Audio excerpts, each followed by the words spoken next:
Good evening, viewers. We are back live. Tonight, we want to discuss about storm in Kenya Kwanza Alliance. It was sparked off by one chief propagandist anaitwa Rigathi Gachagua in the morning breakfast show. About the running mate slot that has generated some heat within the KK Alliance. The team for ANC and Fort Kenya don't agree with what he said. According to him, and maybe the UDA mandarins, is that the DP slot is reserved for Mount Kenya. And also, it appears it's settled within their circles that William Ruto will be the presidential candidate. However, the latecomers, Kina Musalia Mudavadi and Fort Kenya Weta the Fifth, thinks that they have a bargaining power. They think they are equal partners in the KAA alliance, so they should be given time, and it should be the resolution should come from the principals, not junior people like Rigathi Gachagua. So, what do you think? Also, the two things that have happened, there was a resignation of Omingo Magara, treasurer for UDA. It was doubted last 2 days, but people denied it. But finally, today he declared it. Also, what happened is there are two aspirants from Narok that quit UDA. So there's much that is going against UDA and Kenya Kwanza Alliance. So you're welcome to the studio. Talk to us. Why do you think things are happening the way they are happening? Why are they happening at the height of the 10 days tour of the deputy president? Were people sitting on these problems? Now they are taking chance to open up and cause some havoc. Talk to us. So let me share the link in the comment section. You can join in and give your first comment. What we are going to do,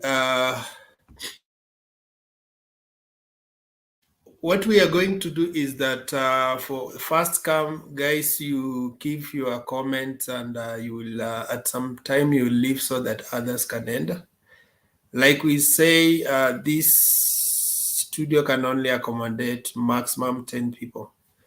So for the sake of others, we will not have to cater here. There are people who come here and then book the slot and then they go back. They even go back to cook. Some go back to sleep. That's not fair. So when we realize that you have become inactive, we will remove you so that another person can come and make their contribution. So each one of you are welcome to make your contribution.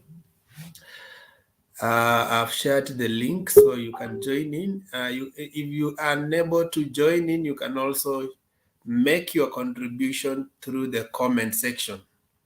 Don't measure on Matusi, ISID. Make comments that can add value to the viewers. Okay.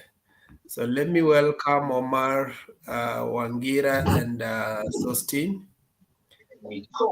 I will play one or two clips just to give us a recap. Kindly, when you enter studio, you mute, unless you want me to put you at the backstage. You are already causing an echo.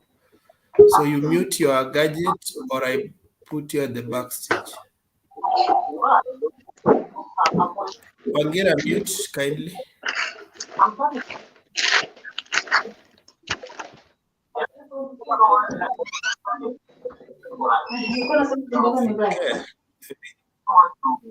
Okay.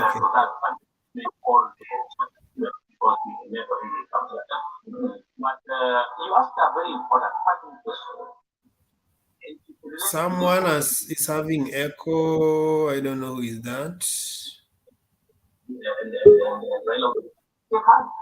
When you see the meaning of meaning, then you answer a really important question. The reason why, Uhuru had to go fetch Raila Odinga from that position, call it minority, call it popular leader, call it people's president, so that he can help you. Why? That is the main issue.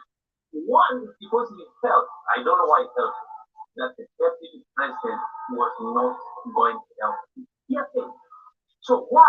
And I think people should continue asking that question. So why was the deputy president not going to help the president? So the main issue is the head of state realized, and Raila Odinga realized that where we have come from, unless we shake hands, we are not moving. At least that's what they're telling us. All right. Anybody can bring his cases, but I don't think anybody has convinced us that if they did not shake hands, there would have been peace. And we There's a gadget which is on. I don't know who this person. Okay. Yeah, thank you for that. Are you hearing me, guys? Are you able to hear me? Okay. So let me play one or two clips and then we proceed.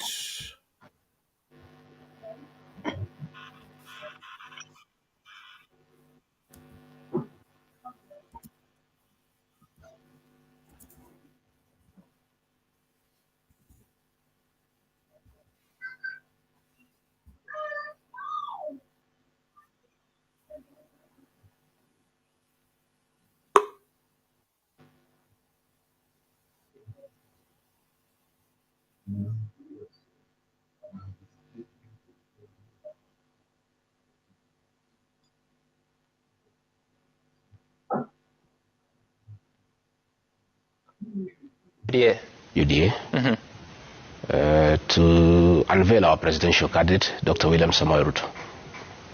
Other things will follow, and I want to say this. I want to tell my friend here, the Honorable Mbui, that talk, unless Raila is a flag bearer, if Kalonzo is agreeable that Raila is a flag bearer, they have a deal. If he doesn't agree, there's no deal. That is cast in stone, and you'll ask me one day. And for Kenya Kwanza, you say UDA is going to unveil its presidential candidate. Yeah. Already ANC unveiled Musalia Mudavadi, so how will they square it out? We are saying we are going to unveil William Ruto. Other things will follow. But as far as I'm concerned, there is general consensus that William Ruto is a candidate. And running mate, where will they come from? That will come. The running mate will come from the mountain at the appropriate time. That was discussed. And you know why Kalonzo is having a problem. No. What goes to ANC? I'm just saying. What goes to ANC? I'm just saying. Let me say, why they are having problems is deceit. Why we have a problem with Uhuru Kenyatta is political deceit and conmanship. Conmanship. I repeat. And when we tell the president the truth, we don't insult him. We just say the truth. When you say you support somebody for 10 years and you don't support him, that is conmanship. Let's tie this. You said that there is general agreement that William Ruto will be the presidential candidate for Kenya Kwanza. Yes. The running mate will come from the mountain. Yes. What does Musalia Mudavadi get? That is subject to discussion. But when they came for discussion, Minister for Sports is when they came for discussion, Yes. when we have had many discussions, and that is what is going to West.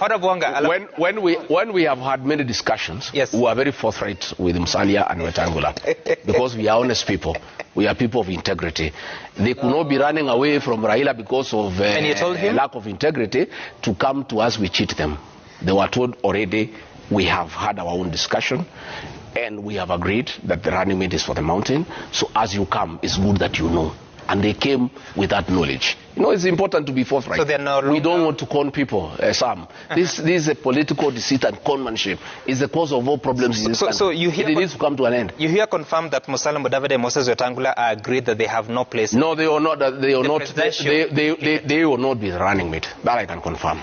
Okay, all right. Okay, I can confirm that one. Let's take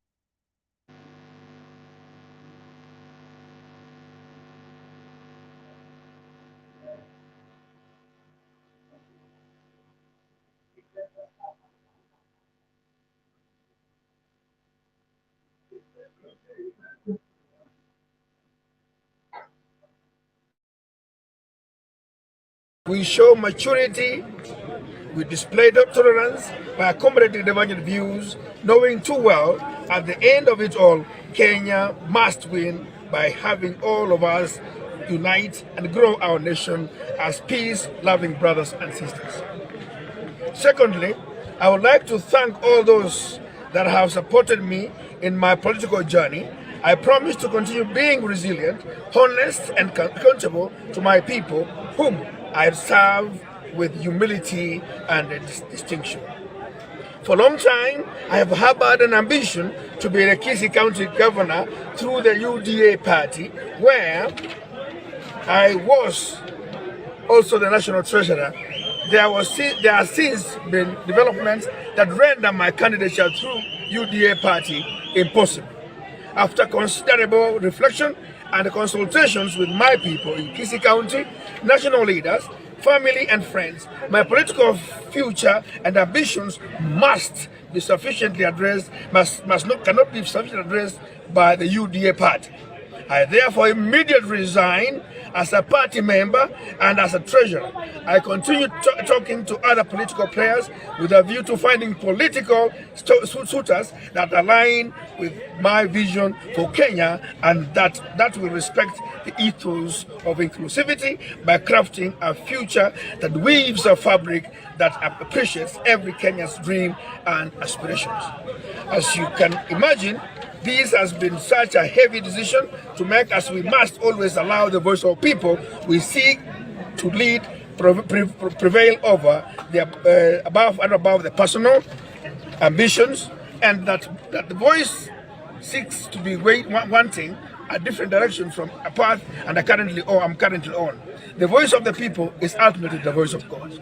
Finally, let us all be vigilant, for politics comes and goes, but we as a people, as a nation, must remain united to allow us usher in the golden age of our republic. God bless Kenya, God bless Kisii County, and I thank you all.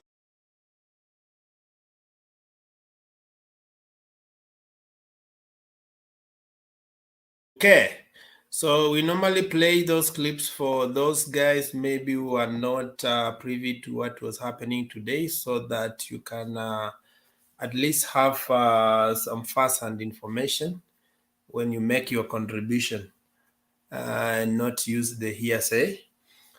So I will be playing one clip more later, but let's begin to make our contribution. I want to welcome the first person who ended first. Omar, how are you? Niko vizuri, hamjambo. Tuko poa. Leo Bernard leo hayuko. Don't worry, the station is there and mashabiki wako bado wako. Vizuri. Yeah, so is why is the whole Guziland is going away from UDA? What's happening?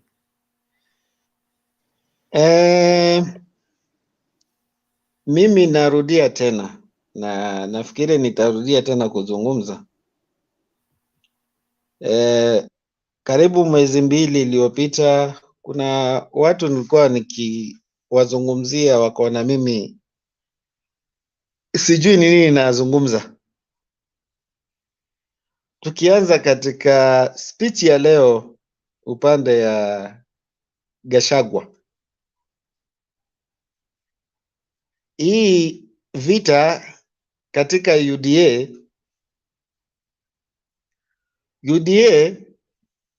vile waliform chama inaitwa UDA, walichukua ni kama mfano, naweza kukupatia mfano, ni ile mfano mtu ni kama anarogota kitu haraka, anarogota haraka, lakini hakujua madhara ya hiyo kitu baadaye. Hiyo ni UDA. Walijaribu kusanyasanya watu. Wewe kama si UDA, siku hiyo Jubilee na ODM walikuwa wajaanza, walikuwa wanafanya kazi. UDA kukuwa popular party walirogota watu. Kama wewe si UDA ama wewe hujapanga kukuwa UDA, ulirogota, ulikuwa unaingizwa na nguvu ukuwa UDA member. Ndio ulikuwa unaona William Ruto alikuwa na popularity, yani alikuwa anafanya UDA, anasanya watu anasanya watu UDA kuingia kwa hiyo basi. Lakini basi imeleta shida. Basi yenyewe kusanyasanya watu, kuna kiwango ya basi ukijaza basi haiwezi kaenda. Hiyo ni mfano wa UDA. Is that what makes Kisiland to move away? I think I was very specific. Why do you think Guziland is moving away from UDA?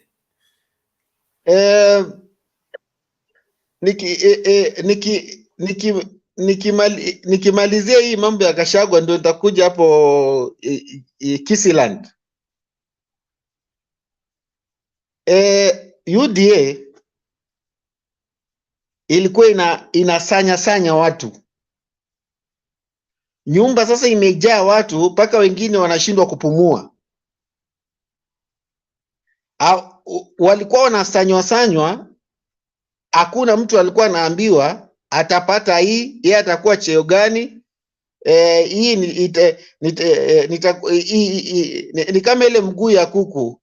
Hii najua itakuwa mguu yangu ya kuku, ile mwingine atachukua mguu ingine.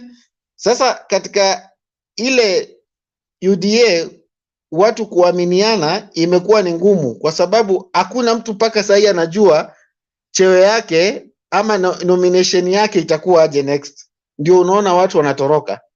Tukiingia katika msali ya Mudavadi na Moses Wetangula, hiyo haijaanza sasa UDA. Watu walikimbilia, yani ni ile walikuwa na hasira walikuwa upande ya Azimio, wakakuwa na hasira, ile hasira yao between hao na Raila Odinga, ile kukuwa na hasira, wakatoka haraka ile walikuwa wanaenda Bomas haraka wakakuwa wanaingizwa kwa William Ruto. Watu walikuwa wajajipanga, yani ni ile hasira tu, tuseme niko na mtu fulani, mtafanya nini? Sasa ile defect yake, ile uhasama wake ndio wamekuja kuona leo katika UDA. Before waingie UDA kuna wenyewe walikuwa wamepanga hiyo party ya UDA, na wenyewe wa UDA walikuwa wamepanga hiyo party wakikuwa na William Ruto. Mmoja wao ni huyu anazungumza, anaitwa Gachagua. Wetangula na Mudavadi, UDA before waungane na UDA ilikuwa popular. Sasa Gachagua huyu kutoa hiyo matamshi kusema watu walikuja, hakuna cheo tumewapatia, yani wamekuja tu kiurafiki. Na upande ya msali ya Mudavadi wanasema waliwekeana agreement, sijui ni agreement gani. Watu wa UDA wanasema hakuna agreement waliwekeana. Upande ya msali ya Mudavadi wanasema waliwekeana agreement na William Ruto kulingana na speech ya ANC. Ile kitu wana target katika William Ruto wawapatie ni deputy president. Hapo ndio imeleta vita between hao na Mlima Kenya. Gachagua, hata mimi sijui kwa nini watu wana blame Gachagua. Hao watu wa ANC na Ford Kenya walimpata Gachagua kwa hiyo nyumba. Hauwezi ukaingia kwa nyumba ya mtu useme ati mimi, wenyewe kwanza walisema hawapangungi. lakini sasa waliingia kwa nyumba ya watu wenyewe, wamepangwa akila msalia. Gachagua kusema hivyo, Gachagua wako na right kusema hivyo kwa sababu waliwapata hapo, hakuna agreement yote wala chochote watapatiwa. Deputy President already, flag bearer already wanajua ni William Ruto mwenyewe wa UDA. Deputy President wanajua itaenda Mount Kenya. Sasa akila msalia wako na shida baadaye upande ya William Ruto. Na tukikuja katika Kisii Land,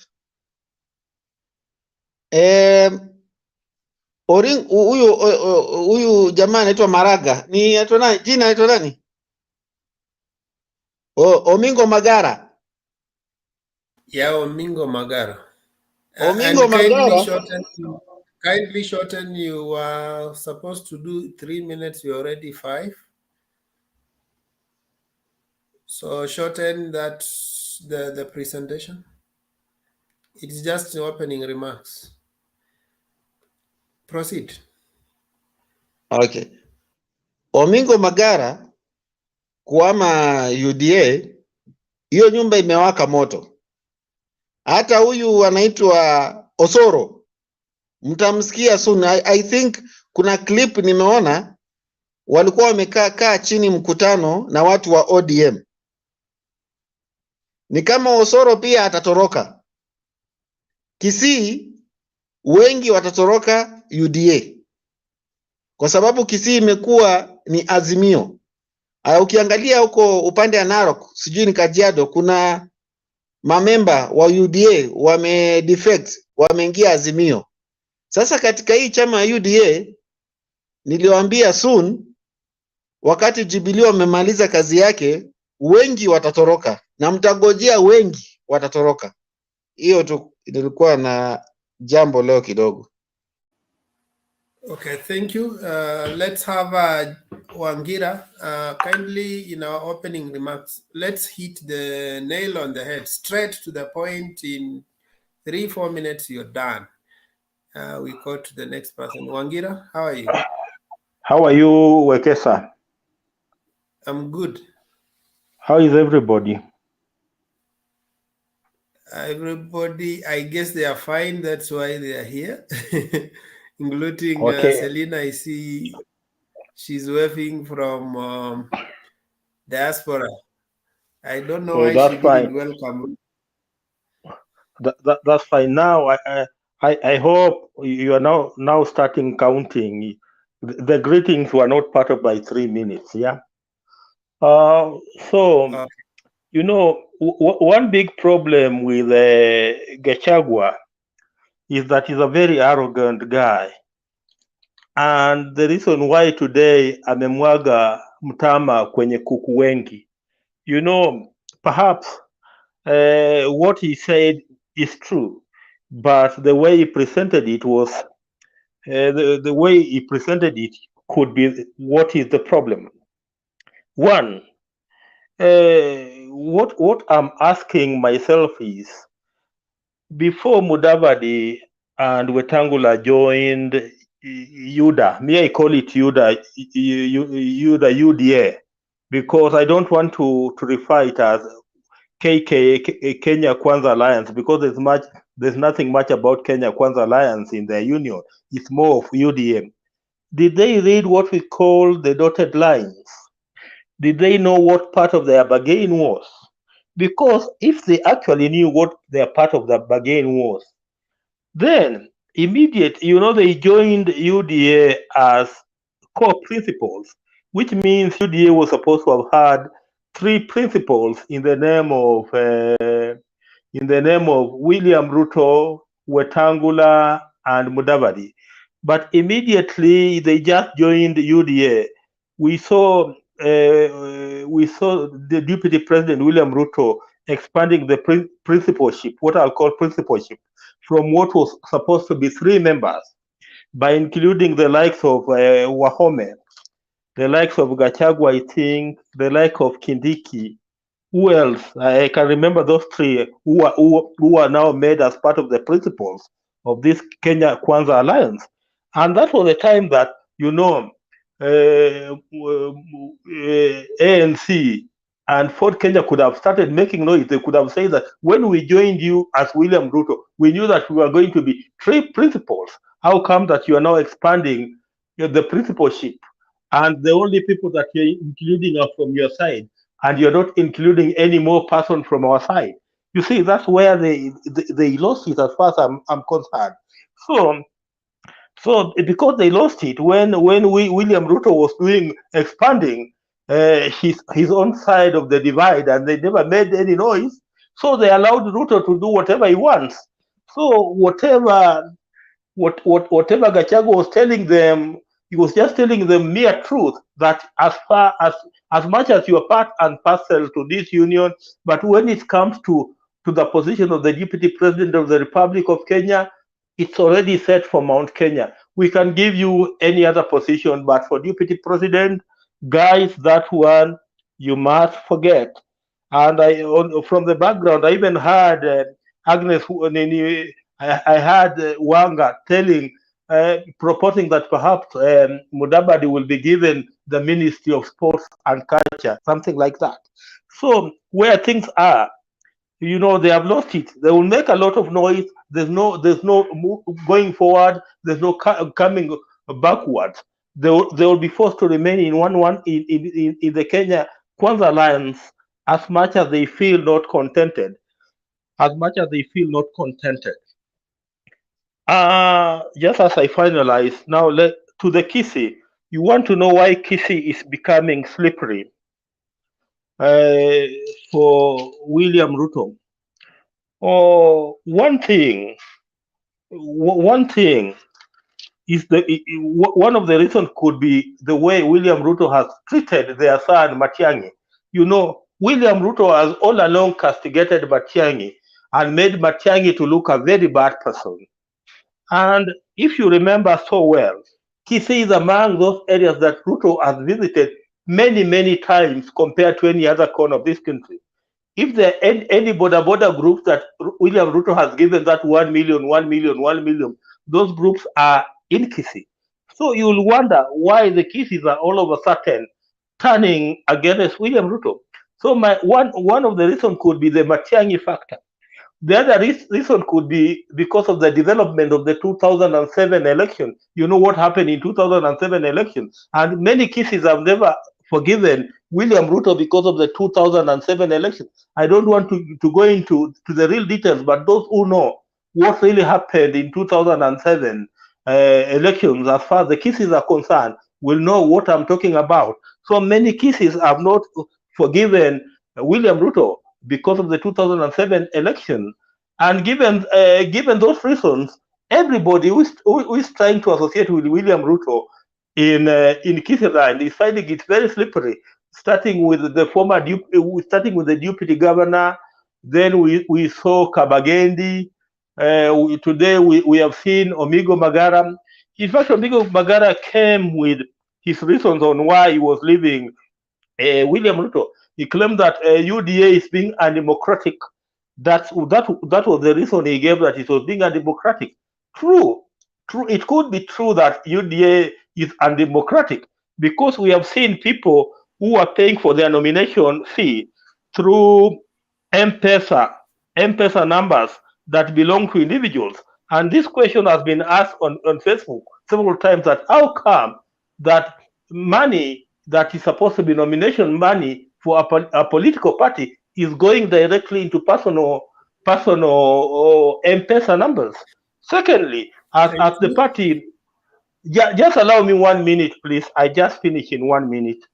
Okay. That could be the other reason, and the major reason why he left UDA could be because of what he said. The voice of the people is the voice of God. So he's just trying to go where the people are. Finally, just as I finalize in a half a second, tomorrow we have seen that Kalonzo Musyoka is going to have a press conference. I don't know what he'll say tomorrow. We are eagerly waiting to hear what he'll say tomorrow. And there's already a notice on Moses Kuria's Facebook page that they are going to sign they are going to sign the One Kenya Alliance coalition agreement on Wednesday minus Azimio. So these are some of the developments that we should be following closely to see what it will end up into being. Asante sana Wekesa. Thank you so much. Let's have anaitwa Kamau. Thank you. Na shukuru Mungu kuwa hapa. Another day that the Lord has made, that we should be glad in it. Several things have cropped up, and I think as we get closer to the election, I think it's less than 165 days, we're going to experience more drama and theatrics and very big comedy. There'll be more comedy coming. First of all, I want to thank the panelists. They have very good wisdom, and I think they are making a lot of people to make decisions that are noble. The issue of the aspirants decamping, I think Uda, now people have come to realize that it is made on quicksand. It is a party of internally displaced people. It was very easily brought together with a lot of people who are full of bitterness and are full of anger, and now they are realizing they cannot even live they cannot live together. Because if we are brought up by issues to do with bitterness, then we realize we also have bitterness within ourselves. Then at the end of the day, they cannot live in the same house. How can an official, a secretariat, a person in the highest realm of a party defect? It's funny. That tells you there's more than meets the eye. Uda is on its deathbed, and I think it's going now to be defranchised. It's not going to be a party in the next few months. I think everybody is moving. In fact, the battleground has just remained in Central Province, where young people who many majority of the people who are in Central Province are actually the people who are young. Yeah, people who are born who don't even remember the Moi days and things like that. So at the end of the day, all I can say is that Uda will disintegrate very soon. It has no party members. You also realize that the many people they claim to be their members are in Jubilee. People have not resigned as they expected. The young people who tell them they follow them, they have not resigned. So it is a funny. I even want to watch their NDC, how it's going to be. But I think everywhere people are running away. They have realized it is not the best conditioned vehicle to take them to presidency. What Gachagua said just reveals the way they think of their partners. Because let me ask you, what is coalition? Coalition is give and take. If Uda gives you the presidency, then the deputy president should come from your coalition partner. You cannot tell me that after all this hype of earthquake, tsunami, and all those nonsense that they were saying, now the coalition partner will not even be given the deputy president. It will go back to the same party. Then that is not a coalition. They are just conductors. Kuna madereva, hawa ni watu wa kujaza gari. So it is funny the way it is turning up to be. I pity them, but I have no remorse for them because they brought it to themselves. These are people with no direction. They have sabotaged the government for more than 4 years. They have not worked in what we call coherent and harmony with the government. Now, I think now we can see where they are ending up. I also know there will be some repercussions in Azimio, but I think Azimio is more strategic. It looks better. It looks has a direction. The president said that he has no conditions to support Raila Odinga. That means even if they don't get the deputy president, they can go to another partner in that party, as long as we get the main target, which is winning the presidency. And therefore, I find it funny. Uda is confused, and that is the reason why even I ask myself, why is Why can, if right now the deputy president is in the US, no pictures are coming. We have not seen Joe Biden or Harris having an interview with the deputy president. That tells you the deputy president has gone there as a tourist. He has a restricted visa to visit maybe museums and maybe some school or colleges or churches. That tells you there's a big problem even internationally, because the US knows there's an ongoing case of the person named or the person who is in the US. That tells you there is a character problem. And the US is part and parcel of a global community. If there is if a person has been named more than 100 times in an ongoing life case, I think you have 3 minutes. You could have restricted yourself to the topic. If you go there, then you will not have enough time to prosecute what is scrolling on the screen. So I think mine is over, Basi. I was thinking that the DP position should go to the. I'm advising whatever the Uda part. The DP position should go to the coalition partner, not to the same party. Thank you. Thank you. Thank you for that. I think for our opening remarks, it's good to restrict ourselves to the topic. We can buy in other arguments later.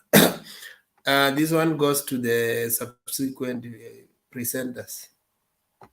Amrunga, how are you?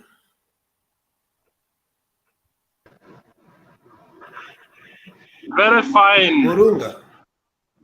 Yes, I'm here. Yeah, let there be light. Let there be light, Bona. You are in darkness.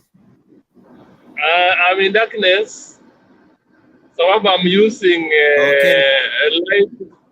Yes.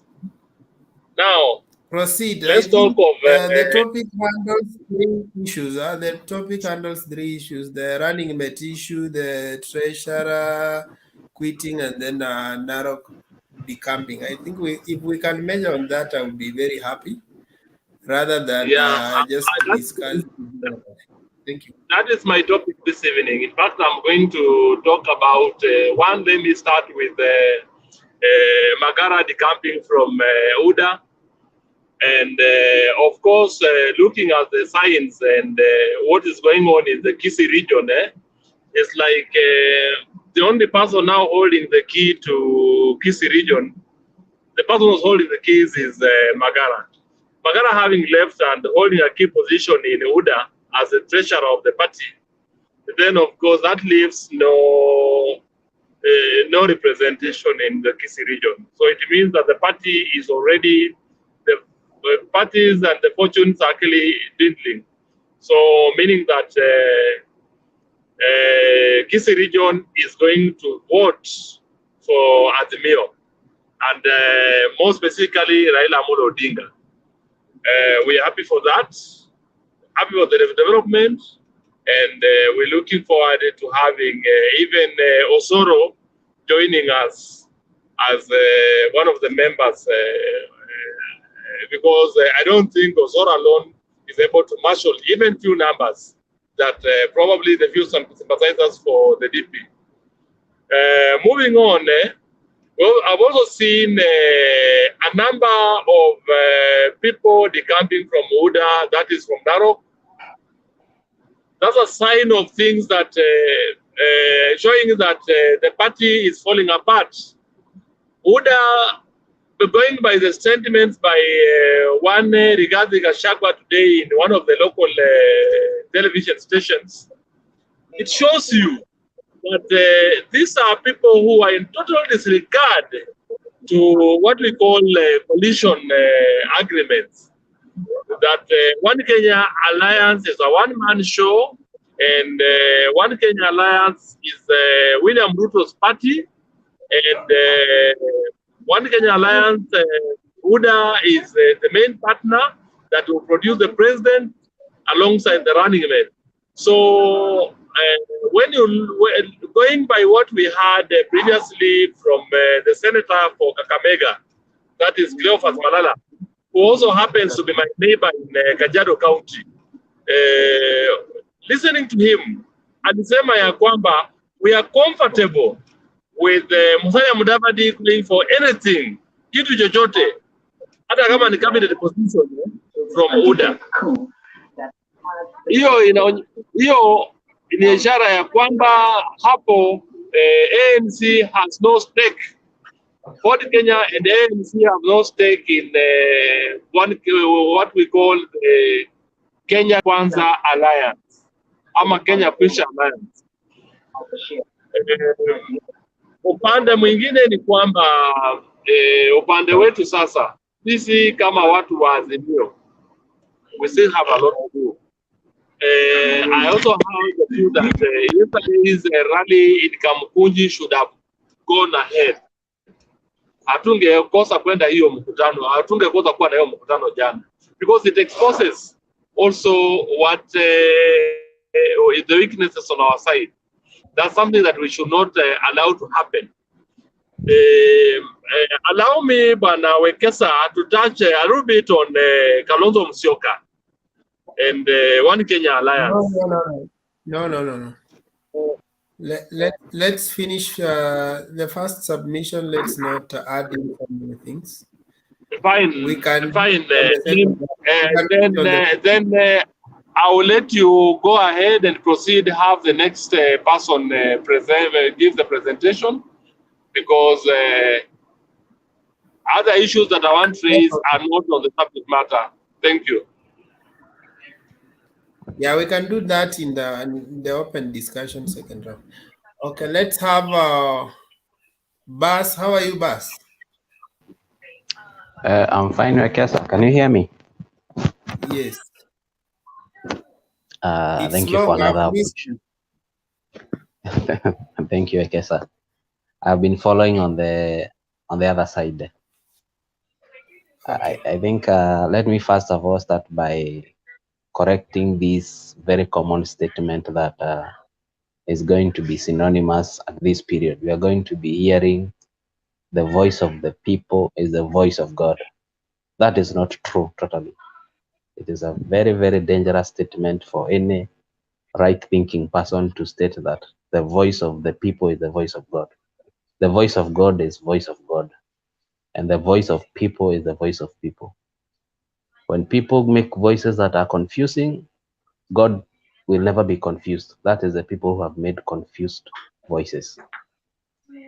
Having said that, I think in this season we are going to have these movements. These cyclic movements are going to be very common, and it is not it is a transfer period. It's now free. Anyone can move to either side wherever he feels comfortable. The statement by Magara to say that he has the people he represents. Magara is not elected. I think he lost in 2013 and subsequently in 2017. So Magara is speaking for himself. The position he was holding in UDA was appointive. It was not elective. And as he was appointed, then he has been disappointed, and he is free to move on to the next place where he feels comfortable. What Gachagua said, I think it has been repeated very many times, and I would want to support my brother Wangira, what he has said that, not Wangira, the other guy who said that maybe the tone that Gachagua used was a little bit harsh and kind of arrogant. But it goes back, when we go back to 2002, when Raila, Kalonzo Musyoka, Saitoti left KANU and joined the NAK. NAK had been there for some time, and they had their own political arrangement, where Kibaki had already arranged Wamalo to be his DP by then, the vice president. That arrangement was not changed because the LDP came with a great euphoria. Musalia came with an earthquake. That doesn't mean because he has come with an earthquake, he has to alter the prior arrangement that had been there for the last 3 to 4 years. So I think it is quite in order for Gachagua to state what he stated. The tone, I don't think so. But I think, let's be frank, Wekesa, and say that it's all about winning the presidency, because you're not going to have the DP if you did not win the presidency. So whatever that can help you win the presidency, must take precedence over how people would passionately feel about your choices. Your choice must have an impact to the ballot. So if DP Ruto feels that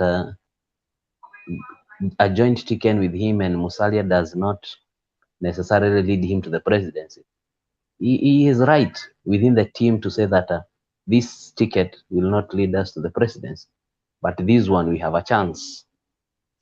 So I think Wekesa, I will stop at that and say I don't see any issue with Gachagua, whatever he said. It's okay. It's time to make it. I think he's making it at a very opportune time. It will be wrong if he made this statement after the nominations have been concluded. At this time, anybody can say anything. We have also seen what Wangira said about Moses Kuria has posted. He has said they're going to have a coalition agreement, but it should not have anything to do with Azimio. So let's wait and see now what comes out from the OCA, which yesterday you said is a holding ground for people either to move to the left or to the right. Let's see what happens to that. Later, maybe. What do you say about Narok? In 1 minute. Let me not comment about Narok. I'm not very much averse with it, and give the next person a chance. Okay, thank you. Let's have Jiru. How are you? Hi, how are you? I'm good. Okay, thank you, Bwana Wekesa. Yeah, we are giving our opening remarks now. And hello, everyone. Thank you for joining. Me, I will just have several comments to make on my introduction statement. And the first comment which I want to put is that in this life, you cannot win a combat by being disorderly and by losing your front man. Perception-wise and in terms of strategy is a bad thing. I know UDA guys could be here and they might want to defend it to the wire. And they didn't come and, like, today I have spoken with several UDA guys who we were trying to discuss these issues. And every time when UDA people lose somebody, they always say it is inconsequential or ama huyo mtu hakuwa anakura. I think it is a dishonest statement. One thing which I know is that Omingo Magara kutoka UDA as a treasurer, I'm double sure the list of the votes amebeba ni over 5,000. So this dishonesty ya kusema that person is inconsequential because you have lost him, instead of going and doing a strategy to see how you can put people on one fold and you can compact people ili watu waelewe. One thing, if Omingo Magara is disappearing from UDA, what about a common mama mboga yule ana shida kiasi? Kama Omingo Magara anatoroka na mama mboga jamaa wa bodaboda anakaa UDA akifanya nini? And he is already saying the party is not democratic and he is not assured that elections will be free and fair. And Omingo Magara is a bigwig. He was somebody with leadership. So to me, he is just trying to expose a party which is pretending to be ya mwananchi, but in reality it is an autocratic system orchestrated in the name of Wanjiku. That is what UDA is. UDA, they are purporting to be Wanjiku driven, hawataki viti, yet ukiangalia wanapigania viti. But kwa Wanjiku wanasema sisi tunataka kupigania maisha yenyu, atupiganie viti. Well, it is a dishonest statement from a common point of view. Sababu, when you go for an election, you want to be elected for a position. So when I hear somebody saying that mimi sipiganii viti, hawa ndio wanapigania viti, yet you cannot be able to agree on presidential candidate who is going to be the president, who is going to be the deputy. And then unaona sasa hii tactic hawa majamaa wameanzia kuweka hapa. We know the deputy president is in the US for 10 days. So they wanted to put a lift here so that they can disappear. They know they cannot organize a campaign. So they needed something which can disperse people, something which can obstruct people and can divert people's attention as they are waiting for the deputy president so that he can organize their campaign rallies and their movement, because their movement is a one-man show. So when Ruto is not here, they cannot organize, they cannot plan anything. So wanatorokea tu job. That is the reality. So hii story ingine ya Narok nimeona tu watu tu wanaruka tu. So I know even in Azimio kuna masiku kadhaa hivi tumepoteza watu, but sijawahi sikia occasionally mtu wa Azimio anakuja hapa anasema tu huyo mtu ni inconsequential. Yes, as much like in the olden days, as much as I disagree with somebody like Anne Waiguru, the fact that she was able to go into the side of UDA, kuna kitu hii mrengo wetu tulipoteza, although I don't agree with that. So when you lose somebody, be honest and try to respect the authority and the people with those people, kitu wao watu wako nayo. So me, what I would like to tell UDA, if UDA has to win anything, and for that matter in Mount Kenya, because UDA is a village party, only positioned in Mount Kenya and Rift Valley, it's a village party. If they have to be honest, is that they have to strategize and put their house in order. And they need to know one thing which UDA needs to understand is that politics, and because but I don't blame them, they do not have experience. Remember, the only experience UDA wako nayo ni ile kushinda ile kakiti ya Kawanjiko, and I think kushinda one MCA. So they do not have experience. So they are just that is a toddler walking. So I don't blame them too much. They are confused. They don't know what to do. I think they are barely 1 year old. I want a strategy. I do not even see them developing a muscle like the one which Jubilee and ODM have. So they are just a party on crutches, a party on the pampas. How hata kujipanguza wawezi. How tu ni kujikojolea tu. So in simple. So to finish, what I'm saying is that on our side, Azimio, we have to take that advantage of being organized, and we have to learn that if we don't get organized and we strategize, we can also lose people, and any person you lose is consequential. So this idea of saying that people are not consequential when you lose them is naive and is a waste of time. That is my opening remark, and thank you. Okay, thank you for that. Let's have Guru. How are you? Selina, and then Guru. Selina, how are you? I'm fine, thank you. Asante sana, karibu kila mtu mwenye ako kwa hii mtandao ya Mtembei TV.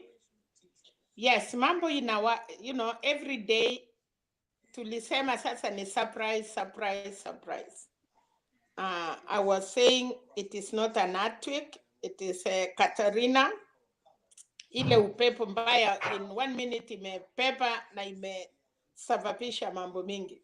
Nikiongea kuhusu mambo ya, niliona mkutano ilikuwa Nyeri, Kanini Keka na new secretary general, na wamekuwa na mkutano kubwa ya kufana, wanatengeneza nyumba ya Jubilee na wanasema wako tayari kwenda kuungana. So nikiwacha hiyo hapo, nikuje sasa. Ile siwezi ongea ni mambo ya US kwa sababu hakuna kitu tunaona isipokuwa ile jana watu chache wakiimba. Anyway, that was how it was, organized. Usipojiorganize, tunaambiwa usipojipanga tunapangwa, na wenye wanatuambianga tunapangwa ndio wamepangwa. So I don't know, but yes. Selina, I wanted you to open with these 3 first. Hizo zingine tutaongezea. Yes, that is what I'm saying. Storm in okay, Nyeri, no, Narok, na Magara, Kisii Treasurer, na Narok. Yeah, 3 of them anyway. So Magara ametoka, na ukiona mtu anatoka atoki kwa sababu ya nini? Anatoka kwa sababu ya mambo ya crown. Na hakuna mtu si kiongozi. Kiongozi ni ule amechaguliwa na kiongozi ni ule ako kwa crown. So kulingana na ile watu alikuwa na yeye, alikuwa na wafuasi. Wakuwe 2, wakuwe 3, hawa ni wafuasi yake na wamemwelekezea Azimio vile Nyanza tunajua wameenda pamoja. Nikirudi mambo ya Narok, walisema wako nyuma ya Olekenda, huyo ndiye atakuwa gavana ya Narok, na wamerudi Azimio na watu wanachipanga. Nafikiria hiyo ndiye ningesema siku ya leo. So sitaki kwenda mingi, najua mambo wanachipanga, kuna mambo mingi tumeona kwa mtandao, lakini kwa sababu umetupatia hii ya treasurer alafu ya Narok, wacha tuanzie hivyo kwa raundi ya kwanza, and then kila mtu akimaliza tukirudi mara ya pili, then tunaweza toka na hii KKA. Hiyo pia slot ya karibu ni sahau, that is very important. Kachakwa ni sponsor ya UDA. There is no way unaweza ambia sponsor ati yeye ako na kifua because he know what he want. Mudavadi ameenda pale tu mkono tupu, pila wananchi, pila anything.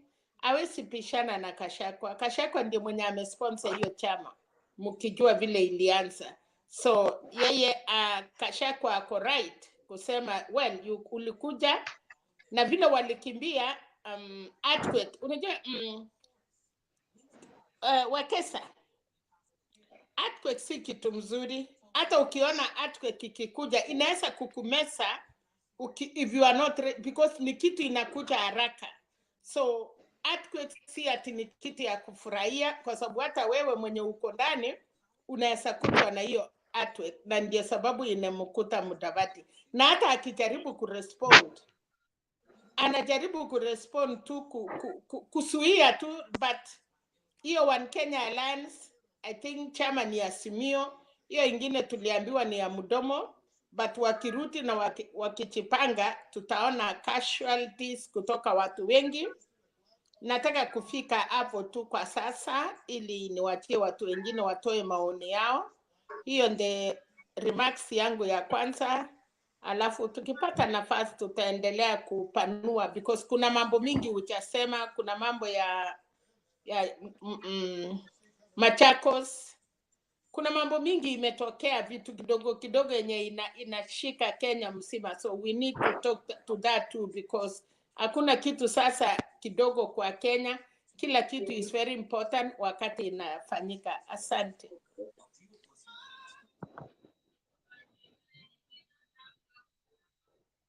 Likana watu wapya wakaja katika nyumba hilo, waka hijack process, wakaenda kufanya mikutano yao ya boardroom Karen, wakatujagulia viongozi vile wanavyopenda. Mimi nilikuwa nawania kiti cha ubunge wa Narok West, msimamo wangu haijabadilika. Wanapenda kusemanga kwa vikao vyao kila wakati, hati hawapangwingwi. Nataka kueleza vile wanaweza kusema hivyo, hata sisi hatupangwingwi. Wajue zaidi sisi hatuangalii vyema, tunaangalia kura.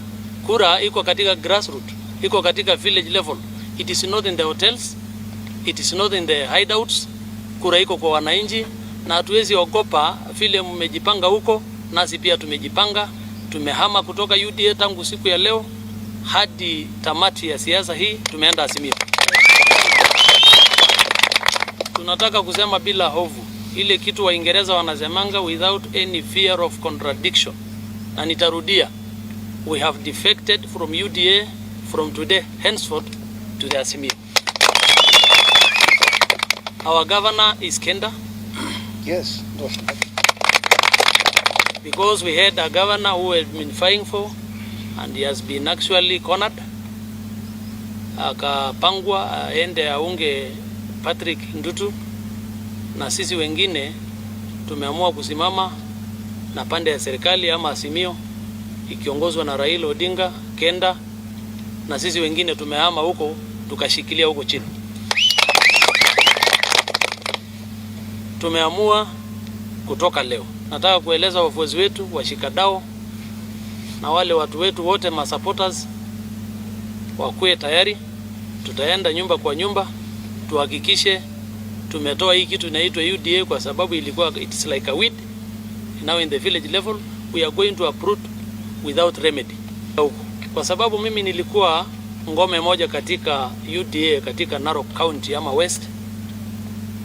Walijipanga wakajaribu kunipea kiti cha ubunge wa East Africa, na nikakataa kwa sababu mimi siwezi ongwa. I was not after salary. Nilikuwa nataka kuongoza watu wetu, na bado niko mdogo. Like other commoners, I'm able to hustle. I'm able to do anything possible for a livelihood. So I cannot be intimidated, or I cannot be actually gullibilized. Nichukue salary in expense ama in exchange of a cover of porridge. Siwezi sell. I cannot sell the birthright. I cannot sell the interest of the entire community that is behind me in exchange of a cup of porridge like the biblical Esau. And we cannot put our hands backward, sing hallelujah, amen, on shenanigans and many operations. We've been actually covered or even put on the manacles of segregation and oppression by the ruthless leaders within our society and even external people who are colluding with them to make sure that our people are reduced to zero. I cannot be part and parcel of that. To congratulate my younger brother, Mheshimiwa Joho Kerokor, MCA Mara Ward, for his wise decision to decamp from Uda together with many of his supporters. From Uda to defect, for his decision to defect from Uda to Azimio la Umoja. We also congratulate him for supporting our beloved president, His Excellency Uhuru Muigai Kenyatta, because he has already endorsed Mheshimiwa Raila Amolo Odinga to be the flag bearer of Azimio la Umoja katika taifa letu la Kenya. And so I say well done. And for your information, he is actually our MCA for Mara Ward. So the world famous Masai Mara National Reserve falls within his jurisdiction. And he has led us very well. And he's ready. He's ready to take the mantle as our flag bearer, or rather at least one of the flag bearers of Azimio within Narok West constituency. And so, karibu sana nyumbani, and we will also support you, even within government, to ensure that all the support you need, technical support, financial support, and even the people of Narok County are fully behind you. And so, thank you very much. And I appeal to the people of Narok to be united, to be peaceful, and let us make our decisions in a peaceful manner.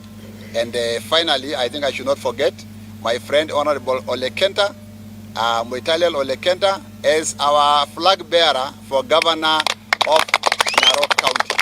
And so let us.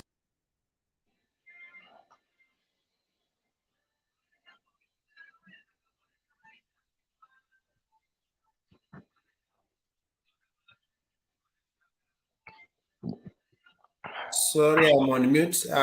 That is what happened in Narok. Let's have the other two guys, and then we can now open up the discussion.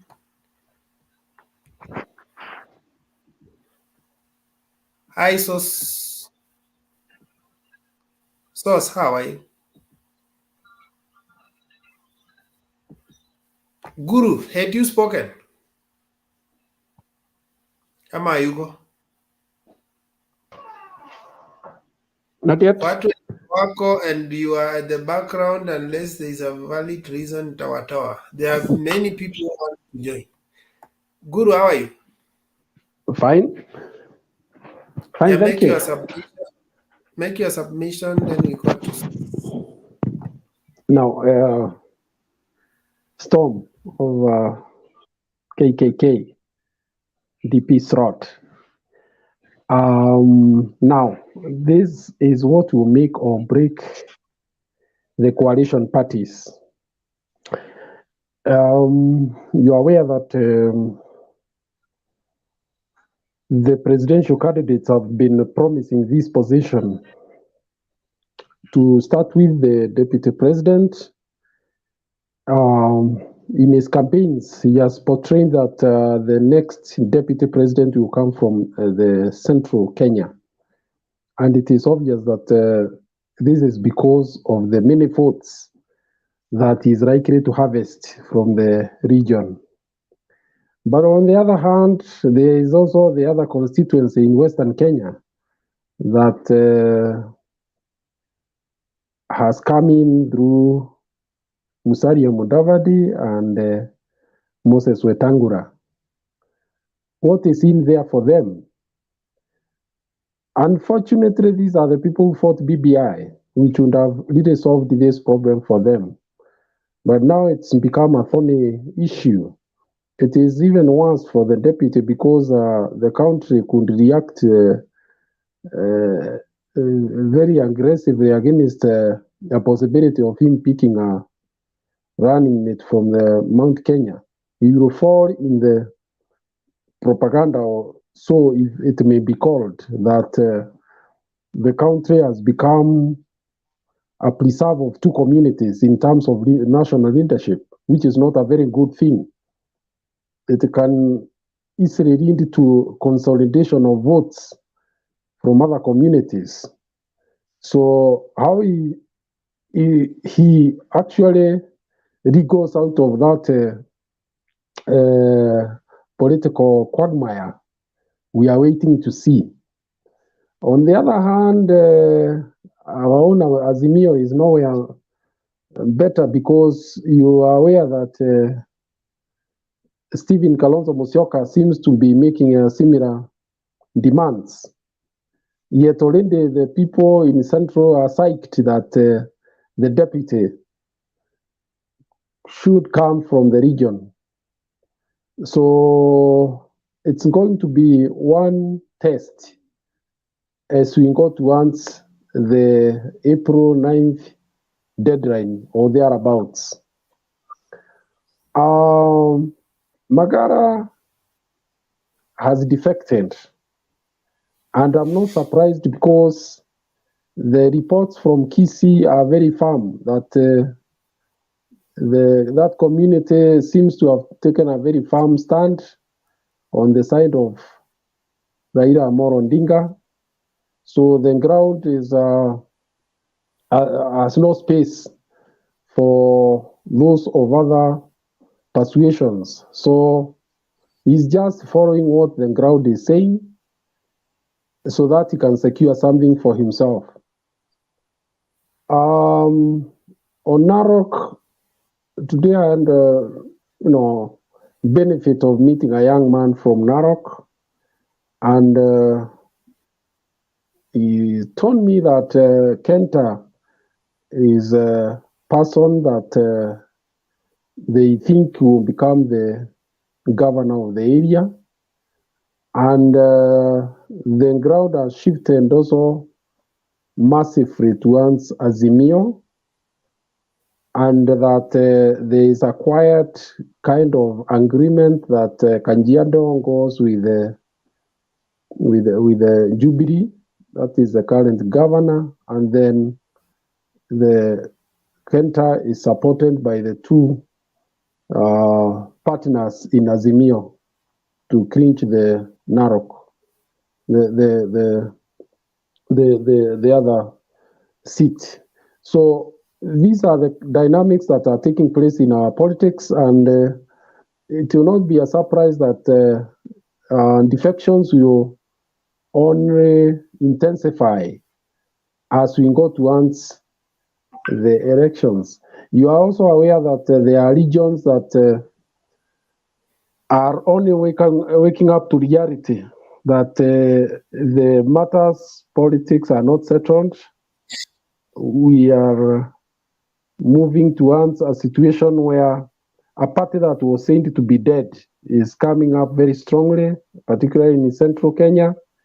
And those who thought the party was dead, some of them had moved on to Uda and other parties, but they are trooping back.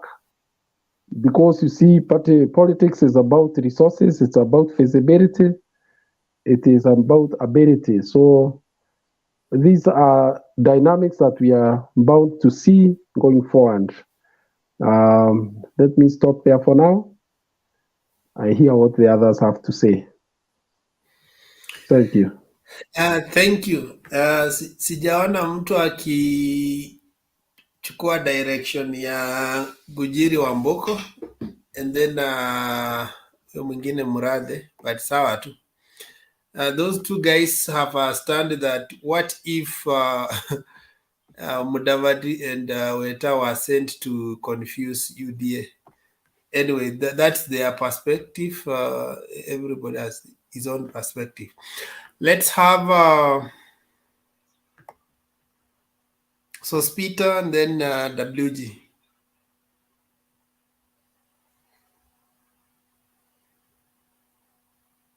Sos, how are you?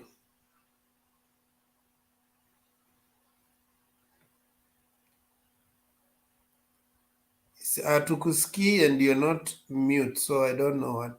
Then you have mute yourself. Sos. Think you're gonna place, you're gonna problem your network. Let's have WG as he sorts out his network.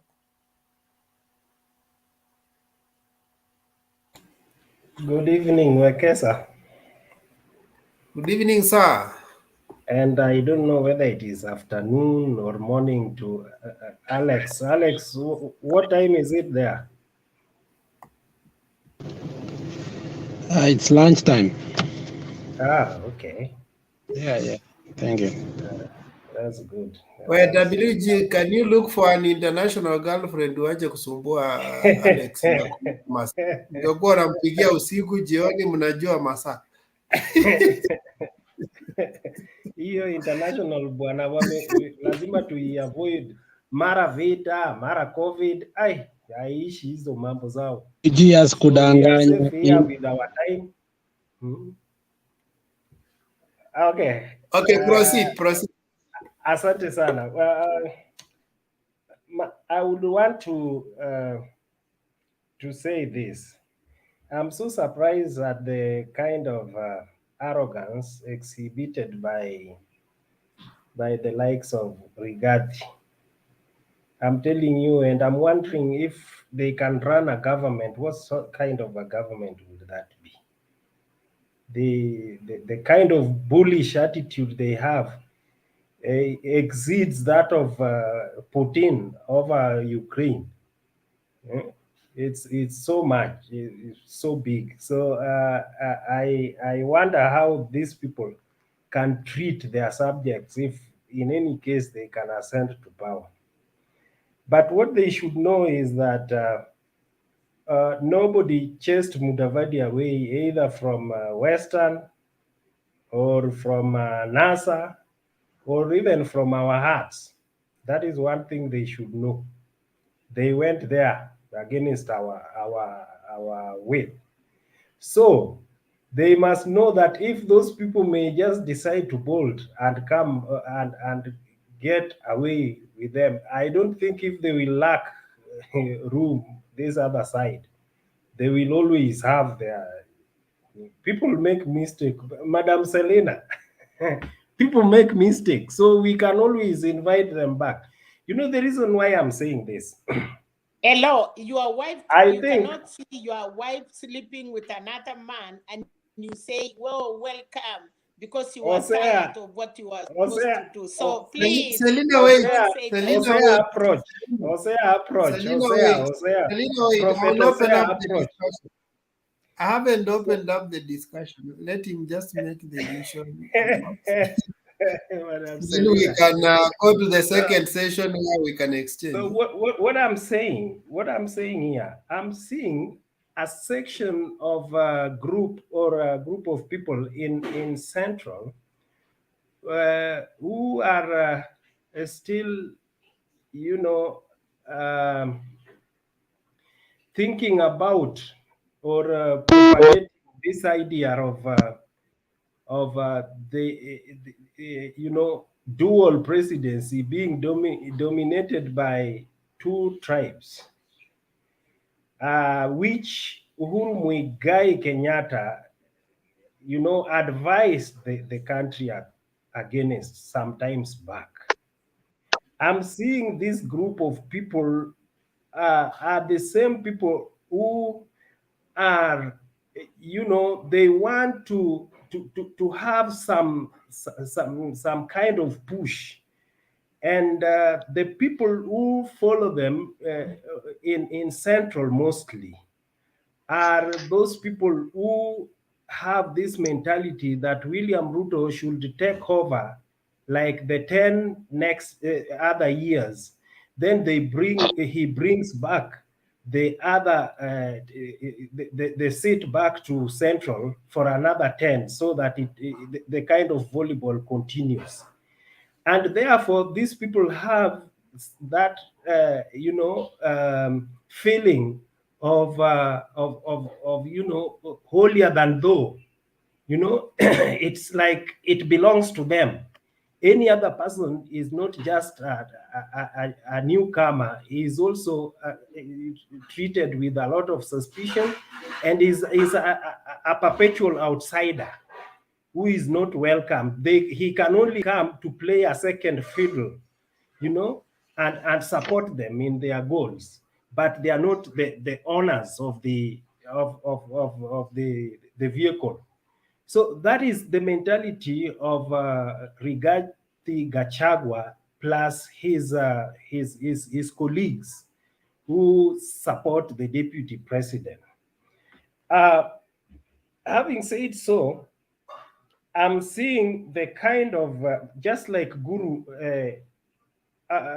said, is that this kind of confusion from Oka to various parties, the two coalitions, they will bring heat. They will bring heat in that they want to, I think within themselves, they have given themselves some kind of competition. They are saying, you've moved to you know, KK Alliance, and there you will get nothing. But me, I want to play my cards within Azimio until I also we reach somewhere better in terms of you know, deputy presidency or relevance in 2022.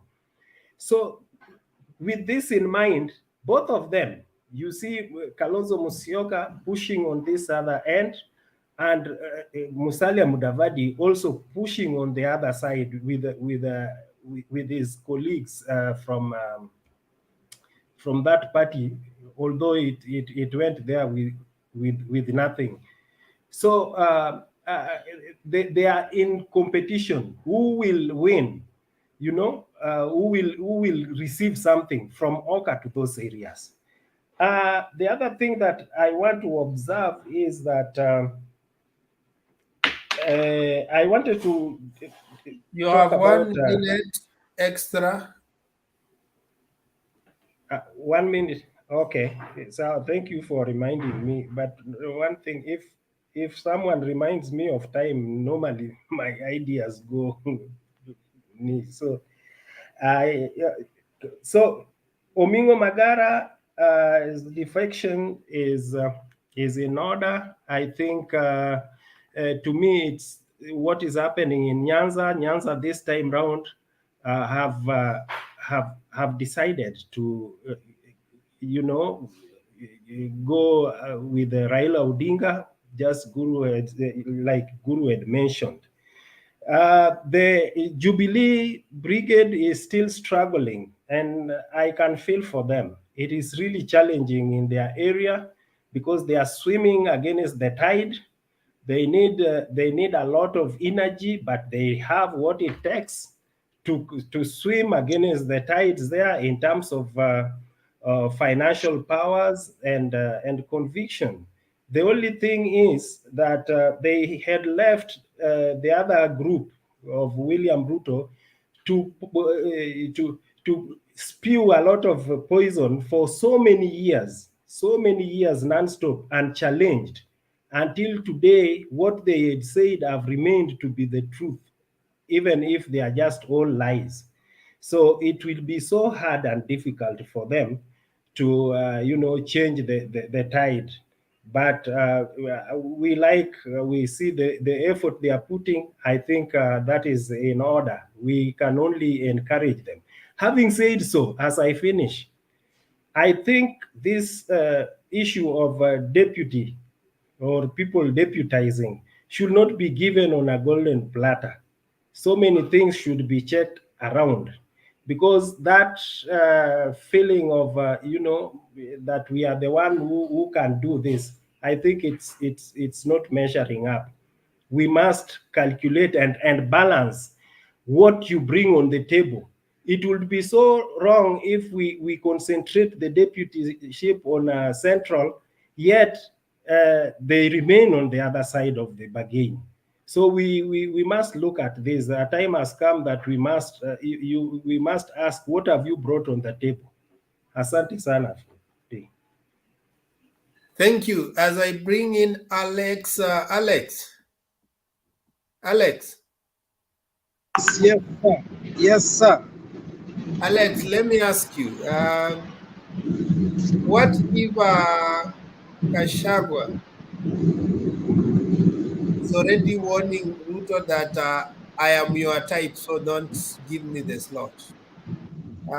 Because many people have argued that people like Ruto may not like a deputy that looks like him. Could that approach of Gachagua rebel Ruto? And perhaps if he wants to give the mountain, he skips Gachagua and gives Alice or the other guy, Nyoro. What's your take as you make the When you're looking for a running mate, in the US, whereby you form a committee to look for a running mate, two things they consider is where you come from. Are you from the south or from the north? Because that's important. But the most important character they look at is your temperament. For example, you cannot take a melancholy and a melancholy, you put them together. You cannot take a Trump and you put another Trump and put them together. You must get a Trump and get a sanguine and put them together. That is the only way the West Wing can function. And you saw how it was very difficult for the Republicans to look for a running mate for Trump, because when Trump came in, he broke all the rules of campaigning, very unconventional. He never filters his words, and he spoke like a man who was in a football field rather in a political arena. So in that regard, he gave the committee, exploratory committee that was looking for the running mate, a heck of a problem. Finally, they had to go to Indiana, get Mike Pence, a man who likes smiling from behind 24/7. So we have a character called Ruto, which is very controlling. And you cannot put Ruto and Rigathi Gachagua in the same room. My friend, the country will blow. So if I was in Uda, I'll be very afraid that there is no character that fits Ruto as a deputy. It is birds of the same feather who are flocked together, who have nobody to calm them down. Everybody speaks their mind and they speak explosive words without filtering, whether it's in the media or behind the curtain. So Ruto, as we know, in the current situation that he is, he has no running mate because his character will not allow anybody to be a running mate to him. Why? Because Ruto himself has shown with the present constitution, if you have a person who is tough-headed and unscripted like Ruto to be your deputy, from day one, it's going to be loggerhead. So that is what I can say in regard to Ruto and his dilemma. They are in a quagmire. They are in a political quagmire. They don't know what to do actually. And that is why, and if they can only pick Mudavadi, that is a spirit that can be quieted a little bit. Though of late, you know, that angriness has been contagious too. And you can see him ranting and like the man that we have known. We knew he could articulate his words with bitterness, but not with the rage that we have seen lately. So if Mudavadi is going also to take that character, Ruto is going to have a big problem because, I mean, I don't know how they can hold even a cabinet meeting. And that is the good thing about the character of Uhuru Kenyatta. He was able to deal with William Ruto to the last minute. So we must thank God for the demeanor of one man called Uhuru Kenyatta. So that is what I could say. Ruto does not have a character that can accommodate many people for them being, unless you are a stooge like a man called Pence. That is the only way you can survive, being a running mate. Just a running mate, not even occupying the position, just being a running mate.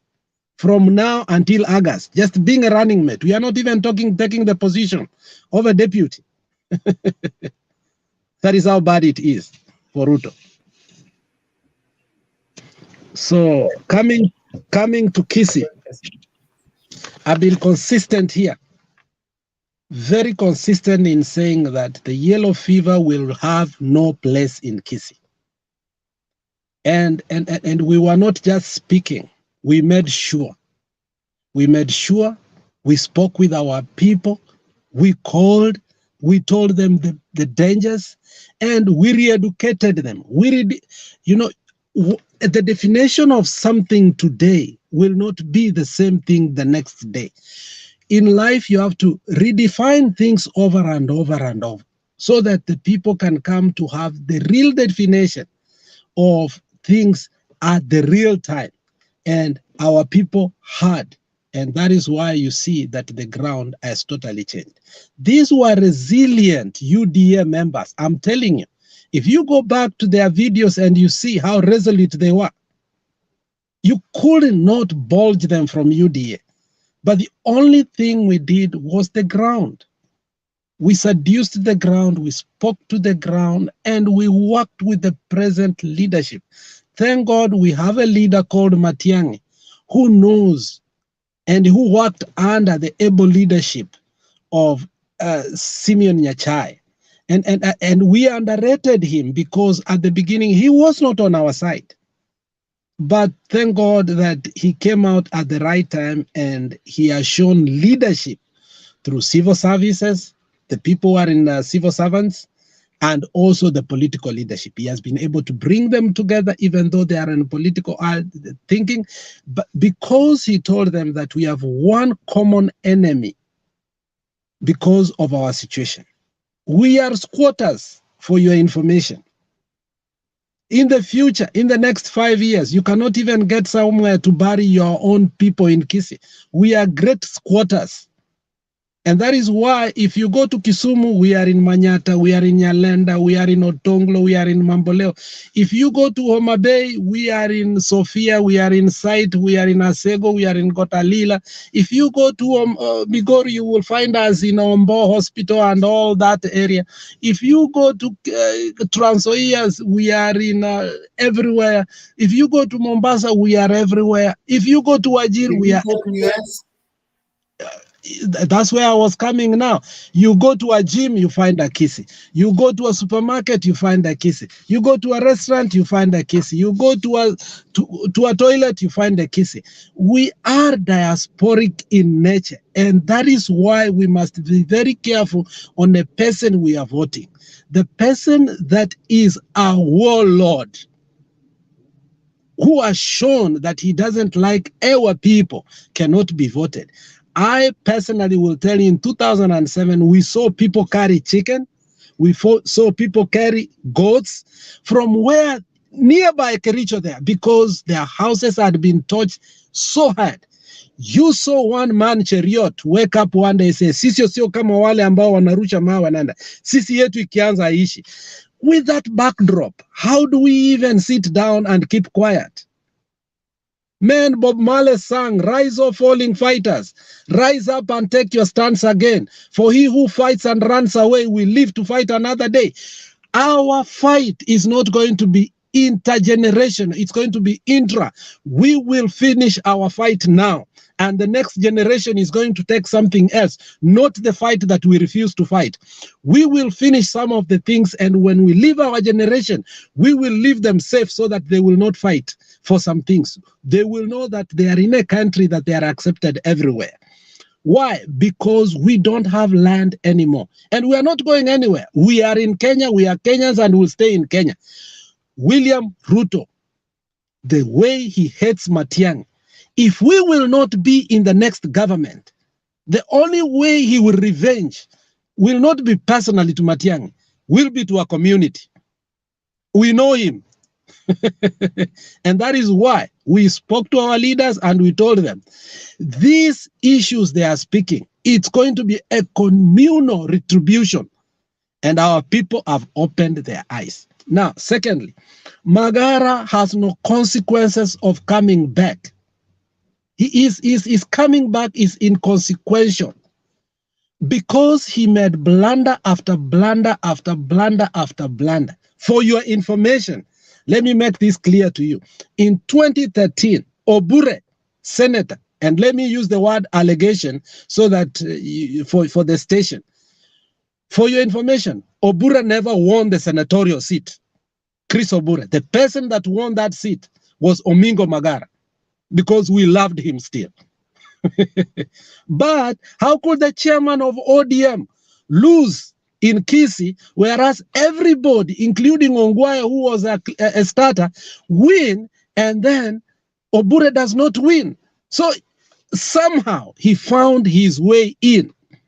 But the person that won that seat was Omingo Magara, because we still believed in him. But the mistake that Omingo Magara did was to constantly disalign himself with his people. And that is why we say his coming back is inconsequential. In fact, I can even say that he has reached the political menopause for his life. He will not go anywhere further from there, for he cannot father political kids, he cannot mentor political kids, he has nothing to show that is biologically viable to even get political kids right now. Why? Because he messed up. And that is our nature, that if somebody does not show direction, you leave him, you go, because we have options. So Omingo Magara coming back is inconsequential. Whether he was to go for an MCA, he can't. So whether he remained there, he can't. And I think he's just bargaining for his stomach so that he can be given some places, probably in some parastatal, to be a board member, because we will not allow him even to be a director somewhere, because he has nothing to give us. So you are going to see this time around, Nyamira is, Mzee is coming on Thursday to Kisii and Nyamira. You are going to see more defections. You're going to see more defections, and Kisii is going to be assimilated. Thank you. Simba Arati is so low nowadays. What happened? No, Simba Arati, we will come to that. We will come to that. Thank you. We will A soil that is well rested. A soil that is well rested gives a bountiful crop. So don't worry, we are coming to that. Thank you. Let's finish. We have Dan. How are you? Okay, I'm doing well. Yeah, kindly make your submission on the topic. I think I only have one thing to talk about. about like Kashagwa saying like Mudavadi cannot maybe get the deputy president position in UDA in Kenya Kwanza alliance. Like when you look at the alliances, you cannot underrate Mudavadi. If you put Mudavadi and maybe what they are proposing, Kashagwa or maybe Alice Wahome, if you look at all of them, or maybe the people in UDA who has a Kenyan figure, like who has a Kenyan face, when you compare all of them. So it is just something like it's not something. It is not even ideal to say like Mudavadi cannot even get the running mate, because none of them cannot be compared to Mudavadi. Mudavadi can only be compared to Ruto in that case. And the issue of running mate, it will either break Ruto or maybe make him, because like we people from Western, if at all Mudavadi will never get anything in Kenya Kwanza Alliance, then like totally as we speak now, he might get some votes, yes, but if at all he will not get anything, again it will be a big consequence to them. The same issue again, if Ruto doesn't give the Mount Kenya maybe the running mate, it's still a headache to them, because they also look at how is it going to be.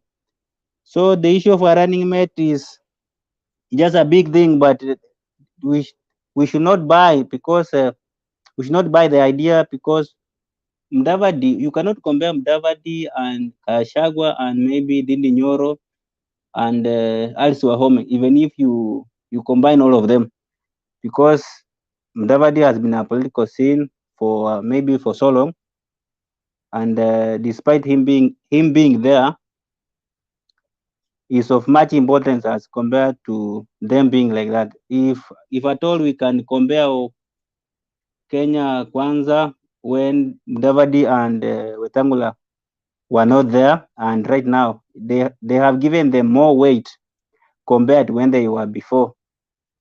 So maybe Kashagwa just saying drawing words is not really enough to justify that Mudavadi is a weak candidate.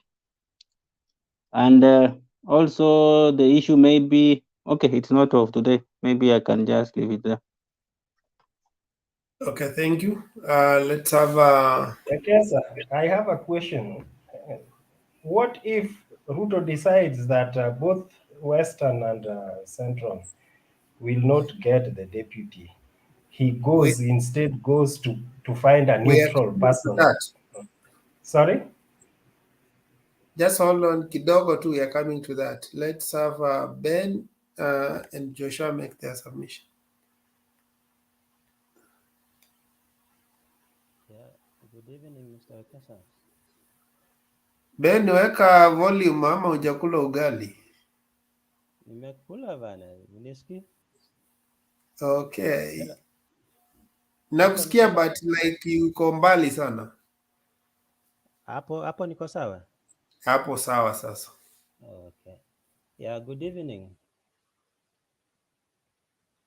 Hello? Uko sawa, proceed kindly. Okay, thank you. No, he's still so low. Ben, do something. Maybe you move towards the speaker. But I'm here, I'm very close. There, how is it? Am I okay? A little bit better. It's better. Yeah, it's okay, proceed. Okay, thank you. Yeah, let me talk on two things.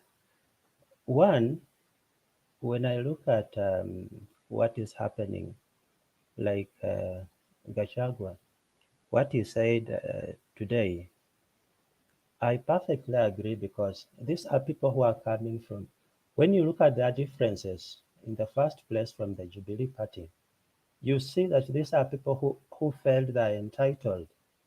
They have a certain form of entitlement. And that is why they went against the president when they saw that he entered into a handshake with the Honorable Raila Odinga. These are people who believe that Jubilee is their house and theirs alone. It can't be shared with any strange person or any foreign person, even if it means for the good of the country. They have carried the same to the UDA party. When you hear him, how he said today, he feels that these are the people, these are the brains behind the formation of the UDA, and any outsider must be treated as an outsider. Yeah. Now, that is a problem because it is going to lead up to what someone said, that kukata miti sugoi. This is exactly what is happening when you link up with what Magara said. These are in-house issues that people are having. And Magara coming out, we directly see that the house called UDA is a house that is sitting on sand. It's not based on people who came out based on their ideologies. These are people who came together based on their bitterness against President Kenyatta. They are not united by concrete ideologies of how to better even our nation. They are there as a grouping of people who are just bitter towards one person, Uhuru Kenyatta. And any associate of Uhuru Kenyatta is an enemy of UDA. Now, you look at the influence that Magara has. When I look at Magara, this is a person, I've seen some of his investments here in Nairobi. These are people who are having the police, the national government had given residence to the police who are taking residence in his houses. From the time Uhuru Kenyatta said that, hello, mnanisikia, niko sawa? Yeah, kindly proceed. Okay, thank you. When I look at Magara coming out of the UDA, he's trying to save his own empire, whether he makes a statement in politics or not. What he's doing, he wants to save his future. When you go to some of his buildings, even as we speak right now, they are empty. They are empty, and these are houses that were being occupied by the police. Now, Uhuru came and he said that going forward, the government is not going to give residence. So the police, the AP, they can look for houses elsewhere. That is how Magara, at a personal level, that is how he was affected. So him coming out of the UDA, I can see it. He is trying to survive. Whether he makes it in Kisii or not is not the question. He is already seeing the winning team where it is. He's seeing that there is a wave that is coming against the UDA camp. And the UDA camp cannot and will not be able to withstand it.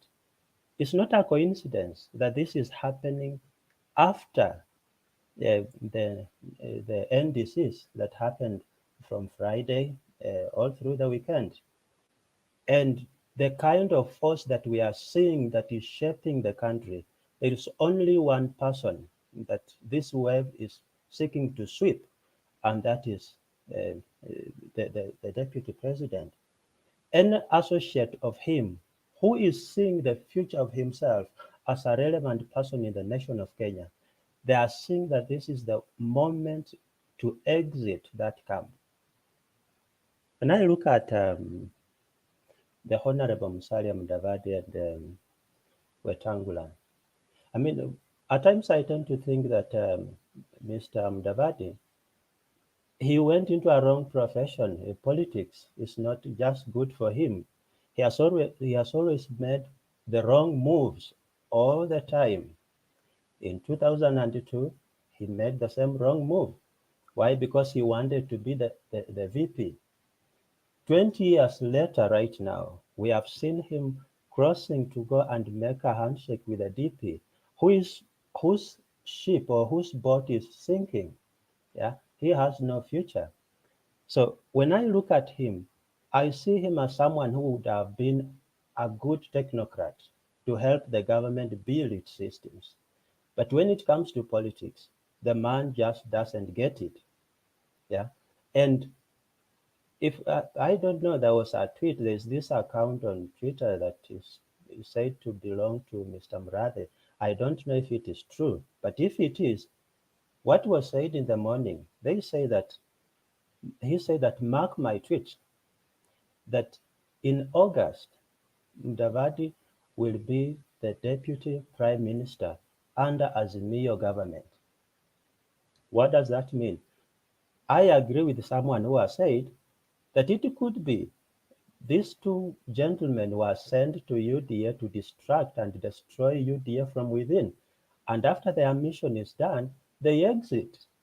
Yeah, because when I look at the DNA of Wetangula, this is a pro-government all through.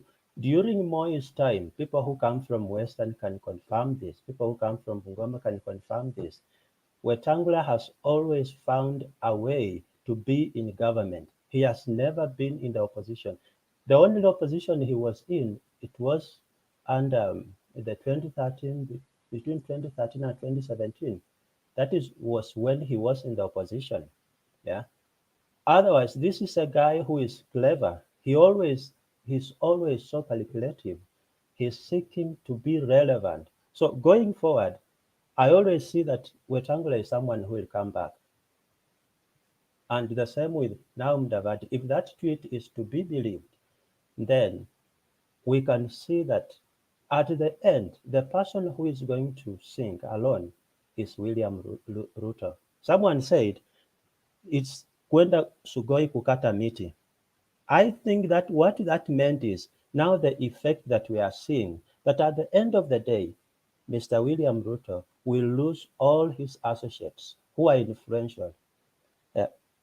If we look at, if William Ruto is to have, if William Ruto is to have a running mate from Central Kenya, what will be the effect? I agree with one gentleman who has said that he will lose Western region.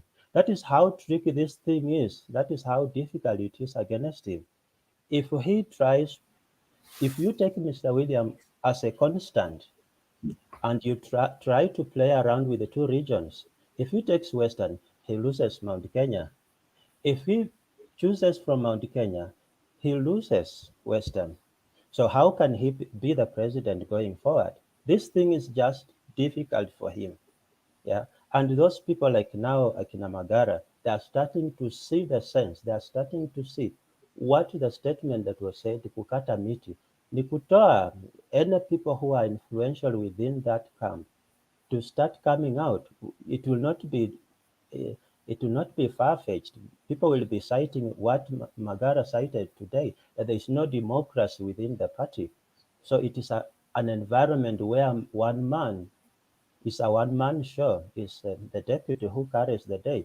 The kind of thinking that Gachagua displayed, the kind of arrogance and entitlement that it is us who formed the UDA. If you give it to someone else, who will go against you. That is what they are sending. That is the message that they are sending. Yeah. Okay. Thank you. Thank you. Yeah, thank you for that substantive contribution. Let's have Joshua, and then we open the discussion. Yeah. Thank you so much, Bwana Wekesa, and the wonderful team that we have today. For the first time, I'm hearing lots of facts in the room. So let me start with, the Kenya Alliance, the Kenya Kwanza something, I don't know what it is anyway. The Ruto's team, it is much confused. You've heard before, in a public meeting, we have Wetangula being confused and calling them the Azimio team, And today I've heard Rigathi also being confused, talking about Oka, right? So confusion is going to reign them until they surrender, until they're defeated 100%. But on the other side, let me talk about the emotions or the decisions they made emotionally will always drain more emotions. What do I mean by that? I mean that Mudavadi and Wetangula, they made a decision in an emotional way. And for sure, it will frustrate them. It's going to drain them emotionally even bigger. Why? Because they have joined a losing side, and right now they even feel that they are losing. They're losing the ground. Now, let me talk also about the Mount Kenya, the Rigathis and the Ndindis and the Wahomes. These people, they cannot stand the influence of the sitting president. The Jubilee is going to whitewash them. That is so true. Jubilee is going to whitewash them in the Mount Kenya, and they have not even felt anything. They have not even campaigned for 1 week. But guess what? They're already feeling it, and they feel that the deputy president should announce their deputy president now, not another time. They don't want any confusion now, because they know the president is going to defeat them on the ground to convince the Mount Kenya. Mount Kenya is going to be red. It's going to be a red zone. All right? Now the question is, where are they going to be if they cannot stand the influence of the sitting president and the soldiers? They are not going to have any influence. So they are forcing the deputy president, who is William Ruto, to state the deputy now, which is going also to be a mistake to Ruto himself. If he goes ahead and announces the deputy president, he will lose it. He will lose that this time. You cannot let that card out now. Now that Rigathi has said the arrangement that they had before the Kenya Kwanza was formed, and I'm feeling Mudavadi and the Wetangula, they came in prepared for the DP slot, which was already pre-discussed. Guess what? Confusion still is going to reign. But coming to this other side, let me say that Raila, Azimio soldiers are delivering. In Gusii land or in the Kisii land, the soldiers are everywhere. Matiang'i is not sleeping. Every person in our place, if you don't listen to Matiang'i, you're going to be finished politically. You know very well that Simba Arati has gone to the ground. And this guy, when it comes to mobilization, is a crazy guy. He's good. He understands what it is to mobilize people against or for something. And look at this guy called Onyonga. Onyonga is one soft-spoken person, but one of the sweetest, speaker that we have from Kisii land. How can we not fail to deliver in the Kisii land? Guess what? There is one MP in West Mugango, in Nyamira, who is still with the UDA. He's going to be whitewashed unless he makes his decision and run away from a losing side. Now, let me talk about the Omingo Magara. Omingo Magara understands very well that once the ground is leveled, it's like during HI's time. During HI's time, everything in Kisii land was for the people. The same thing right now is going to be Azimio, nothing else but Azimio. Now, to finish, let me talk about the DP Ruto confusion, the biggest of all. He understands very well that the president has taken his ground. Every place has their own kings, and is going to reclaim his kinship in the Mount Kenya. And now he feels that if the president's influence is going to be felt, he might not choose the DP from Mount Kenya. He has to go to either to confuse Salia and Mudavadi to, Mudavadi and Kalonzo to be on his side. That's why Kalonzo then decided. He's giving out the card. Now, if Mudavadi is not going to show the influence from the other side, he's going to die with Mount Kenya. That is the biggest confusion he's in, and for sure, that is a losing strategy. That confusion is going to make sure that this team called the Kenya Kwanza is already approaching dead right now as I'm talking to you. Thank you so much, Bwana Wekesa. Those are the questions I have for today. Okay, thank you for that analysis. We have MK. How are you? I'm a Mr. K. Hello, I'm back again. I think before I had You were called. You changed what? the name. You changed the name.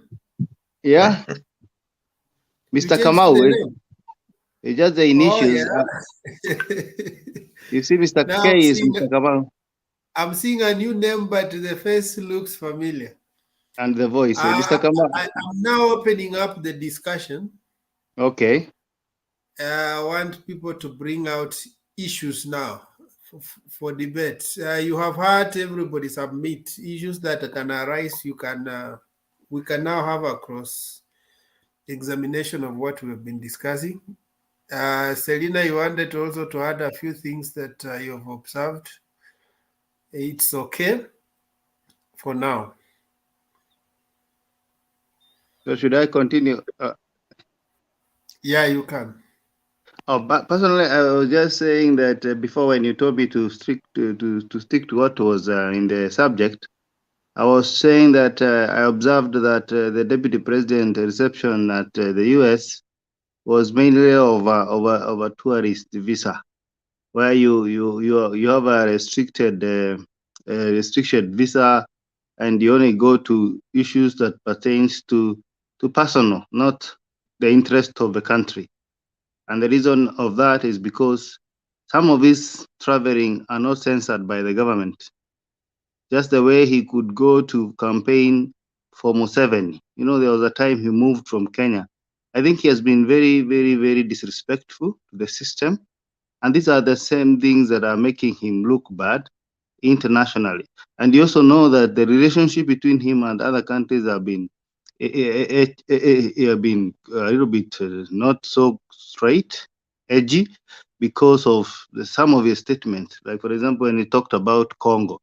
So that's why you see there are no pictures flowing of Harris and, of course, President Biden, who he says is copying the bottom-up model. And you see, when you don't see those things, then it tells you, then he has not made it internationally. He doesn't have good international connection. And that is also a minus, because how do you become a president of a country and you cannot have links all over the world?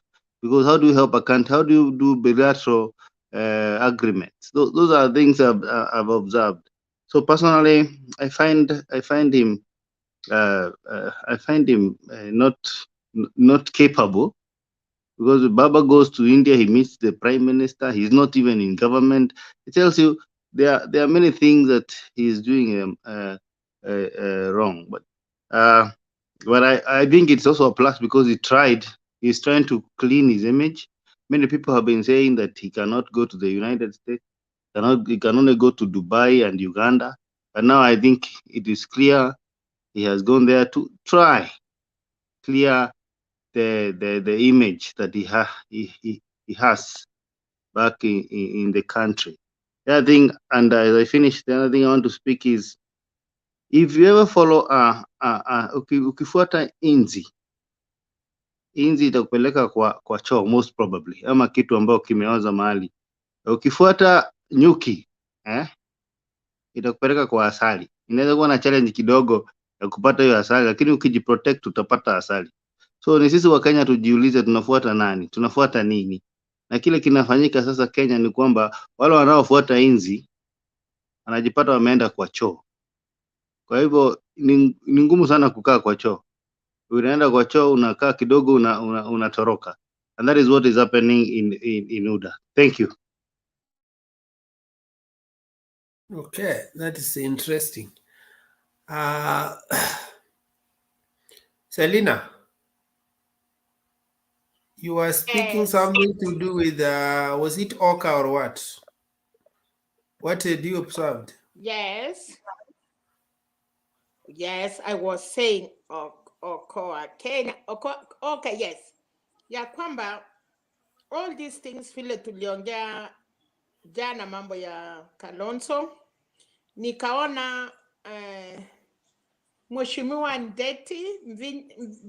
Ndeti something mwenye alikuwa amesimama kiti ya governor anajaribu kutetea Kalonzo. Akasema tumpatie time. Alienda akakutana na Jubilee, akawa wa sign agreement na bado anaomba Wakamba. It's a request. Yani unajua kama umewachwa, kama msichana amekukataa, utajaribu njia yoyote ya kujaribu kurembesa. So she was saying Kambas, please tusiwache Kalonzo, tumpatie time. Watakutana Wednesday, watoe presidential candidate yao. And then from there, sijui atapeleka Jubilee ama atapeleka wapi. So kwamba I think the crown is so difficult for them. Ukiona sasa viongozi kama jana kulikuwa na threat ya Mheshimiwa MP akisema our governors has nothing to do with Ukambani. Today Wafinya Ndeti is talking to people saying we give Kalonzo time, let him negotiate. But time imeisha. Watu wamefanya harusi. Unaona leo Nyeri vile ilikuwa. They cannot go back. Hakuna mtu atakungoja if you are not ready. Ni ngumu. Na nikimaliza na hapo, hiyo ya Wafinya Ndeti, all hata Kambas kila mtu amenyamaza ya kwamba Kalonzo ako in dilemma. Na anyway, vile tunaongea kuhusu Mudavadi today as we talked yesterday. Now, before you move away from Kalonzo, I've seen something Kuria has posted. Yes. They are going to have a meeting. Is it tomorrow? And then they sign an agreement. Yes, that is what they say. And then, yeah, he's saying the agreement, one of the conditions of the agreement is they have nothing to do with Azimio. Yeah, what is your take on the approach of Moses Kuria? Is he speaking for somebody or himself? You have to know this. Hii watu ingine ya chama kidogo kidogo Central. Tukiruti pale mbele, kabla wajajua rais. Unajua, it is so bad, unaingia kwa boma ya mtu, unakuwa na bibi yake, na bibi atakwambia alikuwa ameolewa. Na unakuta huyu bibi alikuwa na watoto wawili. Na unamsalia watoto wengine wawili. And then in the meet, unajaribu kuita ile watoto, mama ajaribu kuambia watoto huyu ni baba yenu. Baba msasi akaingia. The woman was married. Already Jubilee, so hii watu wakujua Uhuru atasimama ama Jubilee imeisha. So wakaunda hii small parties wakijaribu kuwin Central. Mtu kama Moses Kuria anatoka Katuntu, ako na chama yake. Before alikuwa anasema hawezi simama, atasunguka Kenya mzima kuuza chama yake. Nini imechange mpaka Moses Kuria anasema anasimama kiti ya governor? Kaboko hako. So as we are talking, Kalonzo Musyoka today, Kalonzo Musyoka hako na members of parliament. Tuseme Kalonzo hako na goodwill ya Wakamba. These other people wanapatia pressure Kalonzo. Wataenda kwa Kalonzo individually, the same Musalia na Weta wameenda kwa Ruto individually. Moses Kuria, hiyo unasikia wenyewe wanasema hiyo magari imetolewa, ile ilitolewa juzi. Na wanasema bado. Na rais is ready kutembea. So they are hanging on Wekesa, uko na koti yako. Na sasa kuna watu unajaribu kuitoa hiyo koti. Kuna watu wameshikilia koti ya Kalonzo. Na Kalonzo na hiyo watu wataanguka pamoja. Because wana sign hiyo agreement, yes. wanapeleka kwa Ruto, wanapeleka wapi? Wakamba already wamesema tu kwa Azimio. The three governors wamefanya delegates yao na wameenda Azimio. Now, wanaambia Kalonzo usiende kwa Azimio. Tulikubaliana kuna vifaranga ya Ruto. Ni wengi walikuwa wametumwa kujaribu kwa kila mahali. Ukiangalia hiyo mkutano ya Okoa Kenya, Gideon Moi na Chirongo, hawa ni watu wako na Uhuru na Raila. Ukiangalia wale wengine, apart from Kalonzo ana msimamo. Okay, is a good Christian mwenye ameshindwa kuwa na msimamo, kwa sababu kama wewe ni mfuasi wa Yesu, Kalonzo ni ule ikifika watu wamekuja kuua wanakuambia sema kama wewe ni Mkristo. Kalonzo mjana yeye ni Mkristo, usiku wakikuja watu wa kuawa anasema no, I don't know that Jesus. It is Kalonzo today. Achakuwa na msimamo. How could you be fooled by people? Kama Kalonzo ni Wakamba wanakata na kuambia sisi enda baka Kamba, ama sisi tunaingia kwa Azimio, ama sisi tuko na Ruto, sisi wote tungekubaliana na mambo ya Kalonzo. But can you imagine going to negotiate with Moses Kuria? Kwani hii watu wanaangalia wapi? Central wamechiarrange. Hata ukisikia Kikate Kachakwa akilia, they are crying because Central is gone. Wale watu wajaifanya siasa na wale watu wajajua mandugu zetu kutoka Central, they cannot let you. Hawa ndio wanashikilia Kenya. Nimefurahia kitu moja Alex amesema.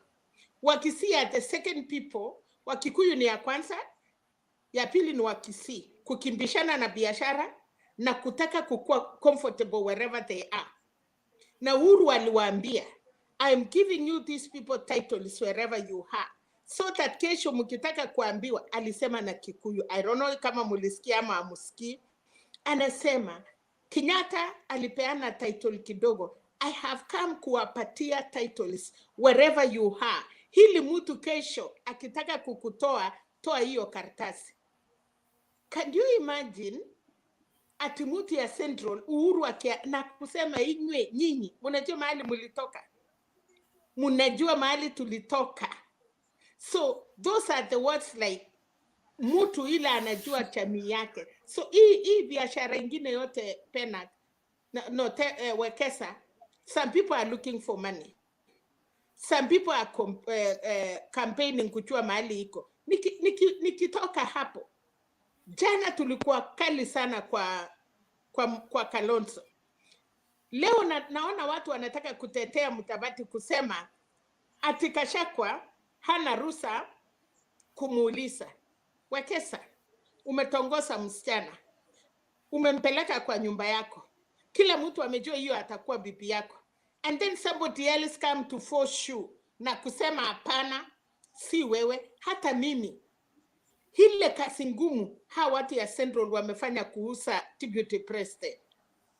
They have a right kukuwa na hiyo kiti ya running mate, ili at least watu yao wasikwe sacrifice, although they will be sacrificed.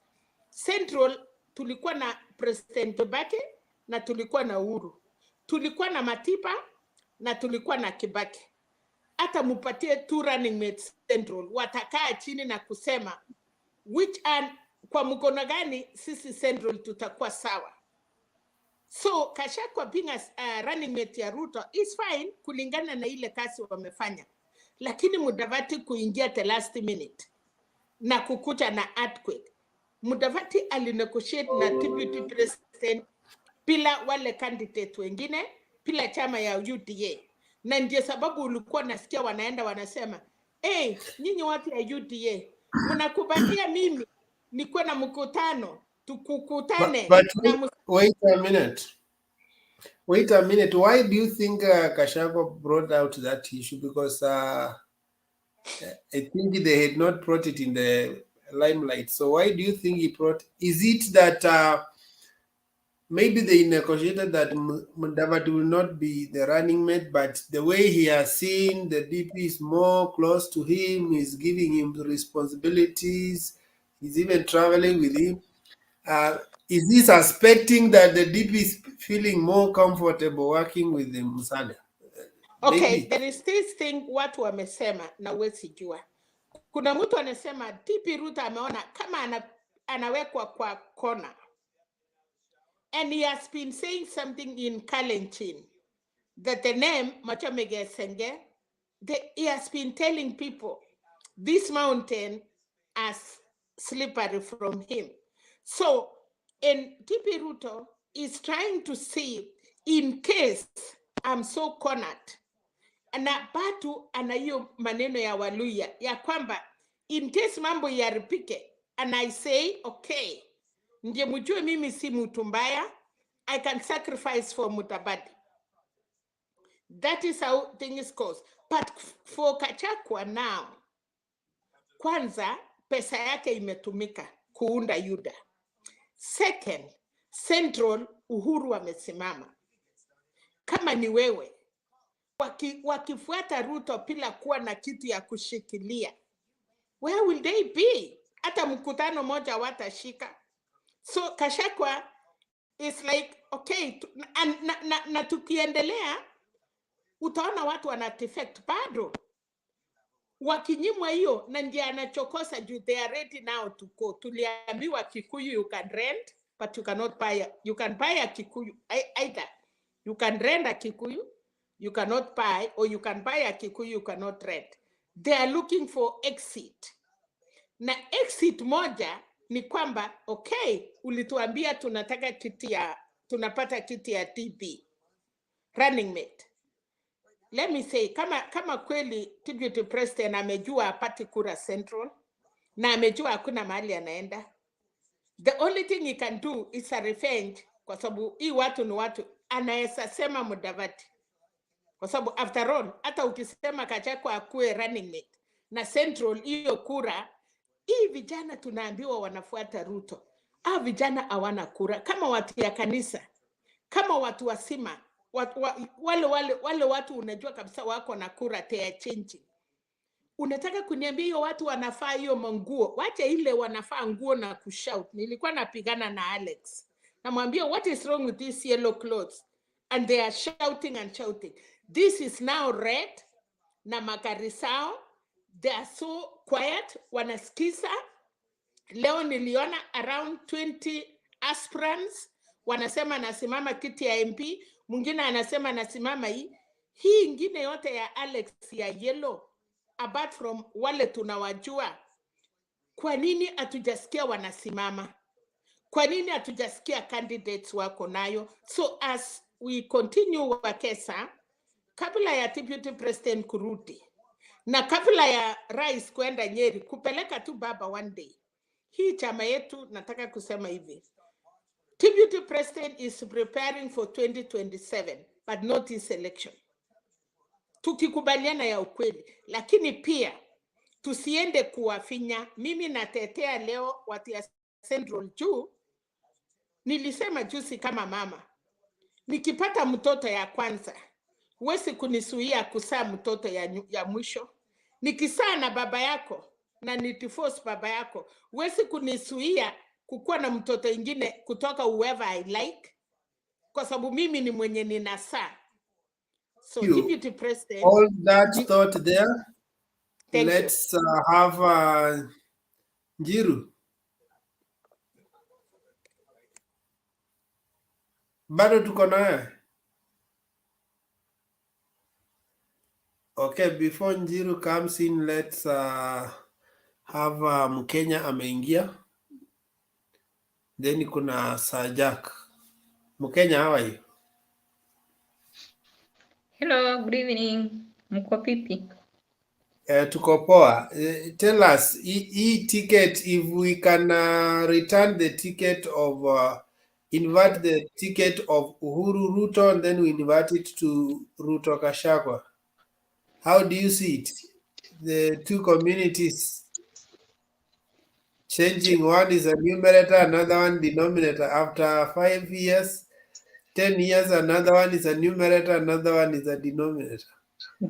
Is Ruto seeing that danger and trying to run away? He knows how people will spin doctor that information. Yeah.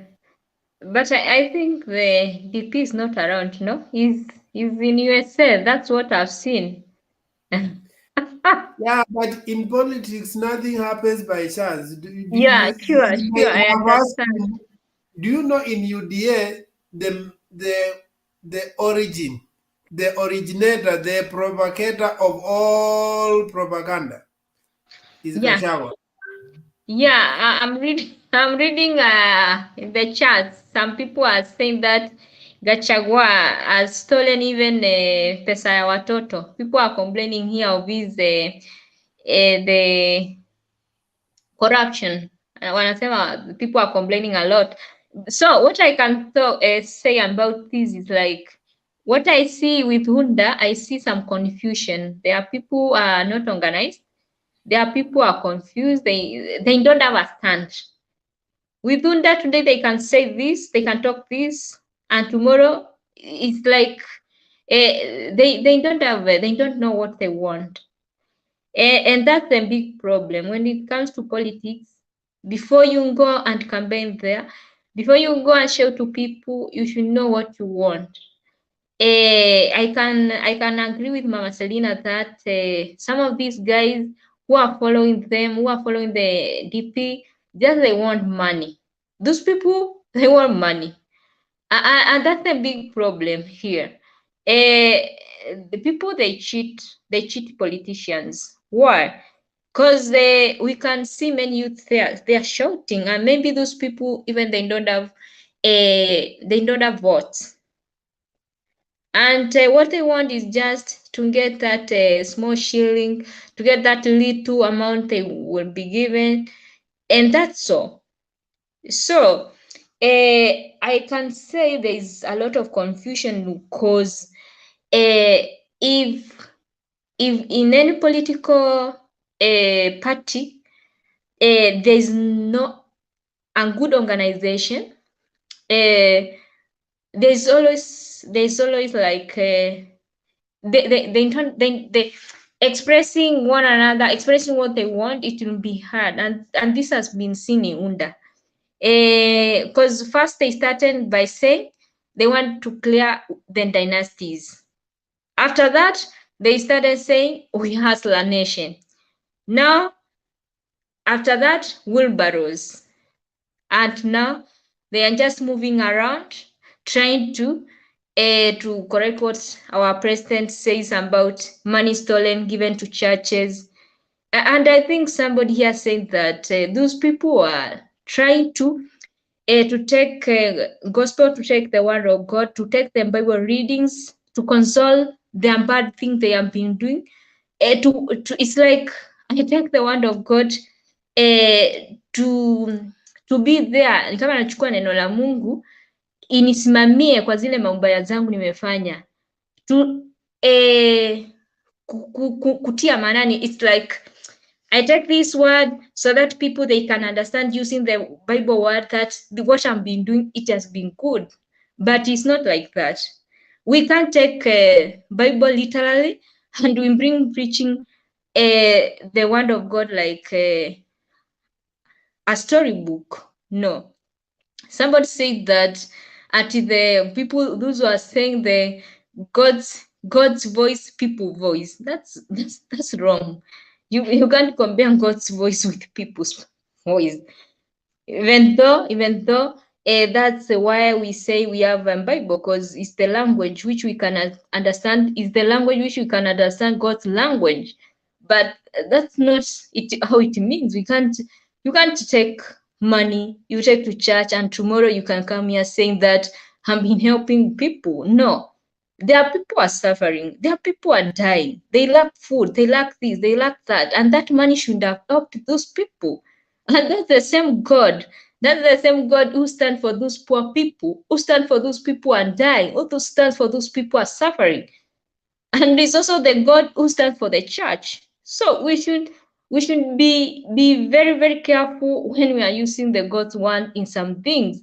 We should at least try to not use the Bible wrongly, because sometimes we might judge ourselves with the word of God. And that's the big problem. When we mix politics and the word of God, we become confused people because we don't know what we are telling people. You can set let me ask you, Kenya. Yeah. Don't you think it's us who compartmentalize life? That this is my Christian life, this is my career life, this is my work life. Life should be integral. That when I'm speaking, I'm demonstrating the word. When sure, yeah, you can, but let me tell you. Let me tell you one thing. Let me tell you one thing. A Christian life is not that easy. Even you can tell me. And when we come here saying that I'm better than others because I'm a Christian, that's wrong. Because we can't change. We don't know. We don't know how the methods which God will use. Though Jesus himself said, but sometimes it's very, very hard to know some things because only God knows the inner part of a man. Okay, about what you have asked me, about if you can live your career life with a Christian life. Someone wants to challenge you, can you have a pause? Ngoja Alex niongee. Ngoja Alex kwanza, ngoja nijibu wa kesa. Hapo ndio nataka uongee. Hapo ndio sitaki uwaje. Hapo ndio nataka uongee. Okay. You say that we are not supposed to judge, but we are allowed to discern. Sure. There is a big difference between discerning and judging. If we were not allowed to discern, you can't even discipline your child. That is it. Yeah. And we confuse the two words because judging, people, they think judging is the discerning. No. Going to back to a case of what she has asked me about if someone can mix or can with the Christian life, you can guide your career, you can guide your politics. Yeah, you can, because if I'm a Christian, I have to live like a Christian. I can't live like today I'm a Christian, tomorrow I'm not. If I'm a Christian, my life, everything I do should be guided by my Christian way of living, my Christian way of thinking, but not living. Today I'm a Christian, tomorrow I'm not a Christian. That's why now I wanted us to demystify this thing. Sure. Call that you don't mix Christianity with politics. What do you mean? David okay, what I was meaning is this. What I was saying is this. Wait before you answer. Yeah. David was both a king and a worshipper. And he wrote the many psalms you see there. But that does not stop him to be a king. So when somebody tells you that don't mix Christianity with politics, he's trying to tell you that I live double life, that there is a life of me as a Christian, then a life of me as a working person or a career person. You need to integrate. In fact, the word of God should determine your politics, determine your career, determine your social life. It should be part of you. And that's where many Kenyans go wrong. You know that. I see another question there before you answer. Okay, yes, thank you so much. I wanted to ask you this. Kuna wakati Uhuru aliongea kuhusu watu ya kanisa. Naona kuna kanisa moja walikuwa wamepromisiwa 2 million. Na kawaandikia check ya is it 600 or 1.2. Wamerutisha hiyo pesa, wamesema rais amesema ukweli. Nilikuwa nataka uniambie tu umeongea mambo ya kanisa. Sasa hiyo niliona wamerutisha hiyo pesa na wametetea watu ya kanisa. Hata leo naona Machakos kuna bishop amesema yeye ni Mkamba lakini yeye ni bishop but ako na ruhusa kurudi kwenda kuongea Kikamba vile Uhuru aliongea na Kikuyu. So kwanza nataka kusema naona makanisa ile pesa walichukua kumba hata ilikuwa ni nusu na wamesirutisha. Kwa sababu wewe umeongea mambo ya kanisa, nataka pia uniambie hiyo, kwa sababu niliona kanisa wanasema tumekubali, tulichukua pesa haramu and then now chukueni pesa yenu. You know one thing, me sitaingililia hayo. I want analysis. I want go in deep about the money given to church. But what I was trying to tell people here is that the problem with us Kenyans is like, if I'm a Christian, I should live like a Christian. I should look someone who has those qualities which can go on my Christian way of life. And also the same way Wakesa said, the in the that is like living what I am, living who I am. If I'm a Christian, whatever I do, whatever I talk should go according to what I live, what I. But as Kenyans, we are not like that. It's like, me, I understand watu wanaweza wakasema the Christian we were evangelized, the missionary brought Christian to us, but that is not under those traditional African religion which were done before. People used to live the way they were, and that's where the big problem is. Our politicians, what they do, like today, if I'm a Catholic, you can't get me there tomorrow. And I'm very sorry, I'm not discriminating anyone. I'm not saying that I can't do this or that, but I should be who I am. Si kuwa kinyonga.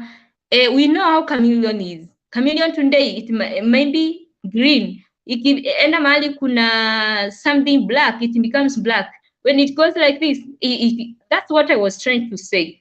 Because we are being hearing many of our political leaders, they take the word of God, ile verse mtu ananjua, if I use this verse itatumika vizuri to that message which I wanted to pass to people, and that's not how we should do. We should not take the Bible literally and start preaching the Bible to wherever we want people to understand us from. If I'm taking this, I just take the Bible and start reading. If I want like Psalms verse like this and that, I start saying verse Psalms says this and this. No, we should first understand what is Bible and the message which that person who wrote that book or that verse, what was the intention? What was that person trying to communicate? What was the message which was being communicated? See ati mambo tunaleta our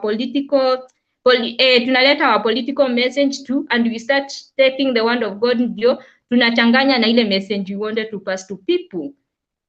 Kenya. Huyo ni nani anauliza? I'm not criticizing anyone. Niambie nakusikiza. All right, Selena, you know, one thing is that politics is a game of numbers. And numbers, you check on what influences people the most. What do people want to hear? And the politicians and the churches will never, ever separate them. They want to use the word of God in their favor because that's where they meet people. So it's going to be hard to separate a church and the politics.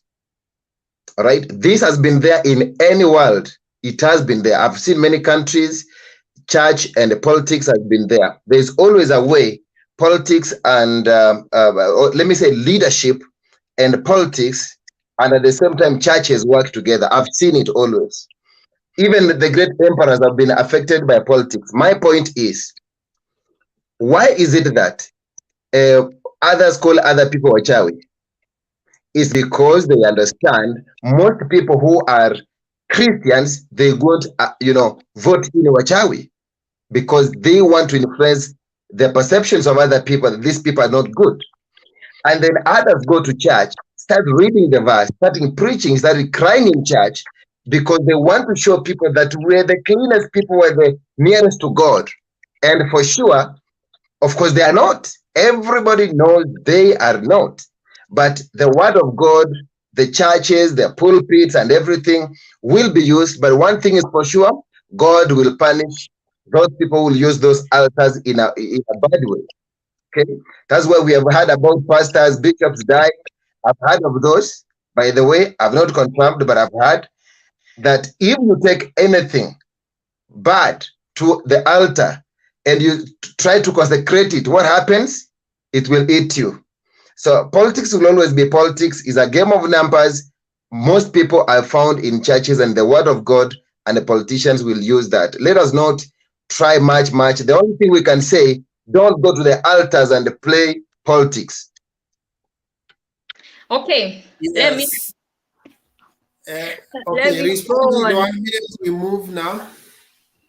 Baron, please, Wakesa. Sema. I'm saying respond to him so that we move. Oh, okay. My brother, what I can tell you is this. Yeah, I understand you, but sometimes, yeah, we can say politics is politics in number. But when it comes to church should have a stand. Church should. Okay, I'm very sorry because nimekuwa nikimeongea the whole day, nimekuwa nikiongea Spanish, sijaongea Kizungu leo, so the Spanish will try to come through when I'm trying to talk. So Vomit it, let it come out. so guys, it's true. I can't siwezi nikakataa that majority are found in churches, and that's why politicians use this to capture those people. But also remember, not all are Christians. Not all go to churches. And also, Mkenya, can I shock you? Can I shock you? Niambie Most Wakesa. people who tell you don't politicize the word, these are the people who want you to swallow the word the way you are given, the way you are taught in Sunday school. They don't want you to digest it, internalize it, and use it to empower yourself against life issues. In fact, when they find you interrogating the word of God, wanakwambia usilete siasa kwa mambo ya Mungu. But the scriptures need to be interrogated, just as the way you interrogate the Constitution. But you remember, there's a day I said this. They want you to consume it raw and leave it there, and they don't practice they have set for you standards. What I'm saying is that they have set for you standards. This is how a Christian dresses. This is how a Christian speaks. This is how a Christian dances. In fact, this is how a Christian dance. This is how a Christian talks. They have limited you because they don't want you to interrogate the word and they understand what exactly it means and how it applies to the contemporary society. Unajua nini, I know some churches, they have that educational programs about people on how to vote, about politics, what you should consider when you are going to vote. If it's not there, if it's not like that there back home, huku kwetu here, the churches that the Catholic Church, that is me, I can talk about Catholic Church because it's the one I know more.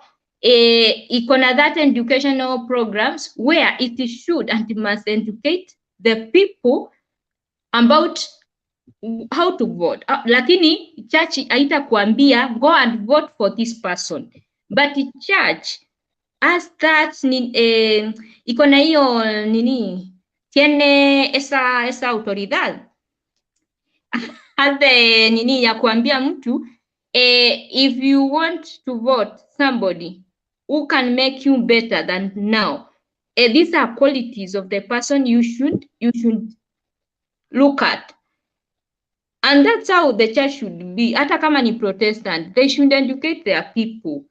They should educate their all the churches, Mkenya, all the churches do that. The only thing we were saying, let us not use the churches wrongly. But meanwhile, I vote in for Azimio to take over the whole of this country and shame the devil. Amen, amen, amen. That is it. Okay, thank you. Thank you. I think you have tried to prosecute that topic. Let's have, Is someone asking a question? I have seen someone in darkness there. Anajiita nani? Let there be light, my brother. Yeah? Okay, I want just to talk on what our sister in Spain is saying.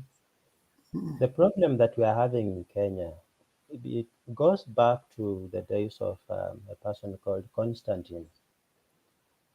And this is what is called nominal Christianity, where people come with a greed that drives the world and they combine it. It's like they want to have both worlds. You want to be a Christian to enter into the eternal kingdom of God. Those who are believers will believe that. And you want also to accommodate the things of the world. Yeah, that is the value, the opposite of good values. That is, you find people who are driven by greed. They go to churches. Today, many places around, I think everywhere now in the world, that are called churches, if you interrogate, you'll find that these are not even worthy to be called churches. Why? Because the whole essence of why they're established is the concept of money and getting more of it. And that is why we are having this unholy union between politicians who are driven by greed for power and the pastors who are rogue. They want what? They are looking for money. I have an old man in the village who used to tell us that he's a bit critical when it comes to the pastors of today.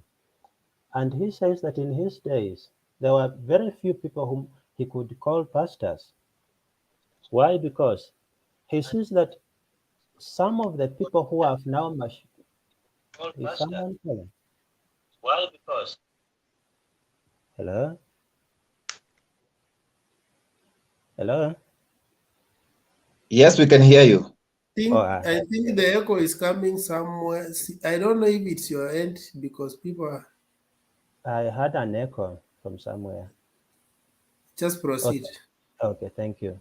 Now, the problem we are having today is what we are calling nominal Christianity, where people, they don't have the calling of God. What they have is the calling for riches and wealth. And they are seeing that the best way is to kind of mind control people. Because people, as you said, Mr. Kesa, they are not reading the scriptures to interrogate for themselves what is being preached and what it relates to them and the modern way of living. Now, they just want to go to church to be made to feel good, yeah, and to be promised that Yeah, thank you. I think you've met your point. Thank you. Thank you, Mkenya, for that part of the topic. It popped out and we had just to iron it out. So let's have Jakendu. How are you, Ja? Sijambo Bwana Wekesa. Nawasalimia wote, Mama Selina, the Kenya, Alex, wote kabisa nawasalimia wote. Yeah, tonight we are having 3 issues running on the bar line. The issue of regarding Gachagua talking about DP slot is reserved for Mount Kenya. Watu wakina Mudavadi and Weta the 5th should not have appetite for that. And then kuna Omingo Magara alisema, I'm frustrated, there is no democracy in UDA, I quit.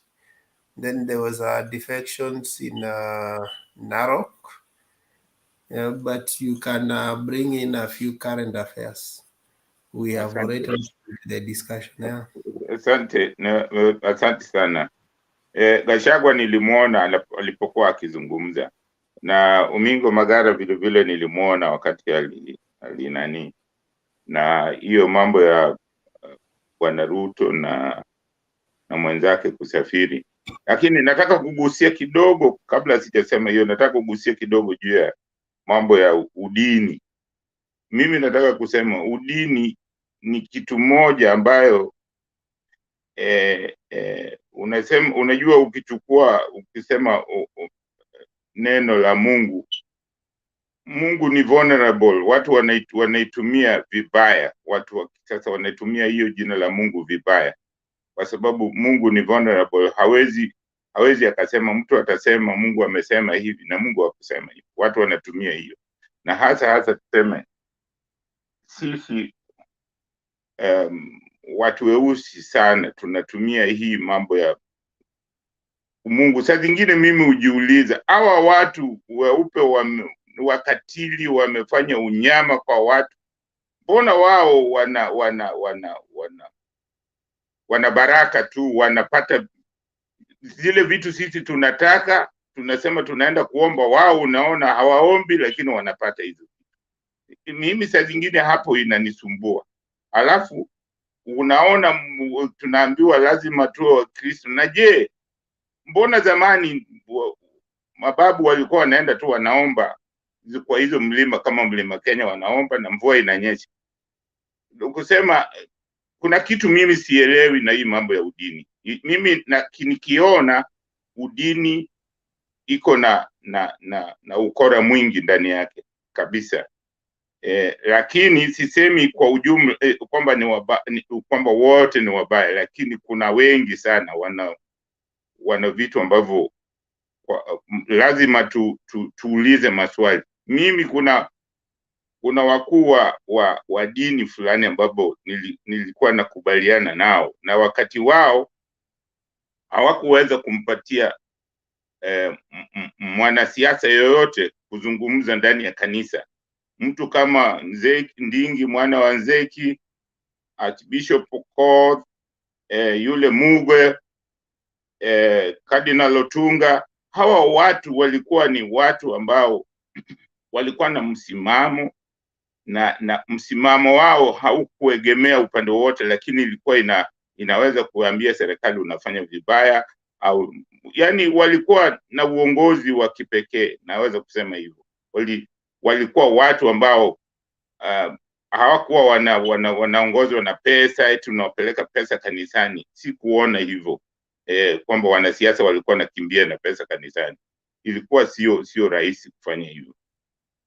So ni lazima tuulize maswali, na lazima sisi wa Kenya tuamke, tusiende tu kiholela. Ndio maana nimewambia hii mambo ya mtu kuja na pesa anawapatia na wewe unakubali eti nina njaa nichukue pesa, hiyo tayari umejiingiza katika tayari wewe ni mwalifu tu kama yule ambaye amekuletea pesa za wizi. So should we allow people to I think this scripture is the one they use for cover up. Should we allow people to tell us, don't judge me, it's God who will judge? Someone said that when you hear Christians telling you that don't judge me, just know the flesh has done it. Hauwezi kusema don't judge me, na tukikuuliza hizi pesa umetoa wapi, hauwezi kusema umetoa wapi. Mimi nakumbuka kwenye 60s hapa early 70s, ulikuwa huwezi kuingia na mahali ukawanunulia hata marafiki zako kama ni pombe, kama bila wao kukuuliza hizi pesa umetoa wapi. Wakigundua kwamba wewe labda ni mtu ambaye anaokota pesa za corruption, walikuwa wanakuambia hapana bwana, hizo pesa zako za corruption hatutaki. Na hiyo ilikuwa ni watu wenyewe walikuwa wanajichuja. Sisi watu wenyewe walikuwa wanaona uwizi ni mbaya. Wakikuona na pesa wakikuona wewe ni mtu ambaye hana hizo pesa nyingi, lakini wewe unatoa pesa nyingi, watu walikuwa wanauliza maswali kama haya. Kwa hiyo ni vizuri hata sisi wenyewe tukitaka kukomesha mambo ya wizi, ni lazima tuanze Sisi wenyewe ndio, nilisema sisi wenyewe ndio tuanze kuuliza. Huwezi kuwa na tu mtoto ameingia kwako ako na millions na umuulizi, mwanangu, hizi umetoa wapi, kwa njia gani? Au rafiki yako kwa njia gani, umepataje? Lazima aeleze, kwa sababu bila kueleza ni kusema hizo pesa hazijaingia. Kwa hiyo uangalifu lazima sisi tuanze sisi. Mambo ya mtu kusema eti tusimjaji, lazima tumjaji. Ni haki yetu kujua hiyo pesa ametoa wapi. Hiyo jukumu tumepewa na Mungu vile vile, kwamba ni lazima tujue pesa au chochote tunachofanya lazima tujue inatoka wapi. Hatuwezi kuacha tu watu kukaa kiholela tu, mtu afanye vile anavyotaka. Hapana, lazima tuwe na mipango ambayo mipango ndio inaweza kuongoza watu.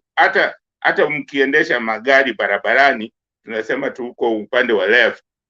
Hivyo ndivyo, ndio maana magari zinaendeshwa, ndio maana magari ziko njiani, zinaweza zikaendesheka. Kuna nchi zingine ukienda zinakaa upande wa kulia. Hivyo ndivyo ilivyo. So hatuwezi kuacha tu watu kiholela hivyo. Lakini nataka kuzungumzia juu ya Gachagua, yale matamshi yake. Hayo matamshi ambayo alisema, mimi nafikiri nimezungumzia, hata kuna wakati mwingine nilizungumzia kwa YouTube. Nilisema hii mambo ya vice president kama wa Kenya ni lazima tuitilie mkazo wa kwamba vice president akimaliza kazi wanatoka na president wake.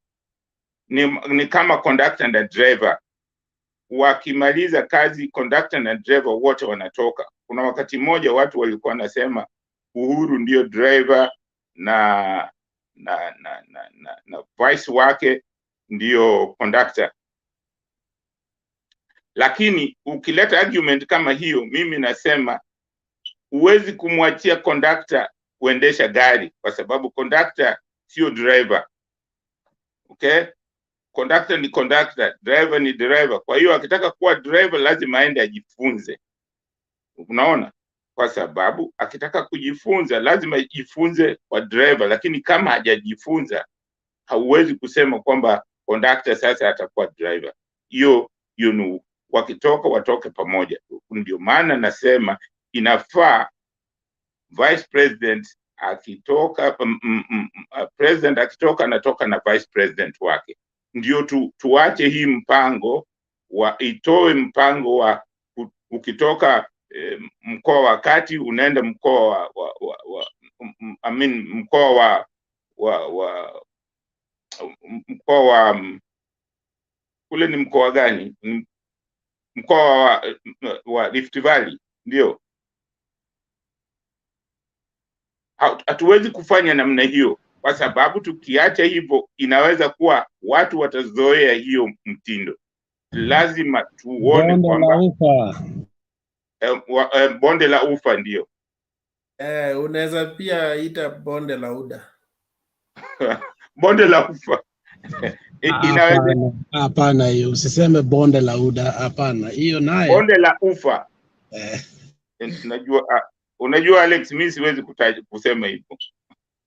Lakini inatakikana kwamba vice president anapo kuwepo atoke na president wake waende. Huyo vice president akitaka kugombania urais aje baada ya miaka 5. Hiyo itatoa hii jukumu la kusema kwamba unampatia vice president wako alafu ukitoka naye anapatia vice president. Hiyo italeta vurugu, watu watakataa. Hakuna, tunataka nchi ambayo ni tulivu, nchi ambayo iko na wananchi ambao tuko na utu na hekima.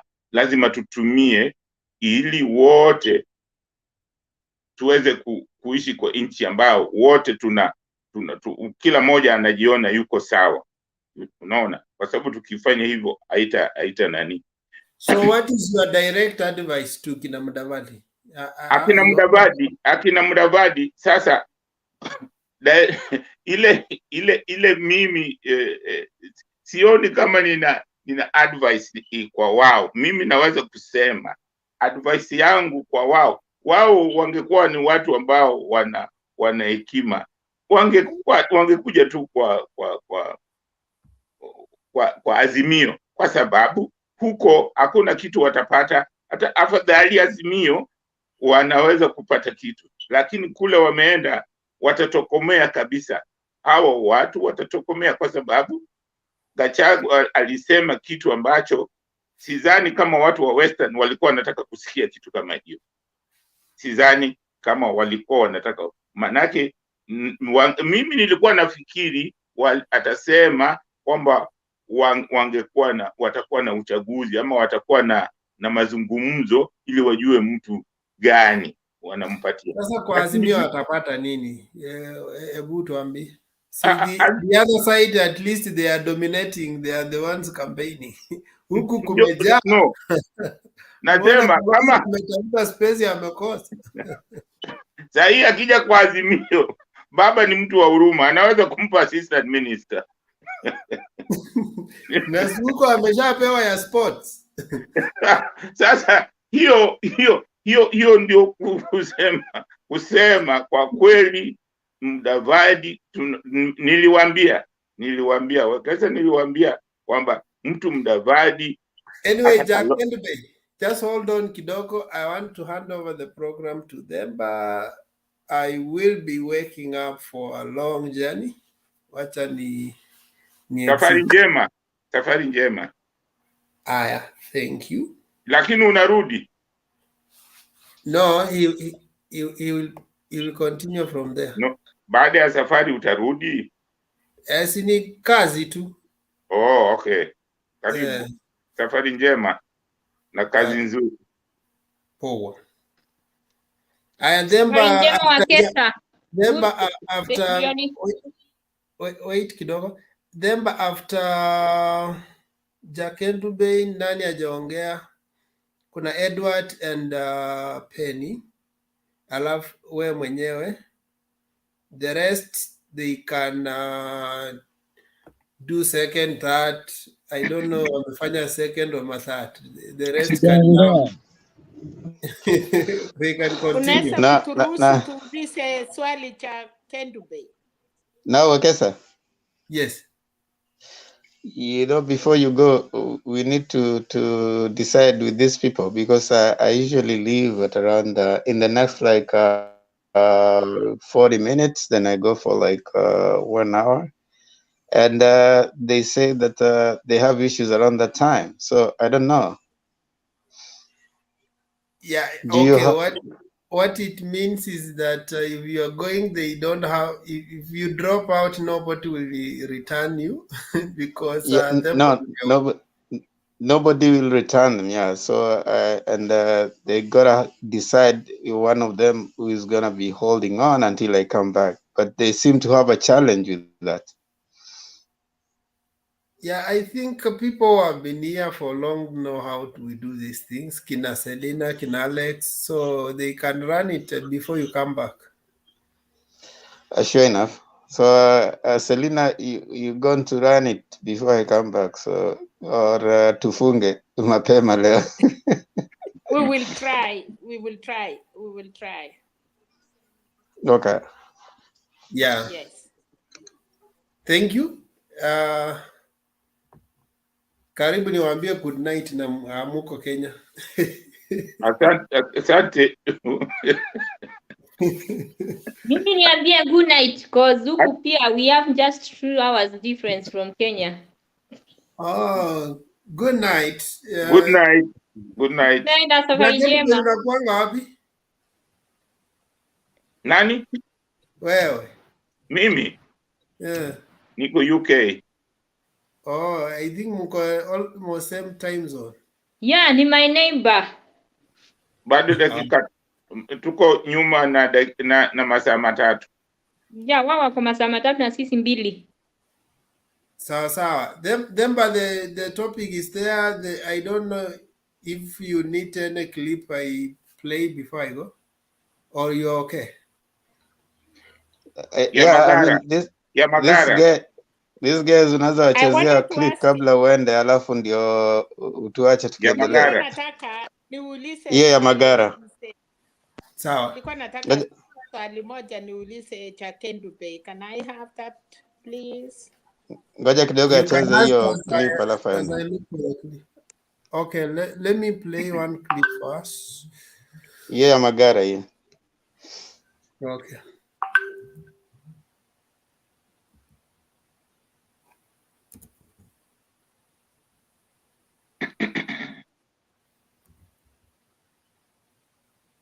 Hebu muulize swali nikiangalia.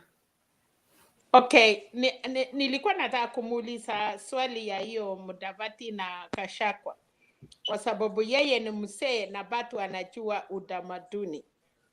Msee Chakendu Bay. Kama unaingia kwa boma.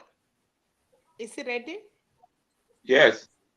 Okay, kama unaingia kwa boma na tayari mama We ako show ndani. maturity, we display tolerance by accommodating divergent views, knowing too well at the end of it all, Kenya must win by having all of us unite and grow our nation as peace-loving brothers and sisters.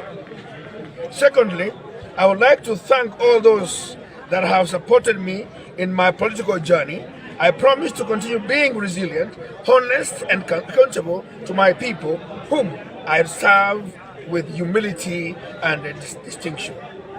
For a long time, I have harbored an ambition to be the Kisii County Governor through the UDA party, where I was also the National Treasurer. There have since been developments that render my candidature through UDA party impossible. After considerable reflection and consultations with my people in Kisii County, national leaders, family and friends, my political future and ambitions must be sufficiently addressed, cannot be sufficiently addressed by the UDA party. I therefore immediately resign as a party member and as a treasurer. I continue talking to other political players with a view to finding political suitors that align with my vision for Kenya and that will respect the ethos of inclusivity by crafting a future that weaves a fabric that appreciates every Kenyan's dream and aspirations. As you can imagine, this has been such a heavy decision to make, as we must always allow the voice of people we seek to lead prevail over the above the personal ambitions, and that the voice seeks to be wanting a different direction from a path I'm currently on. The voice of the people is ultimately the voice of God. Finally, let us all be vigilant, for politics comes and goes, but we as a nation, must remain united to allow us usher in the golden age of our republic. God bless Kenya, God bless Kisii County, and I thank you all.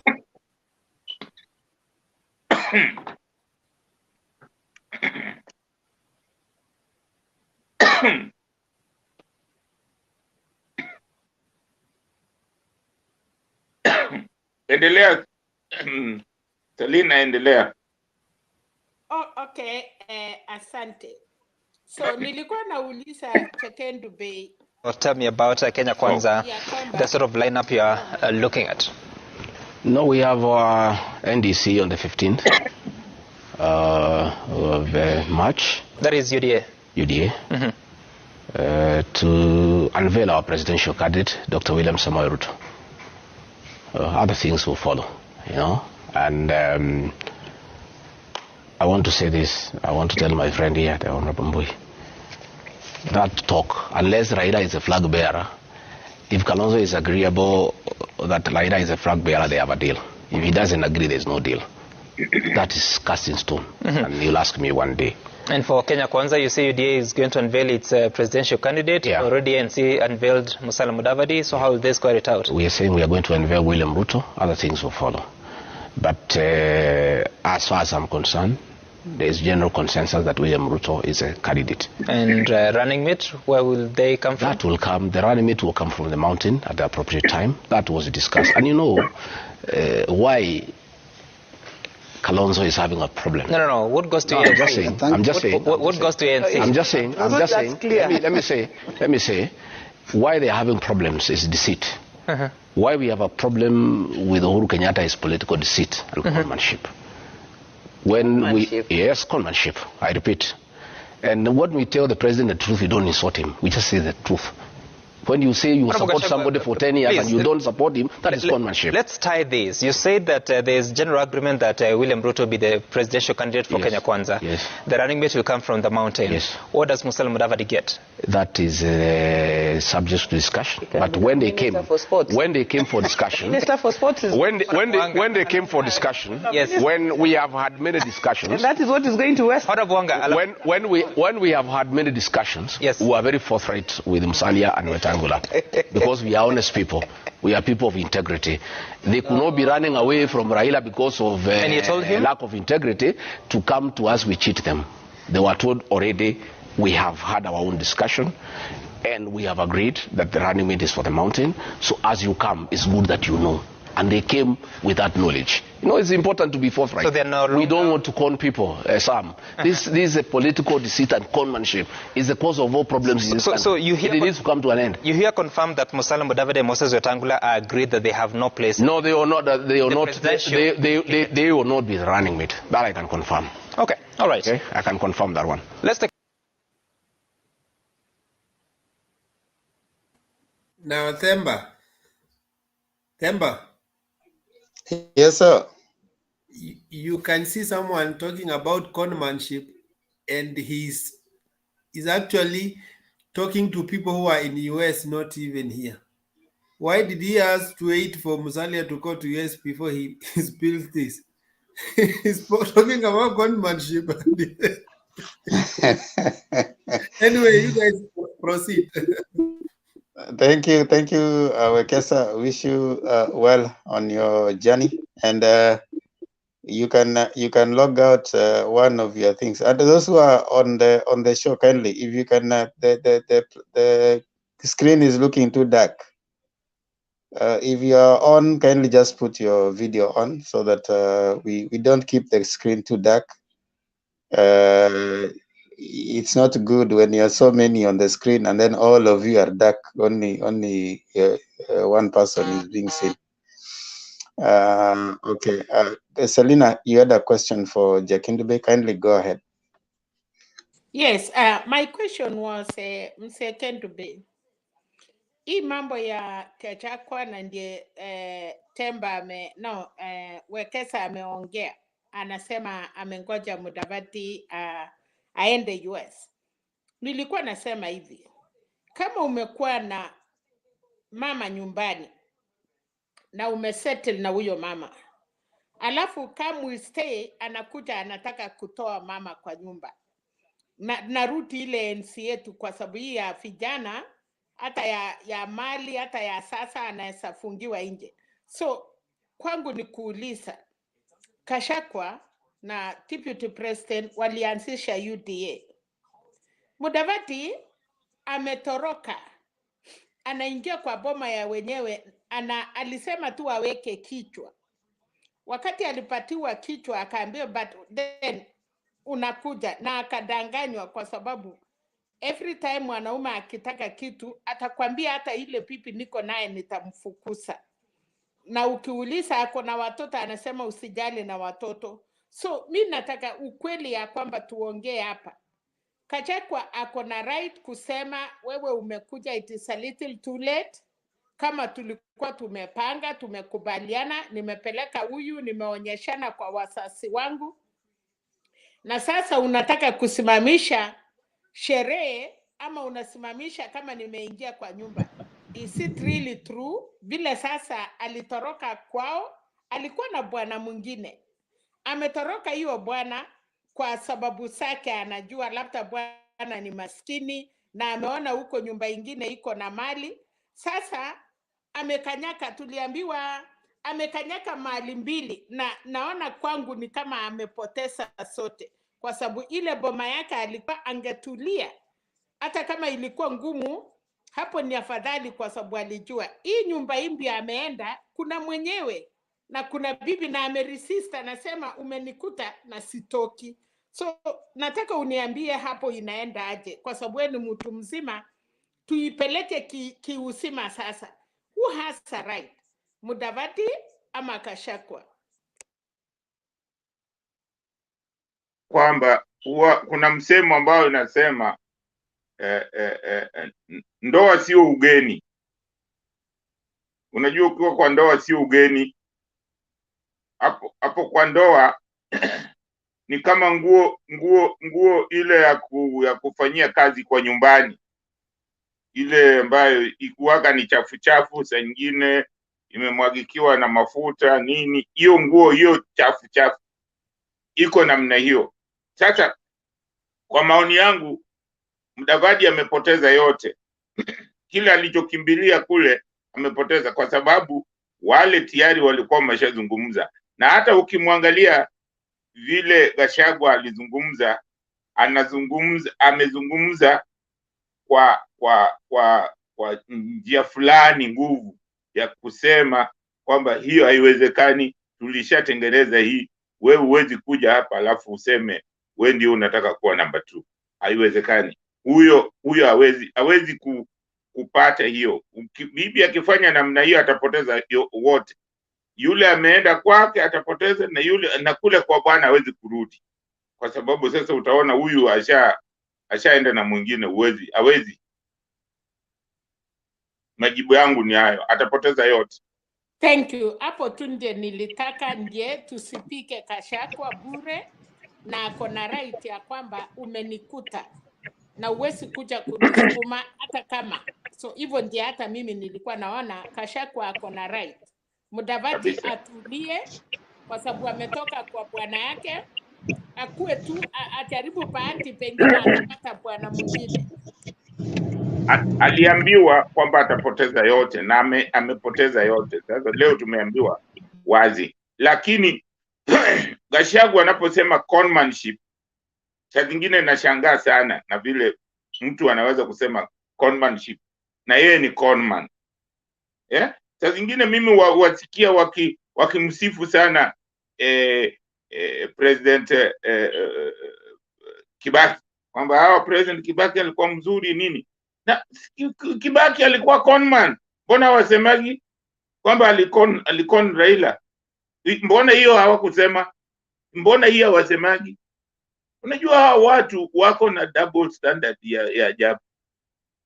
Mtu alikushughulikia, amekukampenia peke yake. Waacha Ruto walikuwa na kampeni wawili. Huyu mtu alikampeni peke yake. Kenya mzima. Na ka make sure kwamba ushindi umepata, alafu anamkona. Hiyo sio conmanship.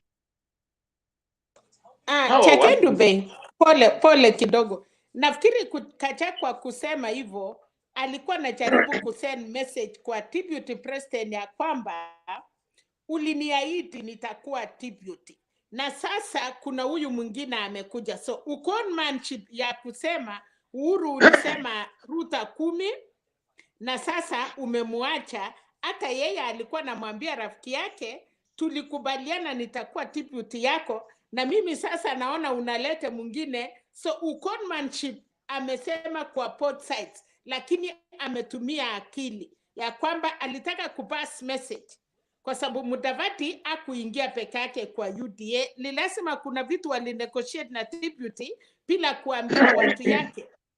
So alikuwa na jibu ya kwamba we don't need a conship here, kwa sababu hata yeye alikuwa anamwambia Ruto ulinipromise ndio tukaunda UDA, na Uhuru na Ruto walikuwa wamesema 10-10. So hapa alikuwa na send message kwa mkubwa yake ya kwamba huyu mtu mwingine ametokea wapi, anataka kiti yangu. Nafikiria kwangu ni hivyo. Hata mimi nasema nafikiri tunasema lugha moja tu, isipokuwa najaribu hiyo yao nimemaliza, lakini najaribu kuangalia nani Gachagua vile anasema conmanship, ni kama kuna hiyo conmanship inaishia tu kwa mtu mmoja, lakini nasema wanapozungumza huwa wanasifu sana, hata wanasema President Kibaki alikuwa. President Kibaki vile vile alikuwa conman chief. Yeye alifanya ya waziwazi bila nani. Huyu Uhuru unaweza kusema mtu hata kisema Uhuru conman, Uhuru sio conman. Mimi kwa maoni yangu sio, kwa sababu aliwaambia tufanyeni kazi. Huyu makamu wake amekataa. Sasa kama umekataa kusikiza bosi wako, alafu unatoka kwa party, haja kufukuza, president hajawafukuza, wamejitoa wenyewe. Kama anamkejeli, anatukana president, president anajaribu kufanya mipango ile walikuwa wanahunjumu hizo mipango. President hajakuwa conman, hajamcon hata kidogo. Ni kwa sababu wao walikuwa wanakataa kufanya vile president anataka, na hii serikali maswali yote mtu anaulizwa ni president. Hata saa hii wanasema the buck stops with president. Sasa ninyi kama mnakataa kumsaidia kufanya kazi, atakaa na ninyi eti ndio msemekane? Hapana bwana, lazima tujue nani ni conman. Hawa ndio conman, Gachagua na wenzake na Ruto, au ndio conman, kwa sababu hawajafuata vile wako conman, wanafanya hata kazi, wanachukua mishahara wote na wafanyi kazi. Mwisi anajua Chekandu Bay. Mwisi anajua. Haya, wacha tulete. Tosha, wacha tulete wengine. Asanteni sana, wacha tulete wengine pia, tusikae kwa hiyo sana. Alex sema. Mama Selina, tunapo mifano ya ndoa na siasa inaweza danganya sisi mahala pengine, kwa maana inaweza fanya vijana wafikirie siasa na ndoa ni kitu moja, na sio kitu kimoja. Ingine ni nzuri but nyingine si ya ukweli. Kitu ya pili, UDA is Ruto and Ruto is UDA. It is a personality cult politics we are having. Ni kama ODM. Jimmy Wanjigi akubali asipokubali, acheze chochote afanye. ODM is Raila and Raila is ODM. The same thing to Jubilee. So Rigathi has nothing, hata kama alikuwa founding member, he has nothing to say. That is being childish. In the end of the day, the DP Ruto will sit down and ask himself, what is the right way I can win this? If he realizes this is the way, and that is why exploratory committee ya choose the deputy takes time to see who can bring votes, not who do we like, not who is loyal, who is ABCD. It is about who can bring votes zenye sina, period. That is the most important thing. So for this, Rigathi has nothing at all. And the problem is that Mudavadi came na hata zile zenye walikuwa nazo zikaenda.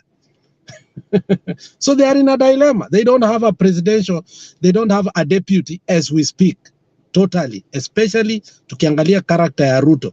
Ruto cannot work with anybody because ye mwenyewe ukiona tabia yake alishindwa kuwork na president. So wanapokaa chini waangalie nani hata sumbua Ruto, wanapata kuwa they can't trust a tribe that already wamesema waliwasaliti. So that is the problem that this man has. So ukiona wamekuja na Mudavadi huko, just know that he has already told us that this is going to be my deputy.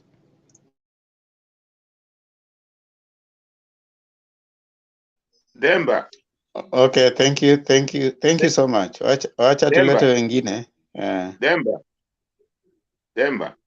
Yes sir. Dakika moja, nusu dakika, sio nusu. Nilikuwa nataka kumalizia kusema kwamba sasa Nyanza iko locked kwa sababu Magara ametoka kwa Uda. Sasa Nyanza hakuna, sijui kama Uda watapata chochote Nyanza. I don't know. vile ninavyofikiria ni kwamba huko watafute kura mahali pengine. Haya, asante sana. Edward Mukaya, habari? Yes, na wasalimu nyote, hamjambo? Hatujambo. Hebu toa maoni yako kwa mada ya leo. Tuko KKA ya DP Slot, Omingo Magara na Uda. Unaonaje? Hebu toa maoni yako. Wacha nizungumze kuhusu this the DP position and the regard the remarks. It's obvious for anyone who didn't know that these people from Mount Kenya, they also have interests, and they were to get someone from the mountain to be the running mate for the DP. So for the case of these two regions, let me say, I don't know if they went with which expectation, but if they had any interest for the seat, then they are doomed. Mudavadi and his fellow Wetangula, and the same case with Kalonzo. Like if he is expecting to get something from Azimio, he is also doomed. If I see these guys, there are sometimes have been found in long queues, like in the supermarket, and there is a long queue. You have done your shopping, and you're now in the line, and the line is going slow, kind of. But when you reach in the middle, then you look around some counters, you see it's moving, and then you change your mind. Then you move to the other side. So when you get to this side, then you find like, yeah, it's moving. But when you reach there at the counter, then maybe the teller machines, they hang, and you're not even able to move anymore. The people you were with in the other line, they have been served, they have left. So that situation, I compare it with it's similar to the case of the two guys. So I don't know what they will do, but I guess maybe they are waiting, the two divides, they are waiting to see who will say who. Then from there, they can make their decisions. So it's kind of challenging for them. I guess they are waiting to see if, as Mio says, we will have a DP from the mountain, then they will also, the one Kenya, I mean, they divide with the DP. They will now then maybe try and find out what they can do to find the running mates. So there is also the decamping of Magara. Magara, I think he just looked around and he found like this is a no-go zone. And even basically, in my view, for the longest time, he has had little to offer. So even if he decamped, still he wasn't going to yield anything to the UDA side. And even if he moved still to the Azimio, he has little to offer because it's already taken. So I think he just came to get some sympathy in case the Azimio carries the flag, then maybe they may have some sympathy on him and give him some position, as my colleague said. I want to support Selina. She talked something about Rigathi. Yeah, Rigathi has a reason to make the comments he made, like Mount Kenya is reserved for them, because even when you see from the beginning, they have campaigned a lot, and actually they are the ones who have made the UDA song be relevant in the mountain.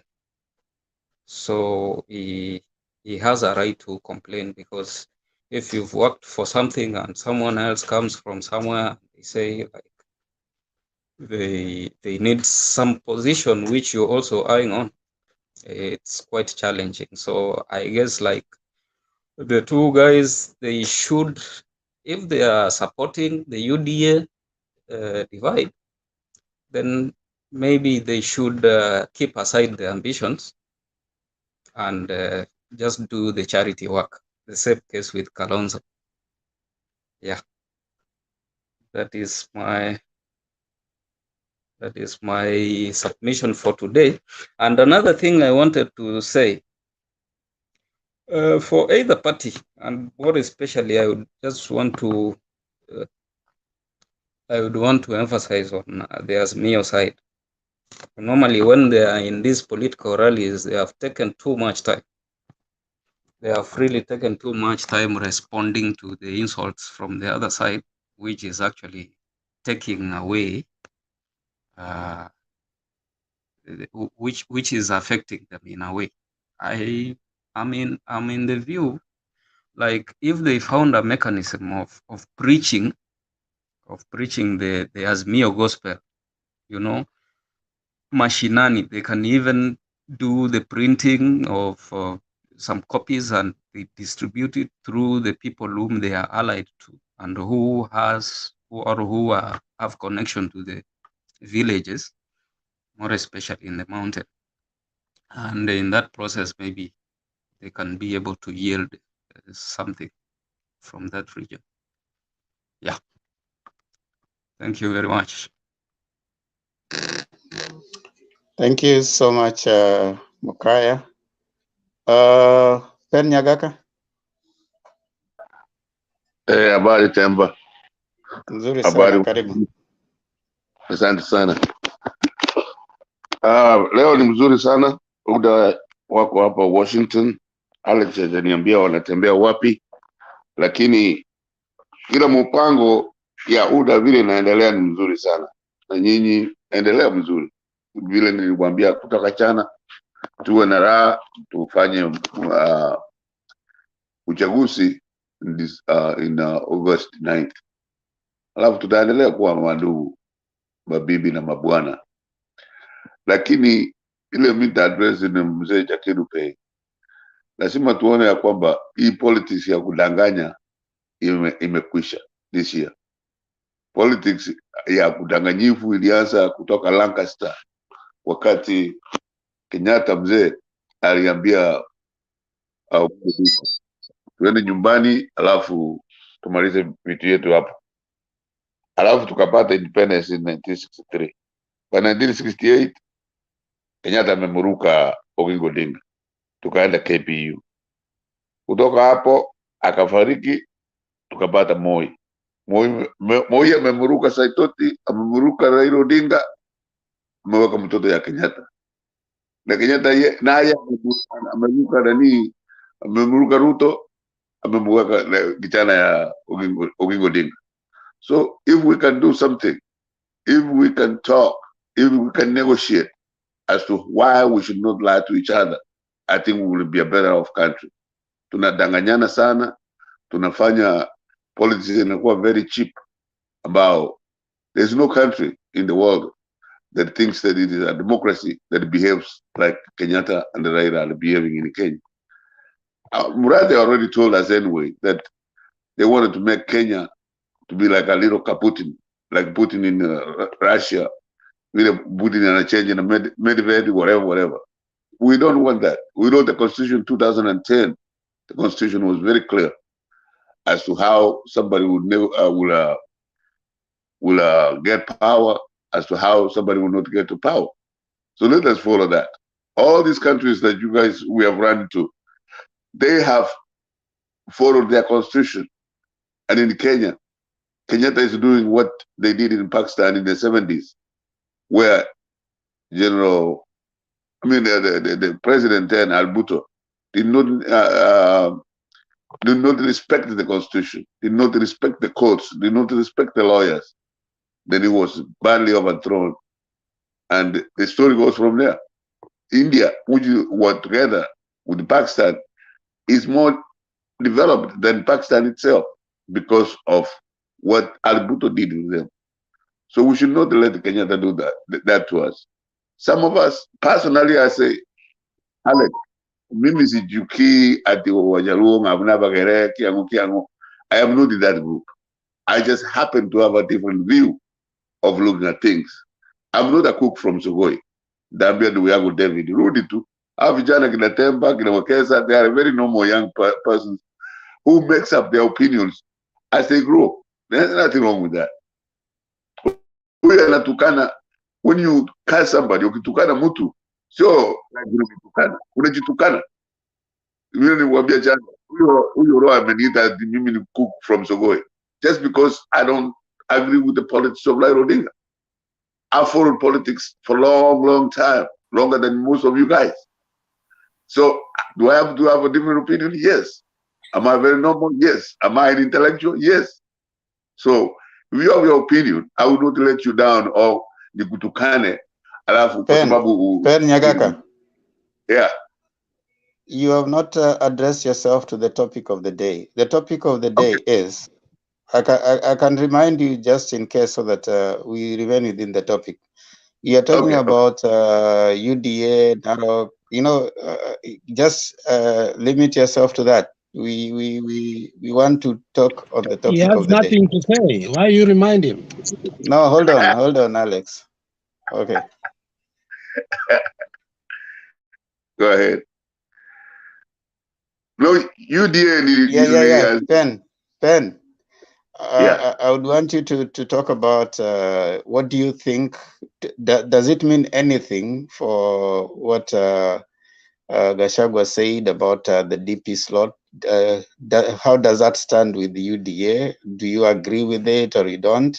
What do you think about the resignation of Omingo Magara and the two Narok, aspirants? So kindly just limit yourself to that. Because again, if you keep throwing us off, you're saying you don't want Uhuru to do for you something. You can't quote which part of the constitution he has gone against. You're just whining and lamenting. We want you to apply yourself to the topic of the day. Okay. Thank you. Okay, let me limit myself. Magara Mokoyone, he has come to my house in the States. He's my in-law. As for him resigning from Uda, that's perfect because every one of us has a right to do when they want to do it. So Magara did right. Uda, we are in the perfect shape. We are where we are, and we will win or lose because of the energy and the democracy that we have. Yes, Alex, I have something to say.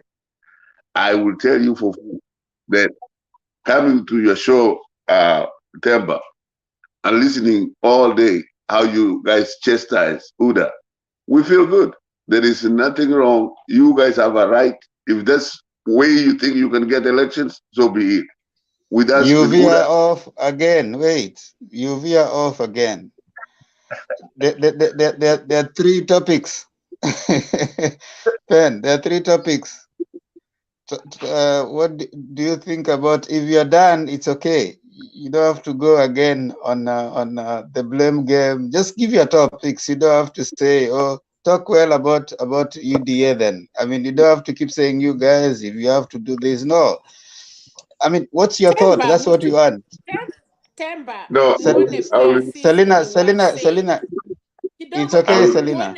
No, kidogo tu. It's okay, Selina. Mufananishe na vijana kama Alex. So tukiongea Selina. ile haifurahishi vijana, mtuhurumie kama wase because sisi tuko nusu ya miaka yenu. So please musimusukume sana kwa sababu amekuwa mse na anapenda kuketi na kutoa maoni na kukaa na sisi. Vile sisi wase Chukindibe, Selina na wengine, we are half of your age. Mtuheshimu kwa sababu tunapigia kelele wale wako nje, tunawaambia wana heshima, na hata sisi hapa msee akiongea hata kama ana sense, mtuhurumie kwa sababu tuko na mapenzi kuungana na nyinyi. Na Raila anasema wasee wamekunywa chumvi, wameona mbali, na vijana ile usee wamefika watafika. So tafadhali tusiambie wasee hamuna la kusema. Kama hatuna la kusema atunge wasaa na munge kuwa hapa, na usiseme mimi si mama yako ama mimi si baba yako, kwa sababu tumesaa vijana kama nyinyi. Asante. Now, Thank you. you see, wait, Ben. You see, you have addressed yourself to something I haven't said, and it is the duty of the moderator to control. We don't look at age when you come here, and we don't look at mzee na vijana. That is a debate that I've always seized. I've said we don't want to address here. Age is not part of what we look at when you come here. We look at your ability to share what you have to share. It's not about whether you are old or you're young. So I think that is a no. Wait, Selina. Wait. Let us talk. Okay. It's okay to listen to the moderators. Now, when you come here, it is not your age that brings you here. It's what you have to share. That is what brings you here. And we listen to everyone, whether you are young or old, you have something to share. So when Ben is talking and he's veering off the topic, it's up to the moderator to bring him back to the topic. Otherwise, we are just going to sit here and listen back and forth, which is not going to help the debate. So allow us to submit. Ben has something to share, yes, but it doesn't add value to go off. There's so much about the topic that he can talk about. All right. So let's we listen to all of you. We listen to Jakindube, we listen to Alex, we listen to Selina. Gender, age, and color is not what we look at when you come here. So let's just be focused, stay focused to the point and the debate. That's what we request. So Pen Nyagaka. Okay, thank you. I think we are not able to be around. Pen Nyagaka. Unmute. Hello. Yeah, continue.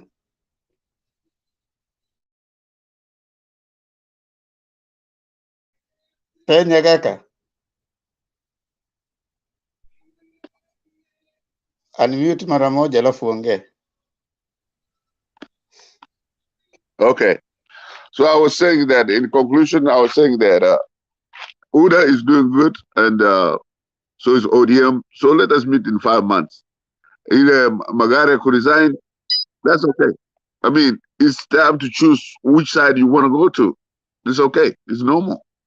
And at the end of the day, we will watch the elections in August 9th. Thank you, sana. Asante, Miss Selina. Tumeona mingi. Asante. Okay, kuna Alex ako na swali. Alex, mute Nyagaka ndio. Penny. Okay, so, Alex, go ahead. No, Penny, it's shameful that meeting ya UDS inaendelea.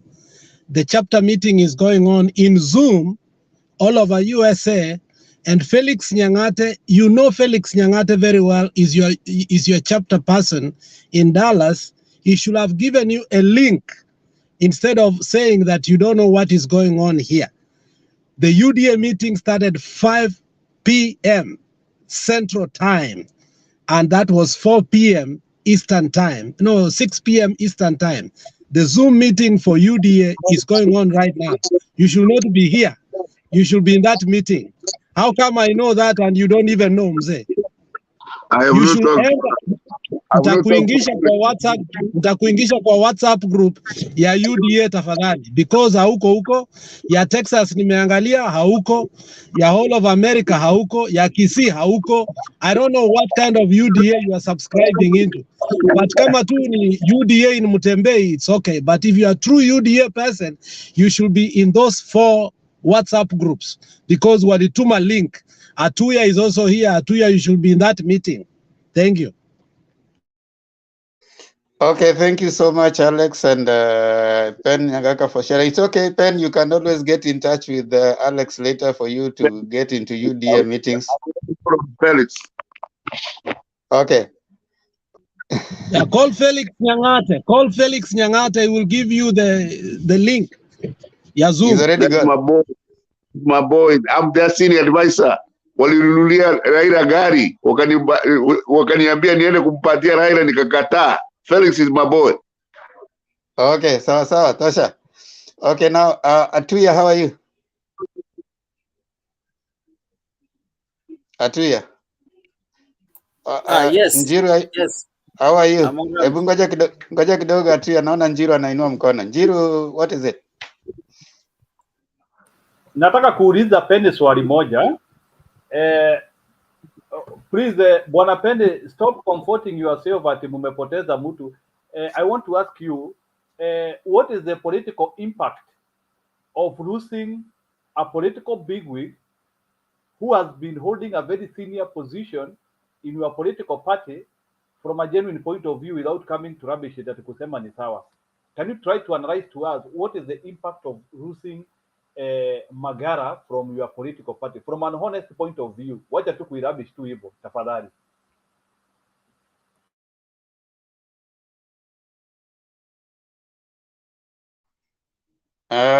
Penny, do you have anything to say? I can answer that. Okay, sawa, wewe saidia Penny. Atuya, wacha Atuya atakujibu kwa hiyo. Atuya, go ahead. Thank you. I actually didn't know you guys do hold debates on Monday nights. I was just going through YouTube and then I saw the session was on. First, I want to respond to Alex. I think Alex, I'm in Kenya. I'm not in the States, so I might not be privy to those WhatsApp groups that you recommending me to. But back here home, I apologize then. I don't apologize easily, but for that I apologize. But back here at home, I'm fully immersed in every activity that we are engaged in. Just let me now address myself to the topics of the day. First, I want to just debunk some the narrative of a storm in Kenya Kwanza Alliance over what Rigathi said. I think I was watching the interview in the morning. What happened that Rigathi never came to the show just planning to say that. A question just came and he found himself just addressing that issue and giving out a secret, not a secret, a poorly hidden secret that the running mate will come from Central. It's nothing big, it's nothing new. You saw the Secretary General of ANC trying to address the issue. It is just normal political PR, try and preserve the image of ANC. But deep inside, each and everybody knows that the Central will provide the running mate for Kenya Kwanza Alliance. Musalia Mudavadi and Wetangula came to Kenya Kwanza Alliance knowing that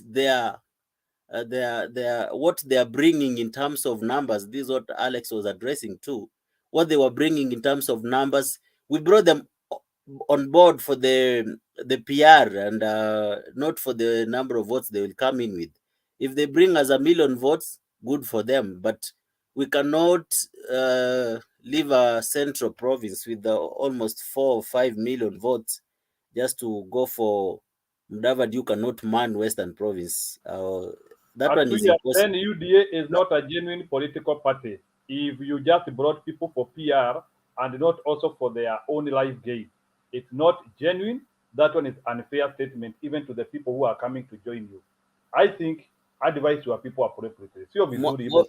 Maura, allow me to finish, and then you will hit me. Njeru, wacha amalize.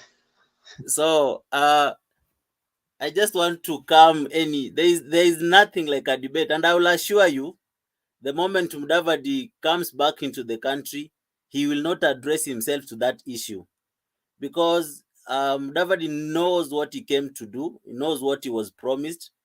He has been promised some part of government, but he has not been promised the deputy president position. And then there were those people who were saying that Mudavadi has lost. He ran away from Oka, he ran away from Azimio, he came to UDA and he has lost. Let's face it, on the other side, he was losing more. He could not become a deputy president to Raila Odinga. He could not become even a top principal in the arrangement in Azimio. So he's even closer to power in Kenya Kwanza more than he could have been in Azimio. So the issue of Mudavadi losing, having a lose-lose situation is not adding up. Number two, there was the issue of Omingo Magara decamping, and this is what Njiru was actually trying to ask. Njiru, I will tell you one thing. Omingo Magara was very influential in Gusii politics back in 2007. And after that, Omingo Magara has not won any election. Omingo Magara was actually given the position of treasurer in UDA because there is at some point he held the same position in ODM. So he was given that position because of regional balance and not necessarily, and the experience in accounts, not necessarily the number of the political influence he was bringing to UDA. Omingo Magara is not of any value to any political outfit currently. And I want to tell you, this is not a hoax. Even Alex can tell you. Omingo Magara, he cannot win. He wants to run for governor in Kisii County on Jubilee. Jubilee now, the current TNA, I no longer call it Jubilee, it's the TNA. He wants to run, and he wants to run for governor, and they cannot even make it to number 3 or 4. Omingo Magara was actually bought by Jubilee, current TNA, and I will want to state this. Currently, there is a party, a former ruling party, that is selling tickets to UDA aspirants in the mountain and in any perceived region where Jubilee has used to have influence. They are hawking party nomination tickets and promising to sponsor candidates. They have approached some MCA in my area. They have approached MP aspirants in my area, trying to persuade them to decamp UDA to Jubilee, now TNA. I call it TNA because there's nothing new in that Jubilee. So Omingo Magara decamping UDA is non-consequential, zero. In Kisii politics, I will want to tell you this. We have Kisii County and we have Nyamira County. In Nyamira County, UDA is almost assured of 4 seats. That is North Mogirango, West Mogirango, Kitutu Chache. Those are sure bet UDA seats. Apart from 1 seat that is still up for grabs, the one that Ben Momanyi holds, the other seats in Nyamira are well locked under UDA. In Kisii County, I know Kisii County is a little bit dodgy. It's more ODM in terms of the presidential vote. And I want to remind you again that in Kisii County, ODM has got no elected MP apart from the by-election that they got one. So in Kisii County, it's still tricky. But anyone who knows politics will tell you that Omingo Magara has got no say in Kisii politics as it stands today. And then there is this issue of some aspirants in Narok decamping. I think they don't deserve a mention even. Who are they? You cannot. If today I joined TNA, I don't think I'll make it to the news. So those people are decamping. Decamping is happening everywhere now, so I don't think those ones make any sense. And I want to finish to say Omingo Magara was paid, he was bought by TNA, formerly Jubilee, to run as governor in Kisii County.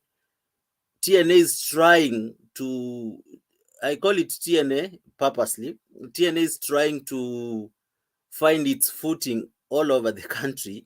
And the good thing is that they are fielding candidates in ODM strongholds. So in places like Kisii, they are buying MPs to vie. So they will share Azimio votes, and UDA will walk in between them. So it's a welcomed gesture from them.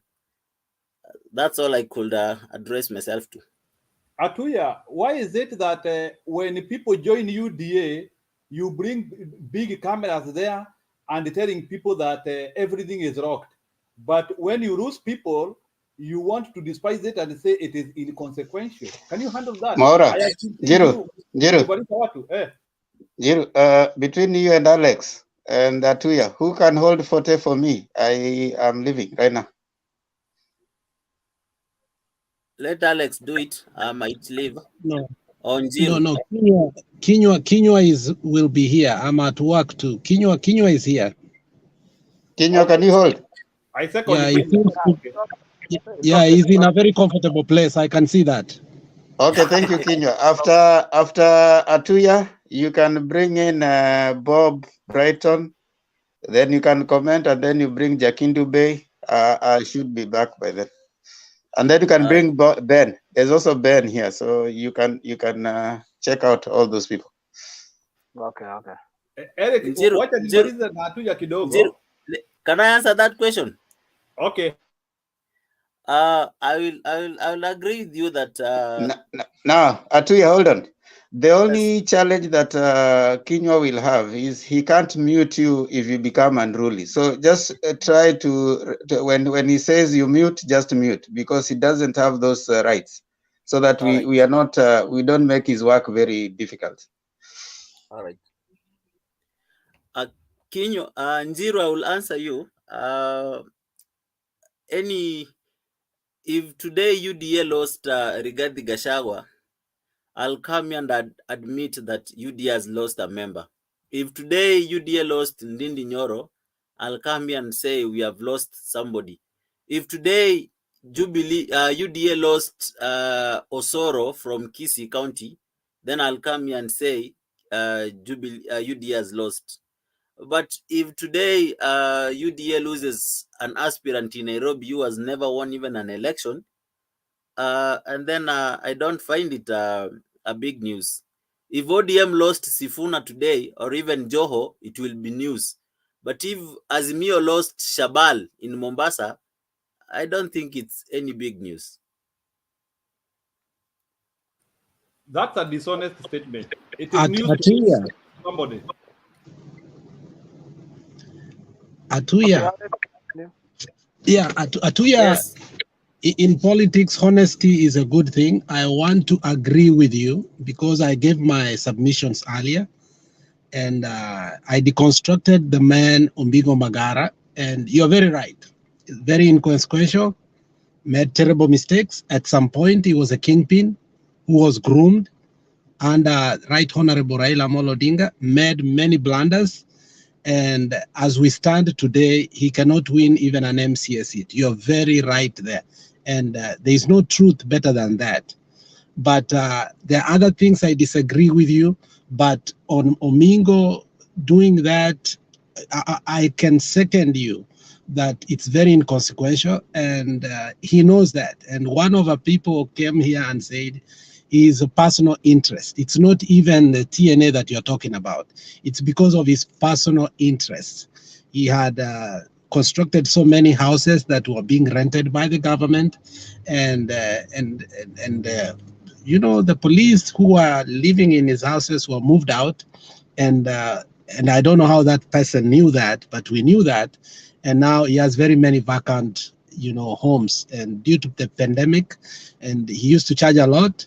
He is having some financial problems which cannot even allow him to even run for an MP seat, leave alone the gubernatorial seat. So on that, I agree with you. But there are many others I don't agree with you, and because I don't want to bring a debate here that will be robust, and we don't have a moderator, because I know we can go head on, me and you, mbaya sana. So let me leave Kinyua in peace so that he doesn't have a hard time here. Thank you. Okay, Well, okay. Thank you, Alex. I think Penny, just wait. Penny, just wait. I think let me just give it to Bob. I think I should go to Bob first. Okay, Bob second. Okay, thank you very much for this time. It has been quite some time before I came here, and I'm privileged to be here. I thank Mtembei TV for whatever he's doing. He's shaping our opinions, and that is really good as far as we grow and we learn from the daily happenings in our politics. I want to go straight to what we have here as our headlines. And let me start from where my brother Toya has left it. When you look at how UDA behaves, for example, there are those Tanga MPs who are allied to DP Ruto. There are some MPs that were in Tanga, but they are now being paraded that they are now defecting to UDA. So if you look at that situation, that scenario of parading a Tanga MP as a UDA, and then they come in and say, oh, Omingo Magara is inconsequential, he has no vote. I think they are not right. They don't know what they are saying, because even if you look at the law, the constitution tells us that you need 50 plus 1 votes for you to win a presidential election. So if you look at 50 plus 1s, it means that you get 50%, then you add 1. So even that 1 vote on Omingo Magara himself, before you look at his influence, it counts. Then it also shows what is happening on the ground. For example, you cannot now say that Kisii is that pro-UDA, though we know that Kisii County is not that pro-UDA. If you do the analysis, you will realize that even the Jubilee against NASA, Nyamera was 50-50, but Kisii was more than 60% ODM. So with the happenings, with the realignments, and also the Matiang'i factor, there are so many people, even my friends in Kisii, who are looking at Matiang'i as a potential presidential candidate in the future. And therefore, as a small community, I think they are looking at this opportunity that one day they will be able to look at Matiang'i as a president, though even from a small community, but he will be acceptable on that he has worked with other people. So in 2017, Matiang'i aligned with the Jubilee, so you could not see that realignment. But now there are those who perceive that he might be presidential candidate, so they are aligning to the side that he is, so that when he continue being developed further, maybe in 2027, we never know the game plan that will be there, but he can be developed. So like now he has remained to be a cabinet secretary. You never know the plans that are underground, maybe to unveil the team for 2027. So that realignment is real in Kisii, because Azimio will go there and say, we have this your man, and he's a potential candidate. And even you can hear even those from Central, they were saying maybe Uhuru has some cards, and that card was that Matiang'i could be a presidential candidate. Then when we were still doubting if Uhuru really will be supporting Raila Odinga. So in Kisii, we will see a lot of defections on that line, because now they are saying that Matiang'i has remained in the cabinet and also is a potential candidate. He's a potential candidate on his own, but when he's supported by these people, the Kisii community will feel that at least they have a man to stand for them. Then let me come to this issue of KKA, the antagonism that is in KAA. You see, Musalia Musalia has no votes per se in Western, and even now it is further. If you compare to even 2013, is more weaker because he cannot convince unless he's top. He's either presidential or deputy or running mate. He has no convincing power. There's no way you will tell Western people to leave voting for Raila, that you are going for presidency, then you fall apart and then wait for minister of a government that they have not seen. So we have a situation in Western where people in Western, they really they have this culture. They have developed this culture of voting for Raila Odinga. They have voted for him since 2007, 2013, 2017. This is likely to influence other people to even vote for him in 2022. Then if you look at also the issue of the Mudavadi factor, Mudavadi is not going for anything. If you are going for presidency, then the people of Western would have been influenced and say, let us stand with by our man. But because he's going for nothing and he's waiting for a presidency that they are not sure of, surely they will not follow him. Then secondly, they have voted in the past and they were told that our votes were not counting. And this is why I stand with what Sabina Chegal said in Vega, that there are rumors that our votes were being stolen somewhere. So you see, such statement gives the people of Western that this time round we are sure that we are going to vote and our votes will count.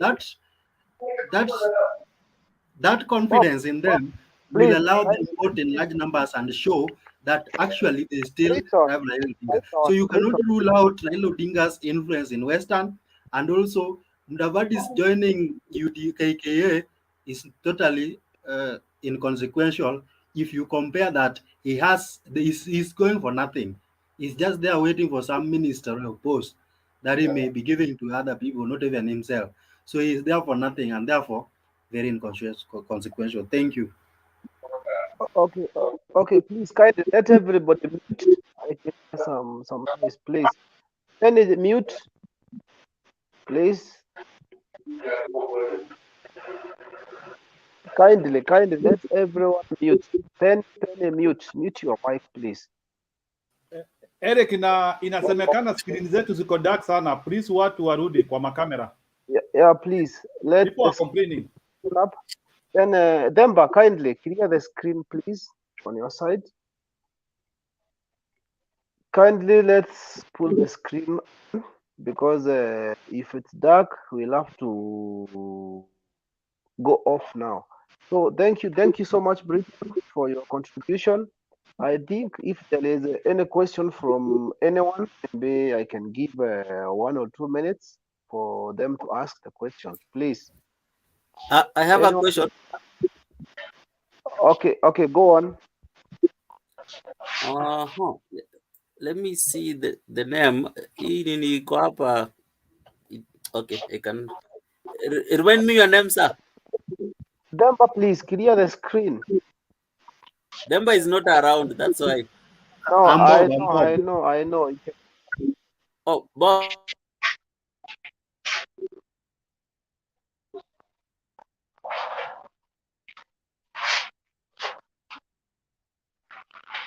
Please let people mute. Let people mute so that we can communicate.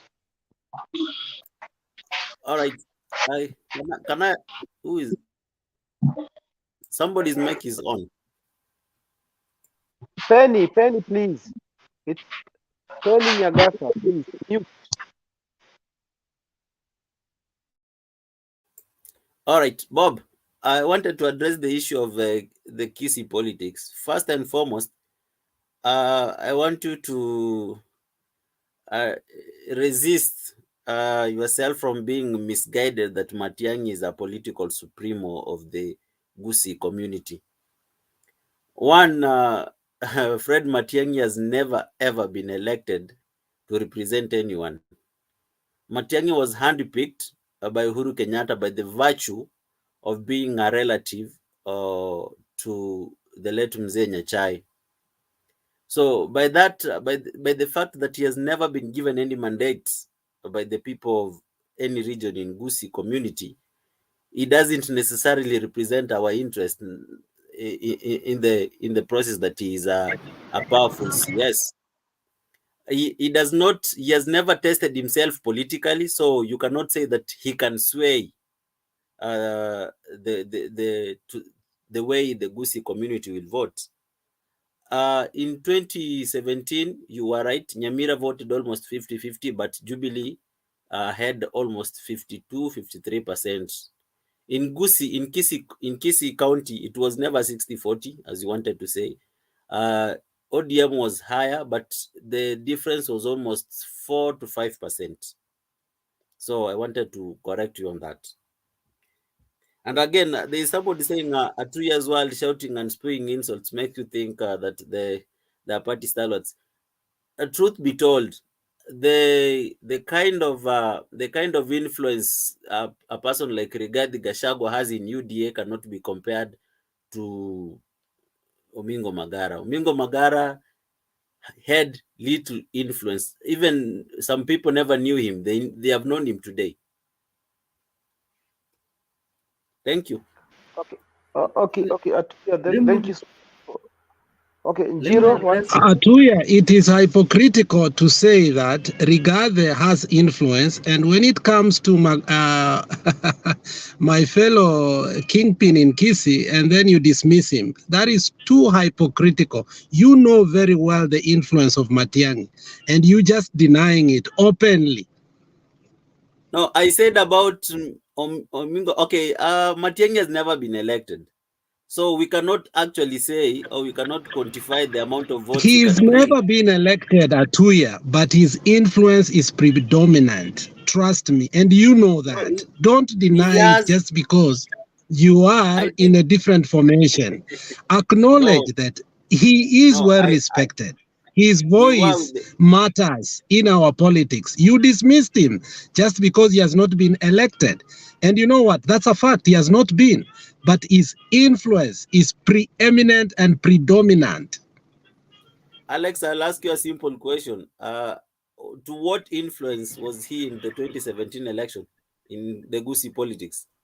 Him being a very powerful minister, did he make Gusii, the whole of the Gusii community vote for Jubilee? I think Atuya, there's one thing you are missing, that leaders develop. You don't come from the sky. You develop. You come from somewhere, then you grow to another level. As we speak now, for heaven's sakes, Matiang'i is presidential, not only in his native language community, but Matiang'i is presidential since all the departments that he has worked, all the ministries that he has worked in. Matiang'i has shown leadership, and surely what we need as Kenyans is leadership. Maybe now we are looking ahead and seeing a time that we will not be using our tribes to justify leadership in us. But if someone is really a reformer, is really a performer, he can really be trusted with the leadership, then he has the influence. Being elected, I don't think being elected, even crooks like Oscar Sudi, who has several names in his certificate, is elected.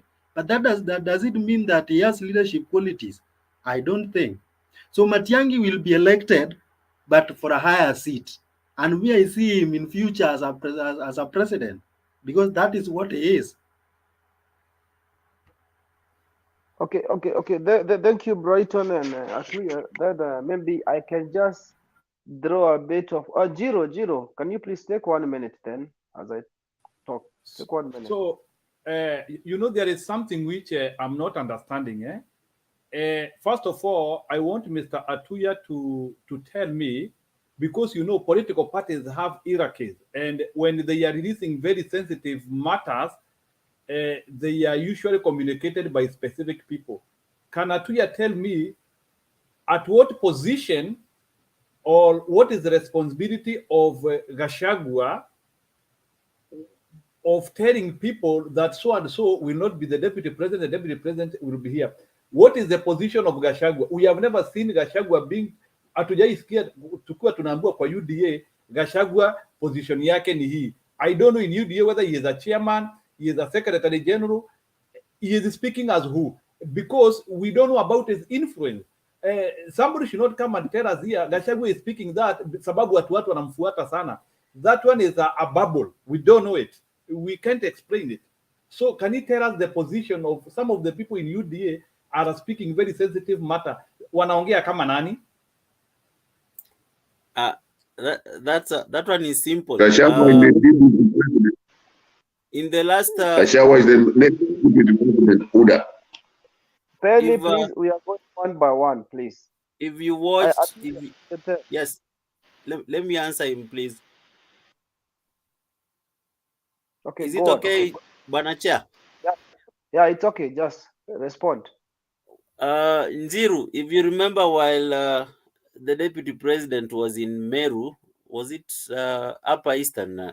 I think the last 2 weeks or even a week or so, he paraded one Musalia Mudavadi, Alice Wahome, Rigathi Gachagua, and Kithure Kindiki as principals in Kenya Kwanza Alliance. Rigathi Gachagua does not hold a position in UDA, but he is a principal in the Kenya Kwanza Alliance.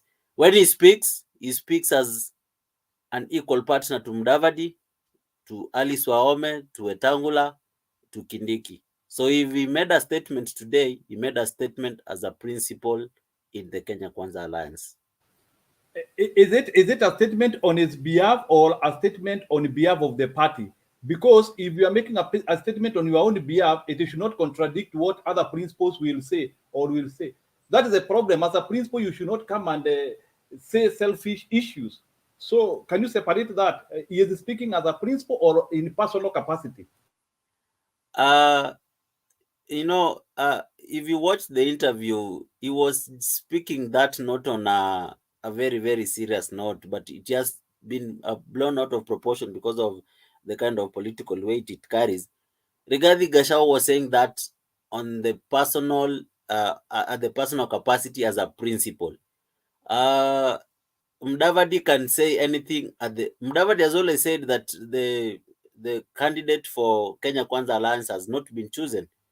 Wetangula can say anything tomorrow. So Rigathi Gachagua has got the right to suggest that they already had a deputy president position for Central.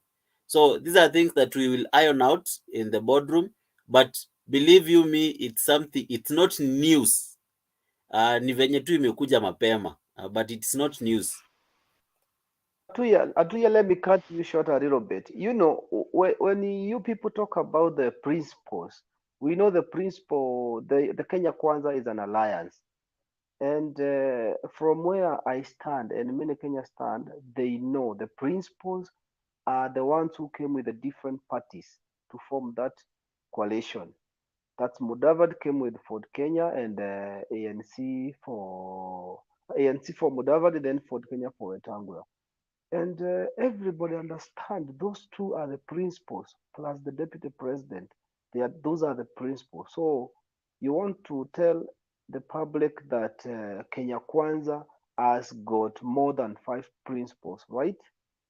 So please kindly confirm that, because I would like make sure everybody understand the meaning of the word principle in that coalition. Please respond. Very, very true.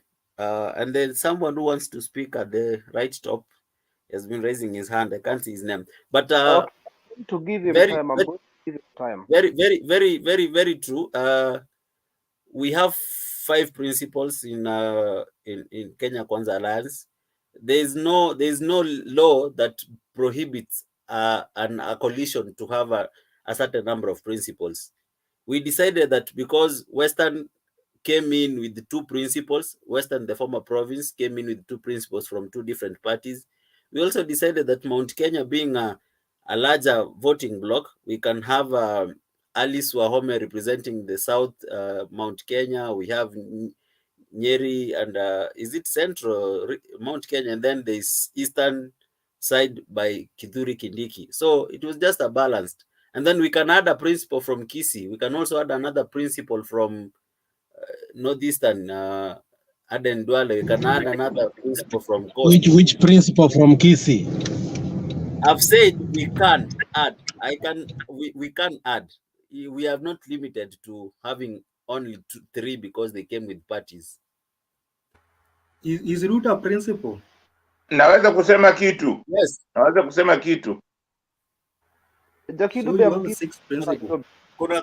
Kuna mgeni huko juu hajaongea for long, please. No, nataka tu kumkosoa huyu jamaa kidogo kwamba hawa watu wa UDA wanasema kwamba, nimekuwa nikiwasikia wakisema kwamba watu wa Azimio wanakutana kwa mahoteli sijui nini wanazungumza. Sasa wao leo Gachagua ametuambia kwamba mambo ya kuchagua vice president walishakaa chini kwa boardroom wakachagua. Yet ukiwasikia kwa mkutano wanasema ati hiyo ni kitu itadecaidiwa na wananchi. Sasa wananchi wako wapi? Tayari wameshamchagua. Wananchi, where are the wananchi? Ukikutana na wakati Azimio walikutana na wale wa Mlima Kenya Foundation, walitoa hati mnakutana kwa boardroom na mabwanyenye. Hao watu si wameandika watu? So hiyo ndio hao wanatoa ushuru ya watu wa Kenya. Ninyi jamani, wacheni ubaladhuli ile mnafanya. Hii ni nchi yetu bwana. Hii nchi yetu, wewe na mimi. Nchi yetu, wacheni kufanya ubaladhuli. Tufanyeni tu kitu ya kujenga nchi yetu. Lakini wacheni hii conmanship ya maneno ambayo uongo nimeshawaambia, uongo inabomoa. Semeni tu ukweli, hata kama ni mbaya tunasema ukweli ndio turekebishe. Lakini sio kusema ati wengine wakisema mnasema hao wanatafuta vyeo. Ninyi tayari vyeo mmeshapanga.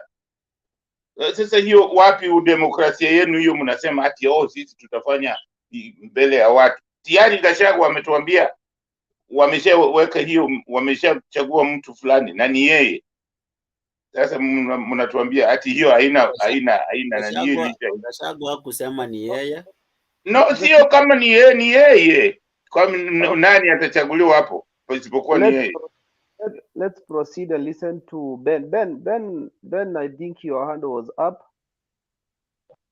Yes, Yeah. yes, guys. I can Ben, hear you. say something. Yeah. Thank you for the opportunity.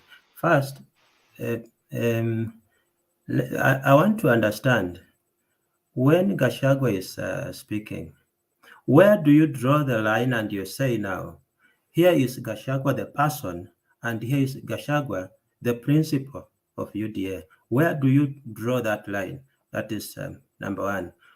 When you go to the Kisii, I don't come from that region, but when I look at someone like Magara, and I look at the nature of ODA, of the Right Honorable Raila Odinga, this is a person who has, this is the only person in Kenya right now who has the ability to make others into leaders. Why do I say so? If you go back to the Pentagon, if you go back to members of the Pentagon, you will see a pattern forming, because all the members who are in Pentagon, their profiles rose to national stature. Yeah, look at Ngilu. She ended up being, she's now the governor. Look at William Ruto. He ended up being who he is today, the deputy president of Kenya. If you look at, name them all. Now, look at someone like Musalia. Musalia can only be a good person if he follows someone that is leading him. Anytime Musalia has drifted to go and stand alone, it has always been a disaster. This is the same thing that you see people like Magara. Magara his profile went up when he associated himself with Raila Odinga. When the time came and he felt that now his profile is up there, he can now be a man of himself. He went out. Look at the kind of mistakes that he has made. Look at the position that he is in now. That even as you are saying here, he cannot even bring any value to UDA. I mean, politics we know is about perception. Bringing him back then, we know that the guy did not bring anything, but it's because of creating a perception. Now, right now, even when he comes, let's say he's coming to Azimio, there's no value that he's bringing to Azimio. He's just looking for an opportunity to survive. Why? Because he has depleted that which was bestowed upon him happening with Musalia Mudavadi. In 2013, he thought that because of the profile of being a Pentagon member, his profile was up there. He can go and be a man of himself. It ended up into a disaster. Even where his own deputy voted, Musalia did not get a single vote from that polling station. Yeah. So when I look at people like Gachagua and what they are saying, you start seeing that this is a house, as I mentioned. Yes. Alex, please go on. Ask. Yes, Alex. Up to there, yes. I hope you remember what you were saying. Up to there, I want to agree with you 100%. Yeah. You have put it with a lot of clarity about who Magara is. And what made his downfall was his lack of better insight, which thwarted his foresight. He never understood that if you do not have a clarity of insight, then your foresight is completely depleted. Now, as you have said, again, because he doesn't have that better foresight, he's still mudding himself in a mud that he shouldn't. And that is why when we spoke to Kibagendi, we told Kibagendi, whether you go to PDP, when you go, wherever you want to go, you are still wallowing in the mud. Swallow your ego, swallow your pride, come to ODM. He refused, but finally, today he said he's coming to ODM. And on Thursday, he's being received by Raila Amolo Odinga. And that is why I'm saying, and with all clarity, Magara is simply refusing to do what he should be doing. Yep. And that is just say, I'm in ODM. And I'm telling you, he will be the next senator without contestation. But why? Because as a leader, Magara was trusted in many ways. He managed ODM secretariat. He was the chairman of PAC. And at some point, he was assistant minister for 5 years. So in terms of managerial, we can trust him better than Simbarati. It is only his lack of insight and foresight that is putting him just in the border to cross in the plateau just to become what he should be. And that is what he has learned from Ruto. He is so egoistic and he feels that he's entitled. If he gets these two traits out of himself, egoism and entitlement, which are the worst form of selfishness, the guy can come back. He can be sanitized because his stature as a politician, he worked for so long in the Ministry of Finance, in the Treasury. From there, he worked. You don't pay attention to your job at all, do you? Let me call you back. Okay. As we give Alex time, let me just say something about. I think what even you, Ben, are saying. There is one thing I'm going to say here. Leaders are groomed. National leaders are groomed. Nobody comes from the village direct to be a national leader. You must be groomed. And what I want to make the public understand, like Magara, the person was groomed by the ODM party leader Raila Odinga by 10. And the moment you are grouped and you have not yet been qualified to run by yourself, then you just walk out and decide to run your things alone. That's the time you just go there and fall. So for him to come back, he will just come back and gain a little bit of experience and make himself clean. And one thing you have said, it's about perfection, the politics. You know, the ordinary mwananchi doesn't know about the lifespan of some people like Magara. When you go to Mount Kenya, most of them, they don't know voters. They don't know who is Magara. Correct. Don't know how he does in politics. What they are going to look at, it's this person has just decamped from UDA. The main agenda, it will be he has decamped from UDA. Why? Meaning the UDA has got problems. You understand? Someone from Rift Valley, someone from anywhere, even Wajir, they don't have that time to interrogate and try to know who is this Magara. What we will just look at is this guy has just run away from UDA. Why? UDA it's not a thing. You go and find like I think Atuya talked about the two Narok aspirants who ran away from UDA. Do you know it's only Atuya who understand the reason and the consequences why those people ran away. But the ordinary mwananchi voter, most of them, they don't have time to follow all those. What they normally see is two aspirants ran away from UDA. So meaning UDA, it's not fine. You understand?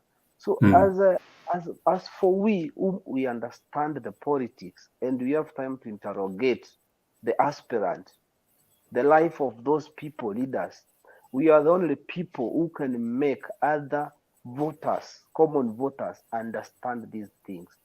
Otherwise, every vote counts. Magara ran away from UDA. Let me tell you, he ran away with a couple of votes, even if it's 50. You understand? Even if it's 50. The two aspirants in Narok, even if they ran away with 100 votes, you know, those votes count. Those votes make the Mr. Deputy President to lose the seat. Or I want make... to ask a question. Yeah, go on, please. Now that you say that UDA lost to three members today. Hello? Can I go ahead? Let me ask a question first, then you'll come in. All right. Okay. Is it you say that there seems to be a problem because UDA has lost members? So is it right to say that because Jubilee lost almost everyone, that Jubilee has lost relevance in this country because ODM has lost so many MPs also? Does it mean that ODM is no longer relevant in this country? No, that's for you. That's for you. And then the speaker before you, is it Ben? Yes. I want to correct you on something. You try to allude to that Raila is the only person who can create national leaders. I want to bring to your attention that before the Pentagon, Charity Ngilu had run for president in this country. So she was a national figure in 1997. Before the Pentagon, Wycliffe Mudavadi was a deputy president in this country. Okay, just a minute before you go on. Look at the profile. I was talking about the profile of the person. Yeah. Yes. When you look at Musalia, I mean, we go back 20 years ago, the guy became a disaster. Even up to today, it's very difficult for Musalia to stand for a seat within his own constituency and have a guarantee that he will be elected. That is just true, you see. I think I will blame it on Musalia Mudavadi. Musalia Mudavadi allowed Raila Odinga to dominate him in Western politics.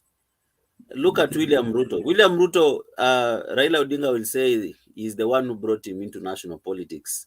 But William Ruto worked hard to chase Raila out of the Rift Valley. Raila cannot do anything to William Ruto in the Rift Valley. So it is Musalia Mudavadi is not even a really strong politician, so that we can measure him, that Raila made him so strong. He's still weak. Who is still weak? Musalia Mudavadi. Raila dominates him in Western. Of So course, we cannot, that is so for a fact. we cannot say Raila made him a national leader when he cannot command his base. So someone mentioned something. You see, becoming a politician is just like a child growing up. You mature as time passes. Yeah, you gain more insight and foresight, as Alex was saying. So when you look at people like kuna watu wenye you just need to hold their hand, yeah, just walk with them for a mile, then they are good to go. But there are others you have always to hold them all along, yeah. Anytime you let them go, you see them doing disastrous stuff. And this is what you see in people like Musalia Mudavadi. This is the thing that you see in Omingo Magara. These are the consequences. They were lifted to a national profile. Now they began to see that they are men of their own. They can stand on their own. Speak about William Ruto, who never continued holding hands with Raila. I was coming to William Ruto. Any leader who stayed behind Raila Odinga, he has never progressed. Look at anybody who tried to stay behind Raila just for political relevance. He has never made it.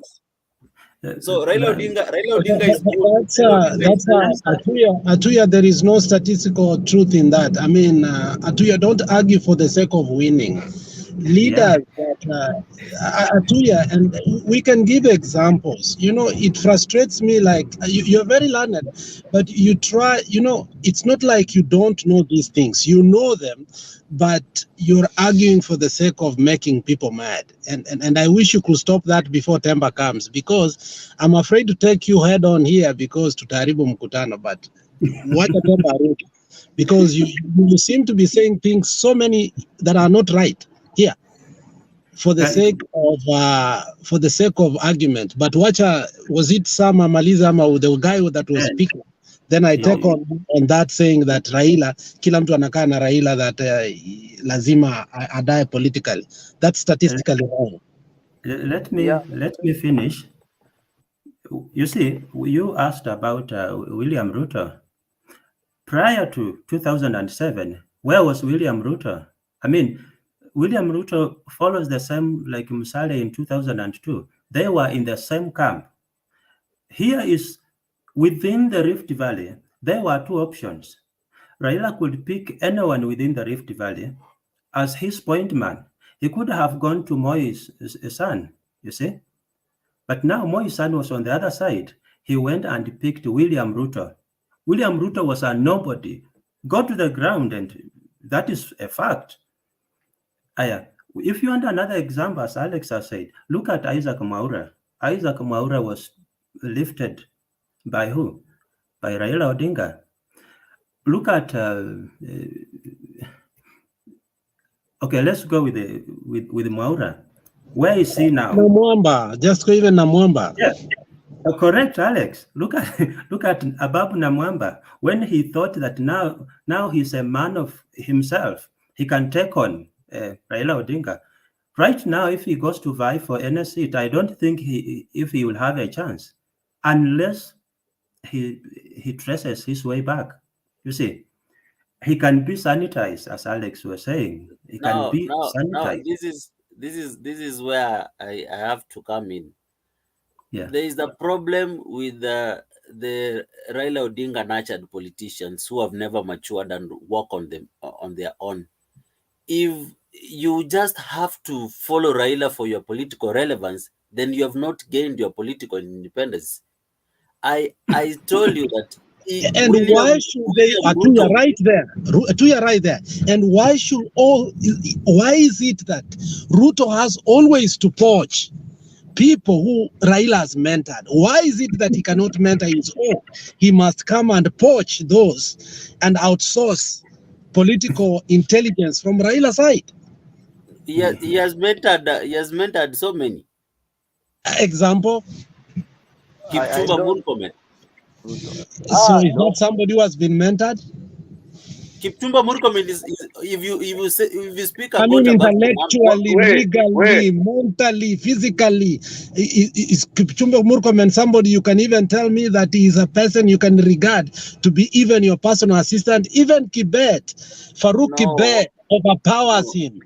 No, you guys were mentioning Abab Namwamba, and now you're disregarding. No, you are saying somebody who even Farouk Kibet overpowers. What are you talking about? Hao wote ambao mnawataja wote wamepitia kwa Raila. Hao wote hata Kipchumba Murkomen, hao wote wamepitia kitu. Najaribu kumwambia huyo kitu, najaribu kumwambia huyo. My idea is if you have been brought to the political scene by Raila Odinga and you still in the shadows, you will not make it unless you make bold steps like William Ruto. Is the only way you can get your political independence from Raila. Raila uses politicians. He can never let them go independent. Kitu hao watu ambao unawasema, mtu akikuleta kwa political sio umtukane. That is hiyo ndio makosa hawa watu wanafanya. Wanatoka wanaanza kumtusi, wanafanya nini, wanafanya fujo, na hizo fujo watu wanaziona. Si Raila ndiye anakufanyia hiyo, ni watu wanakuona. Mtu si ufanye tu kazi yako. Kwa nini unamtusi? Fanya kazi yako kama vile hata Ruto wa vile walikuwa wanafanya na rais. Wacha kutusi rais, fanya kazi yako. Unajua ukianza kumtusi ndio watu wanaona what you are doing. Hao wote wamefail. Hao wote ambao unawasema wamefail kwa sababu ya kumtusi. Mwalimu akikufundisha utakuwa mtu mkubwa, lakini huendi kutusi mwalimu. Let's agree. Disagreeing with Raila Odinga does not mean kumtusi. Atuya, let us agree this before you continue. Atuya, Murkomen worked for Raila Amolo Odinga. For your information, if you don't know, when he was an analyst in Citizen, they were debating with David Makali, and he said it several times. Go back and to the clips and know that he worked for Raila Amolo Odinga. That's where he was nurtured. He was discovered, nurtured, mentored, and brought into politics by a man called Raila Amolo Odinga. He only switched sides. He only switched sides because he, as a politician, you have also to look at the ground. But if you look at him and you study him, he is not even trusted within the most circle. The most secret circle ya mtu anaitwa nani? Ruto. And even Sudi has insinuated that several times because that is a man that was groomed, mentored, and brought into politics by Raila Amolo Odinga. You should know that for your information. Don't give credit. Let me debunk that. Let me debunk that. There's one thing you need to know that while somebody here was saying that William Ruto was a nobody by 202, he should be reminded that William Ruto was the organizing secretary, Kanu. Kipchumba Murkomen, they came into the Raila Odinga team. They came with William Ruto. They were working for Raila Odinga, but he came with William Ruto. If today, let me finish. If today I joined Raila Odinga, taken there by William Ruto, and then I work for Raila, it doesn't mean Raila found me.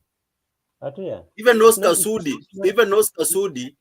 Sudi was working for Raila in 2007. He was Vijana na Raila.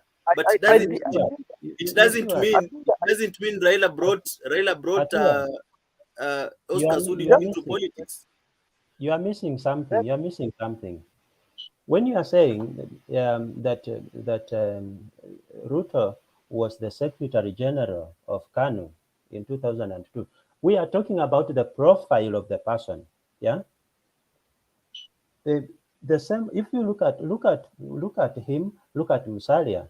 They all ended with the 2002 elections. There were no. These are people who are retiring out of politics in their young age. You see. Now they needed someone to let me ask a question before you go on. I've just forgotten. William Ruto lost the 202 elections. I've not said that. I am. No, I'm just asking. I'm just asking to know. Is anybody who knows? What? Did William Ruto lose the 202 elections as an MP? You can tell us if No. you have the. No. He was elected. He did. He was elected. So Ben, stop saying he was ending politically. No, we are looking at the future. Look at the future of even KANU then. Yeah, KANU died. That is just true. And what were the chances? What were the odds? Even in 2000, assuming in 2007, Raila Odinga did not pick William Ruto as the point man within the Rift Valley. Do you know how William Ruto ended being appointment in the Rift Valley? Yeah, educate us if you. No, it's not something about educating you, but William Ruto and Uhuru Kenyatta joined Raila Odinga in the 205 referendum. They came in as they were the opposition leaders then. No. Ruto was against it. Ruto was opposite. It's Uhuru who was this 205. Mzee. No. 205.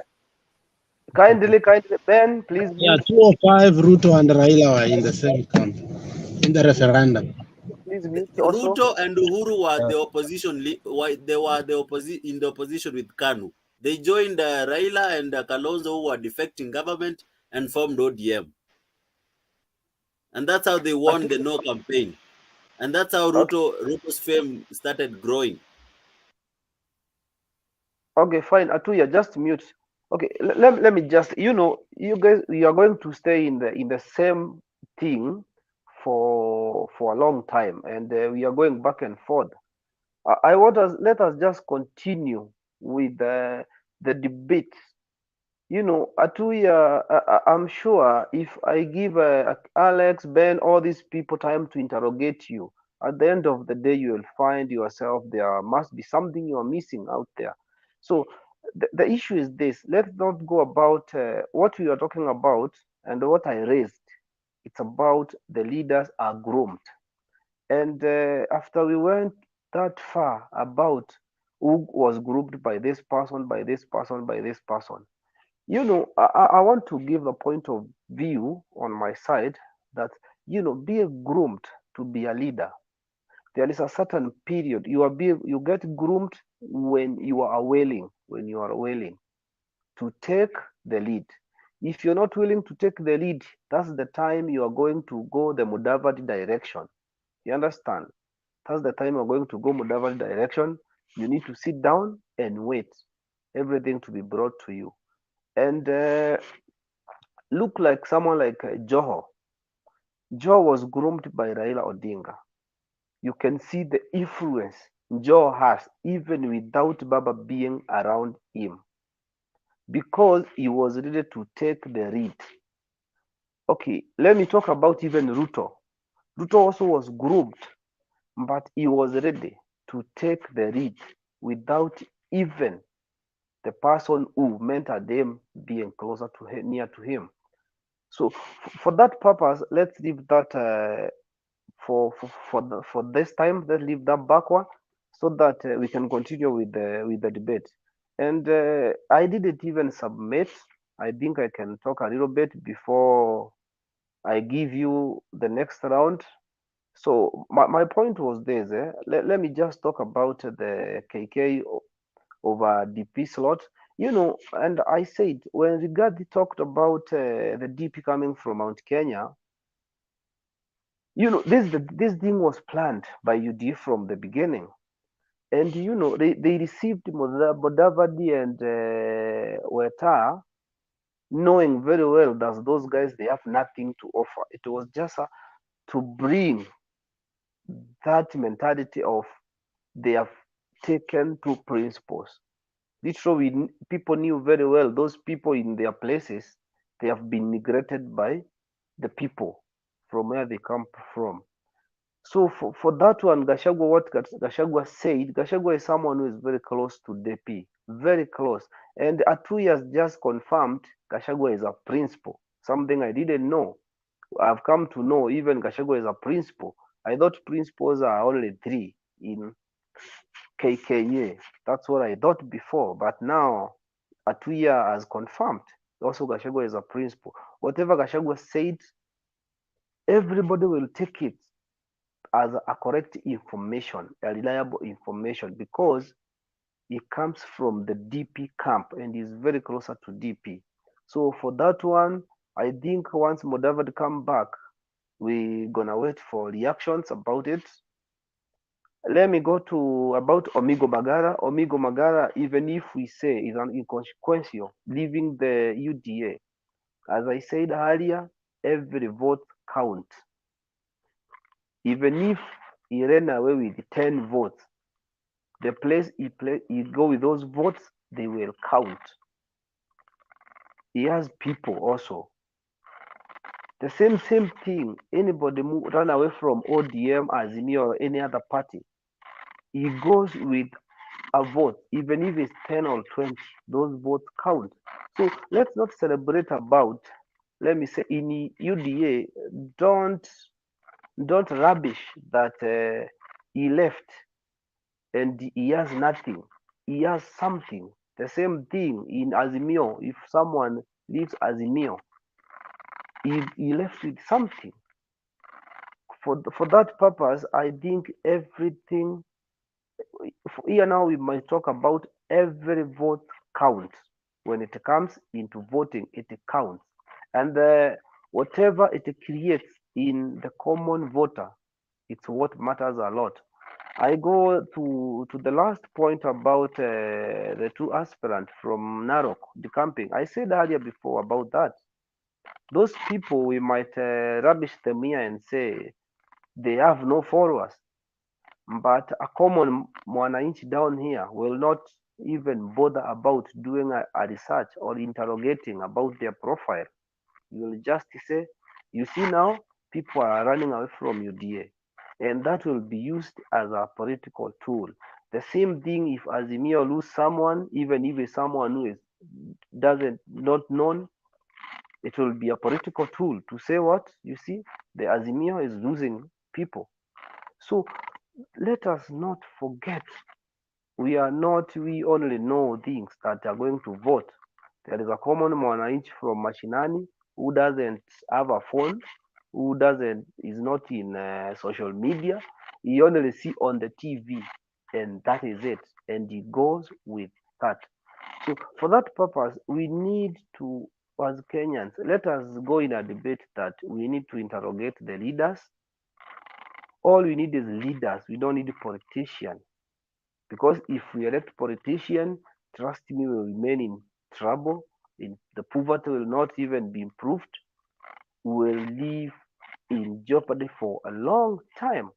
So we have to interrogate the leaders whom we are electing. I remember I had Gashagwa said that they will be having an NDC on 15th. The same thing, you see, this the word that they talk, already we know the deputy president is the presidential aspirant on this matter. So for that purpose, a 2 year let us interrogate the leaders and let us vote on profile and the leadership. And the leaders we expect they are going to perform duties for the Republic of Kenya and for the people. So I can see most of people have just went off. I think Atuya, you are the only remaining and me. So I think as December comes, maybe you can address one or two things.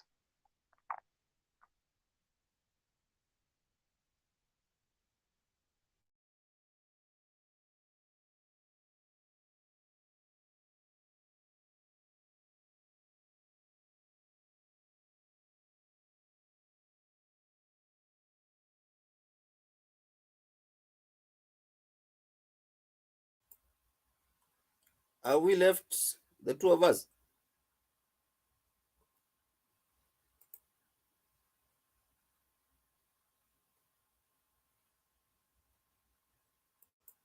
I can't hear you.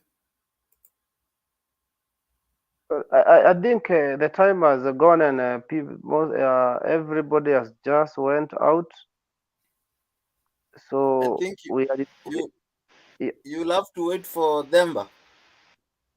Yeah, I think Tempa will be back, but if he doesn't, we are going to close the studio, please. So I think it's DPP. 2:26. Yeah, I think I'm also getting to bed. I'll have to wake up early. Oh, okay. Well, thank you so much, Tuya. Maybe we meet tomorrow, and the debate will continue. Yeah, maybe the last word I'll tell my fellow UDA supporters not to Okay. panic. There's nothing wrong that Gashagwa said. It is only that he said the truth, and he said it earlier to the public. But that is what is we have all known for a long time, that the deputy president will come from the Mount Kenya region, and Musalia Mudavadi will get a significant part of the government, equivalent to the number of votes he will bring to Kenya Kwanza. The victory is ours, and I'm looking forward to welcoming you to Kasarani tuenda kuapisha William. Utakuja?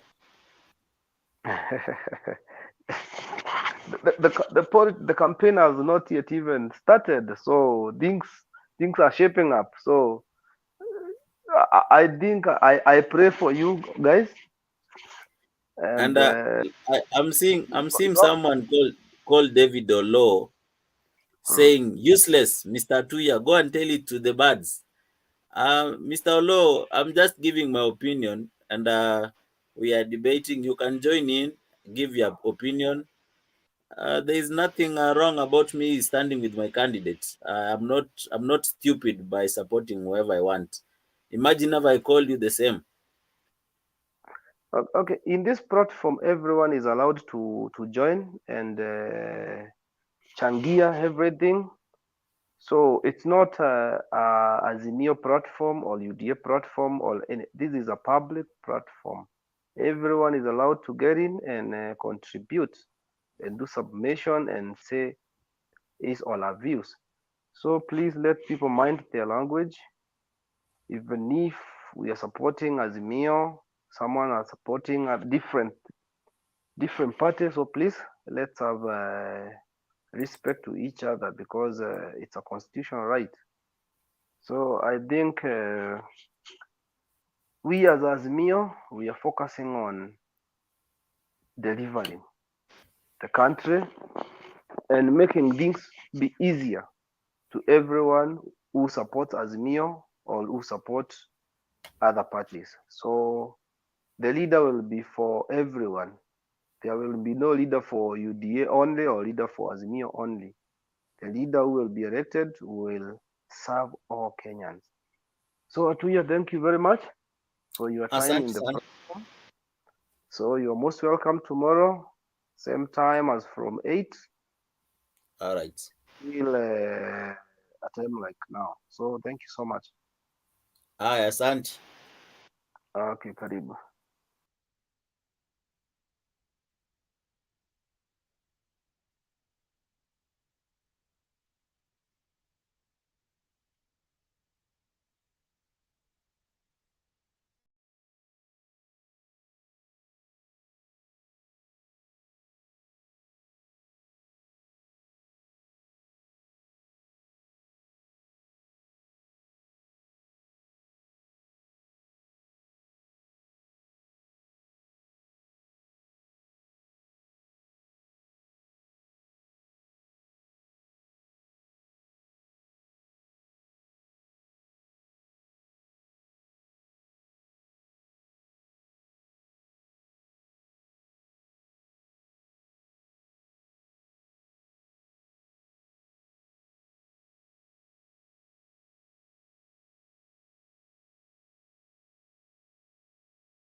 Alex.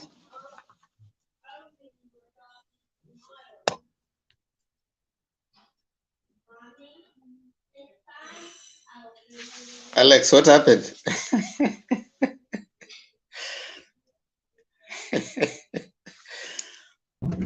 I'm calling you. You are not picking up the phone.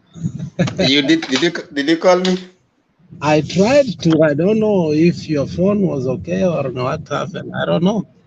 Which number are you calling? Because I my number, I haven't seen any missed call. I'm not sure. Was it 901? I think the 901. I think maybe I was calling. I haven't seen any missed call from you, so I'm wondering what happened.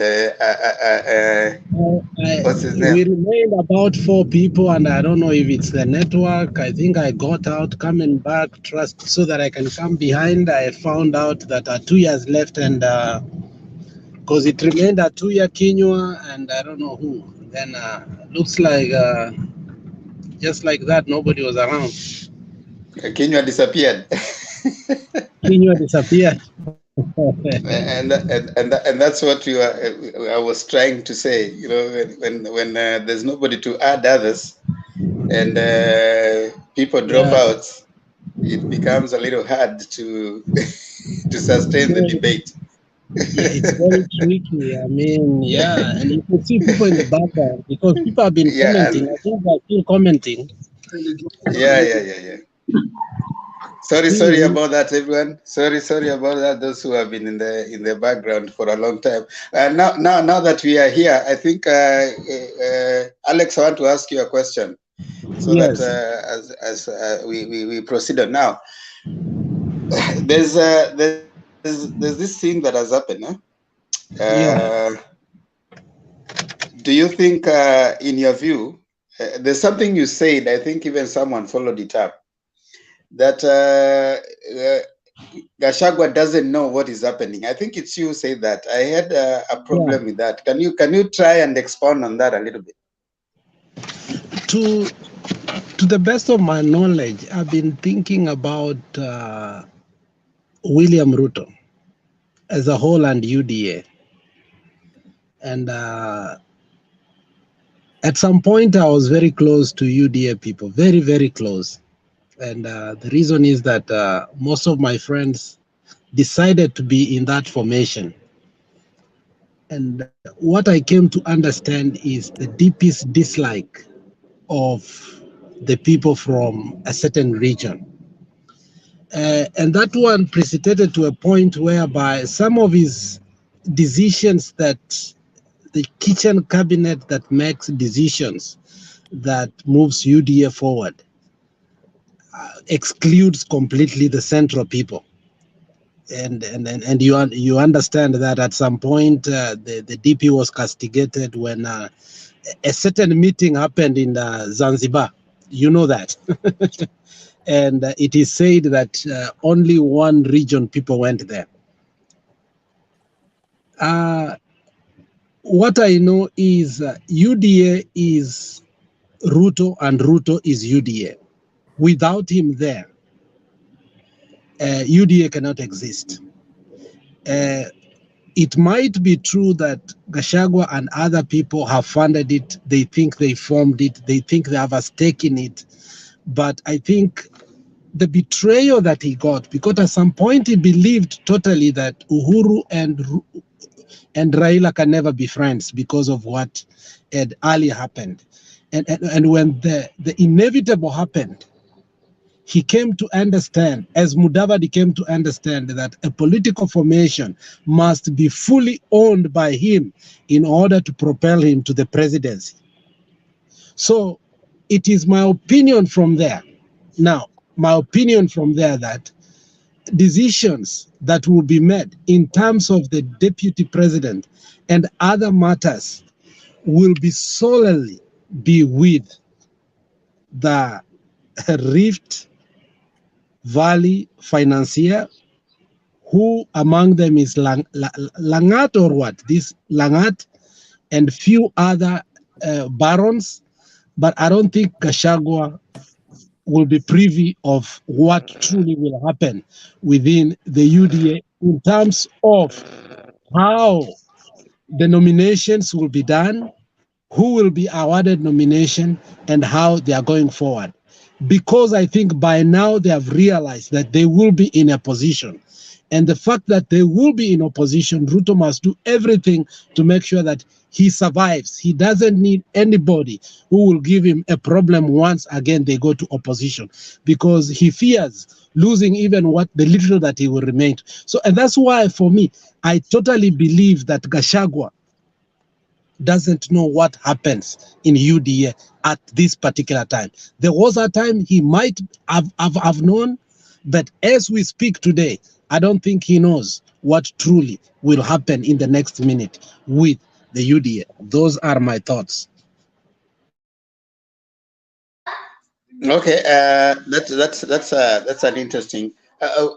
You think Alex, the way he was talking with the matter of factly, and they have worked with the DP for all that time, he could be coming with such an idea without any clear basis. You know, there's something that I'm trying to get there. I totally believe that the mother of all, the father of all betrayals is when Ruto will decide that his course is this one. And I know, as a political leader who knows that a few things await him, he will do everything in his capacity to negotiate a few things with the incoming government. And as to that, politics is about interests. And those interests, some of them are personal and very remote. So Gachagua thinks that UDA, when it will bargain, it will be a collective thing. He may be speaking from his heart, but I don't believe that he really knows what he's saying. He believes what he's saying is true, but he doesn't know that the mother or the father of all betrayals is coming. And that will be when he will be told that, you know what, this is the way forward. And I think either way, he has no place to go. He has to fight his space within UDA, because it's like Osoro. Osoro has tried, from the information I know, he has tried so much to come to this side. But he's the only one who has been totally blocked because of some of his reckless statements and his recklessness, and some of the things they knew that he was doing behind. Some people were able to be forgiven, but Osoro was not able to be forgiven. So I look at Gachagua as a person who has a personal vendetta against the president and the family, to a point. People like him and for me, and that's what I think, him and Karua have a personal vendetta towards the president and his family, to a point that they have no any other way. They will stick where they are and they will die where they are, because they know that the other side is more colder. Thank you so much. I think Alex will hold that thought. We explore it further in a bit. Adam, how are you? All right, how are you? I'm good. What do you think?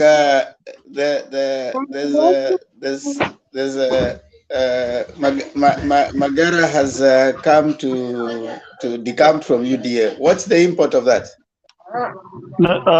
I just came in. Let me sober up and get more information before I jump in. I was just wondering why Alex is in a dark room. That one raised a lot of questions. I've been thinking, why is in a dark room? But that said and done. Let me continue following. I'll talk later. I just came in. He is not in a dark room. He is not in a dark room. He's driving and it's already dark. Yeah. Actually, there's a comment. Is driving in darkness?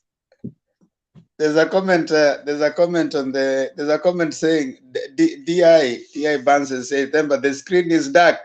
You guys put on some light wherever you are, apart from Alex and Maggie. Can you come on? I mean, Penyagaka, can you remove your curtain so that we make the screen a little good? Yeah, like that. And Maggie, can you come on also? Make your screen a little. Mama Selina, tunaheshimu, but time wasting sio ya generation yetu kama Alex. Mama Selina made a comment that was reference to you. Can you comment? Alisema aje? alisema wewe hauheshimu wazee. Unajua, let me tell you, as you told Mama Selina, if we come with that mentality in politics that we must let wazee do what they want, I think then politics cannot be politics. You know, politics is a place you fight for your space. And that is why yesterday we said it can be gruesome, it can be dirty, and sometimes you have to take somebody by the horns. And what he doesn't know, because the reference she made was in regard to what I told Mzee yesterday. But he doesn't know that Mzee is my very good friend. Penny Nyagaka is my very good friend. That's what he doesn't know that. But when it comes to politics, we must fight out, and I must win him to my side. I'm not going to fashitize him. I'm not going to sugarcoat him. I'm not going to massage Mzee. I will tell him until he realizes that we are serious. What we need is radical revolution so that Kenya can move forward. Because this talking, sweet talking, is not going to help us. It is not going to help us, because we have waited for that space way too long. And I've repeated here several times, Temba, the intra-generational problem that we are going to give our children to be must stop. Our fathers gave a problem that we have not been able to resolve, and we have an opportunity to do that. So if it gets to that point, if they don't realize, we will do it as it must be done, radically, until we see the results. And once we see the results, they will come back later on and view it that what we were doing was the right. For example, I'll give him an example. Raila was too radical in the 90s to a point that when he joined, the NDP flag went down. I cried. I was in Kisumu that day. I cried, I'll never forget. But 2002 was a retrospect to go back and see that power is a contact sport.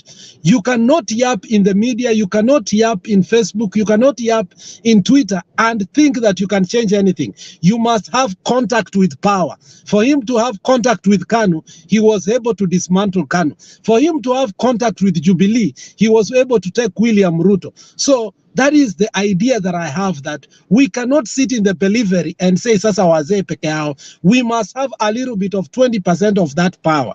We are not grabbing it from them, but that 20% will make a difference. So this is politics. If she doesn't like it, as they say it, I mean, get out of the kitchen if it's too hot. The most important thing that you've said there, and I've underlined that, you and Pen Nyagaka know each other pretty well. So there's no enmity here. Pen Nyagaka, can you confirm that? There's no enmity here. No. Hii mtoto yangu ni mzuri sana. Temba, niliwaambia, in 5 months there will be elections. Mkishinda, nitakwenda kwa Alex huko Bloomington, Minnesota, nikunywe soda. Hakuna taabu. Mimi nawaambia, vile shiko anasema, princess anasema, tuwe na raha. This is life. So long as you are on earth, be happy. Hakuna taabu. Kijana yangu, mimi ni kati mzee Abuya walikuwa wanaanza Ford kutoka Mombasa mpaka Nairobi. Mzee Oginga Odinga akapeana speech mzuri sana. I was there. They were using my car. So hakuna taabu. Kijana yangu, mimi sina ubaya wowote. Hata your uncles wakuambia, tulikuwa tunakutana Nyambati hapo Nairobi wakati alikuwa MP. Tunacheka. Tunamuuliza sasa wewe ni MP? Anasema ndio, lakini usiambie mtu. So kijana yangu, hakuna taabu. Mimi niko mahali because of my experience. Lack of Thank you. Thank you. That's all we wanted to confirm. In this platform, we respect everyone, and like Alex has said, we don't look at nobody's age. Age is not part of the qualification. We said you only need 4 things: a working gadget, or a computer connection, something to share, and willingness to learn. Hizo zingine zote hakuna mahali tunauliza pepo ulisoma mpaka wapi, hakuna mahali tunasema wewe ni miaka ngapi. As long as you are 18 years and above and you have a gadget and you can be able to share something, even the young people can share. Let age not be something that is going to buy you or make you lord it over everybody else. That because we are old, because we are young. No. We don't want that. The Constitution is very clear. especially the constitution right now, constitution of Kenya, do not discriminate anyone on the basis of gender, age, sex, religion. Hizo vitu zote, you shouldn't discriminate. Is there a middle age? Is there a middle age? It doesn't matter, any age, as long as you can vote in Kenya, you are welcome here. As long as you can vote in Kenya, you're a voter. And even if you're not a voter, but you have something to share, come on. I mean, let's just share. We listen to everybody, and let it not be something that's going to hinder you from talking or load it over people that, you know, because I'm old or because of this. No, just share your views. Let us hear what you have to say. And na hii ni siasa, hii si hatuuzi ice cream, so it can be tough, you know, and so you have to have, kama umeamua kujoin siasa, that's why I usually tell people, kama hujaamua ya kwamba unataka siasa. Alex amesema I've come late. I've come late. I've come late, but may I ask something? I want to interrupt that mambo ya age na sijui what. I don't think Megi, habari yako? it's not necessary. Tukusalimie kwanza. Okay, habari zenu? Tusalimie kwanza Megi, namna gani? Mzuri sana. Umeona Princess ako hapa, Pen ako hapa, Alex ako hapa. Princess ako hapo, Alex ako hapo. Sasa hii mambo ya age inatoka wapi? Kwa hivyo watu kama mimi wamama mnataka kutuchuja nje. That is why I want to I'm interacting. Now nina cut nyinyi short na hiyo age, mambo ya age nini. Wacheni na hizo. Now, my question is, anyway, maybe you had talked about it, but tell me more. Hii Kalonzo na hii Oka wametoka wapi na hii mambo ya bargaining power? So I don't know. We must go. Wanataka ku change azimio, hiyo ni azimio one Kenya Alliance. What is that? Please tell me more about it. Thank you. Hiyo tutakuelezea hapa kabisa, tutaizungumzia now that tuko hapa, lakini najua nani pia kuna kitu. PK, karibu. Thank you. Yeah, tutasema hiyo Magi hapa tu saizi ukisikiza. Yes, PK, tunazungumzia leo UDA, kuna Magara ame decamp, alafu wamepoteza huyo DP slot. Gachagua leo alizungumza akasema kwa pale Kenya Kwanza DP slot ni ya Mount Kenya. Walishaambia Mudavadi, walishaambia Wetangula wakikuja kwamba hiyo ni ya Mount Kenya. Alafu Magara arudi nyumbani. He is back home. Wacheni Magara arudi nyumbani. Huyo ni mtoto wetu. Magara amerudi nyumbani. Wacheni Magara arudi. Thank you. Okay, sawa. Okay, PK, unasemaje? Sitaongea sana kuhusu Magara. Maybe 1 or 2 points ni kuwa kuna watu nilisikia wakisema maybe hana wafuasi, hajawahi kushinda, but that is neither here nor there, but kwa sababu hata kama ni kura 2 ama 3 tunazihitaji, na the perception created is positive for Azimio. Kwa hivyo hata kama kura zake ni 10 ama 5 ama 1, hiyo 1 tunahitaji. Kama ile ya Uhuru aliambiwa kuna kura 1, I think Uhuru alituonyesha njia kuwa kura 1 ni muhimu. Kwa hivyo mahali tunapata kura 1, ikija upande wetu hatufai kulalamika. Hata watu wakipiga kelele wakisema ati haijazi kikapu, ni sawa tu. Hiyo kura 1 ya Magara tunahitaji. Going to Gachagua, I found it a little bit very odd because I thought as far as politics is concerned, hiyo kadi ya running mate huwa inaangaliwa kwa makini sana. Although it was open secret, tulijua watu wengi wale wanadadisi siasa vizuri. It was open secret kuwa 90% Ruto angechukua running mate kutoka Mount Kenya. Na na vile Mudavadi na mwenzake walijoin hiyo Kenya Kwanza, tulijua uwezekano wao kupata running mate ilikuwa kidogo sana, but just to create that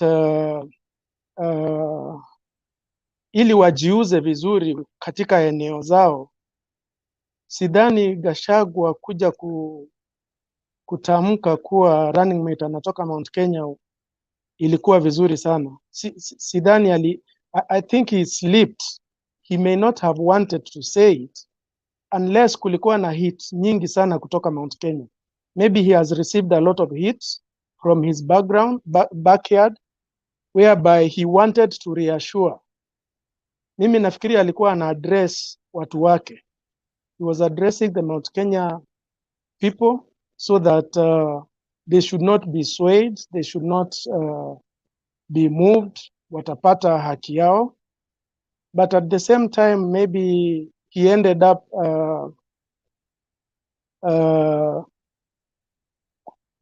kuumiza watu akina Mudavadi, which is going to create some rift within their own party, which to us I think is a good thing.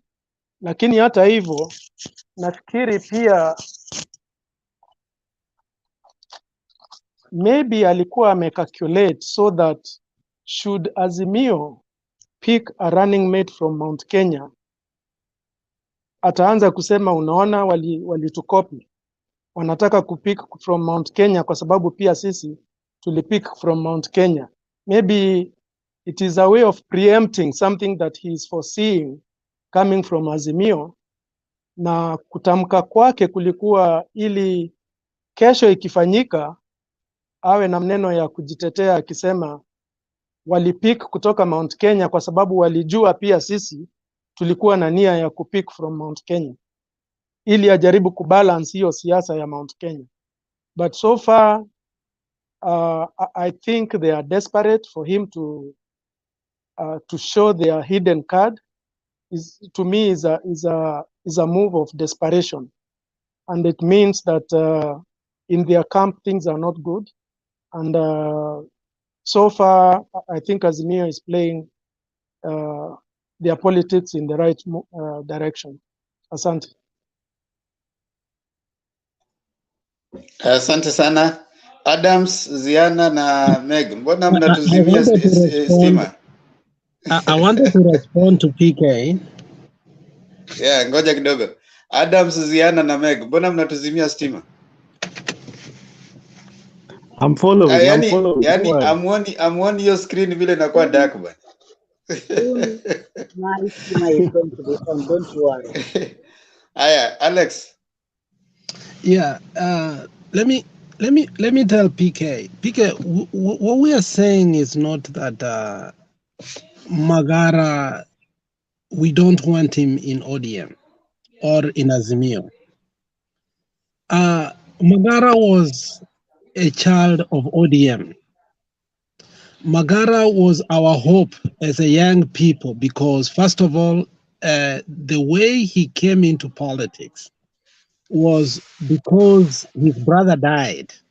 And the by-election that was held when his brother died, which is maybe some people think it was an assassination.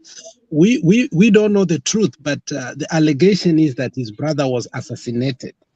In the backdrop of that, what happened is that when he came to politics, we fought tooth and nail for him to be, because previously he was in the treasury. He grew up through ranks in ODM, and he was mentored very well by Baba. His exit from ODM was because of throwing tantrums. And remember, when Men in Black came and thwarted the politics of Kasarani, Magara had already been swayed off by Ruto. Namwamba was part of it. Joho was in that group. And remember that he funded them, and they were running with choppers all over. Narok was in that group. So Magara started earlier to do those things. But even if he was on that side, Baba was calm with him. finally, Magara's ego brought him out. And this is what we say. When we say he's coming back is inconsequential, it doesn't mean we don't want him. What we mean is that whether he comes or he stays there, nobody will we lose. We don't lose anybody. But I know there are people who are happy with his decision that this is where you belong.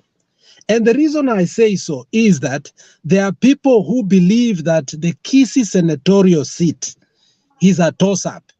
And the person that we are having today that is supposed to win in that seat is the one called Onyonka. And Onyonka has made some reckless statements, especially when he went to Ongeri's place and he was tipsy, he was drunk, and then he vomited, and then he lied that he was poisoned, and you saw that in the media. And there are people who are bitter with him that don't try to play here clan politics that you're being poisoned. And these people said mtoto wetu anataka kuuliwa. So we saw a character, some people saw a character, the electorate, that no, this is not the right person to become a senator. And that is why I'm saying, if Magara really wanted to sanitize himself, he should take his ego totally, completely away. Not to go to PDP, ya Kotobado. No, that one is even more worse. Let him come back home. Let him come to ODM. Let him say sorry. And he will be our next senator. Simple like that, because it is a toss-up. We don't want to hand over a seat of governorship to a very young man who also is not very much experienced in terms of managerial. We are giving Simbarati a seat, but he does not have managerial experience. Remember that. We want somebody who has also been tested. Omingo has been tested. He was a chairman of Public Accounts Committee, and you remember he performed. You remember that. So what we are saying is that he must drop his ego totally and completely. If he doesn't, we will criticize him and tell him you have done nothing. And that's why we are saying that is inconsequential. What we want is complete turnaround and come back home. The same way Kibagendi did. We want these people to come back home and we form a formidable team that will help Kisii as a county, not personal politics. Thank you. PK? Well, nimesikia, now I understand where Alex is coming from. And I think some of these things that have happened in the past, for me, I think they have been a blessing in disguise to Baba. Because had Baba won with some people who are now behaving the way they are, I think we would even be in a we would be in a worse position. I think it's good that now we see some people in their true colors. And I think Baba is in a better position to choose a good lineup. What happened? Yeah, Baba is in a good position to choose a good lineup going forward. With people like Mudavadi and the rest, the way they have been behaving, even Kalonzo as running mate. I think it's good when you see such people, and with the experience that Uhuru has had with his deputy. These things have come at a better time for Baba. And it's good, he's prepared, and I think he'll make a good choice. Thanks for the update, Alex. I am not very privy to Kisii politics, but I understand where you're coming from. Thank you.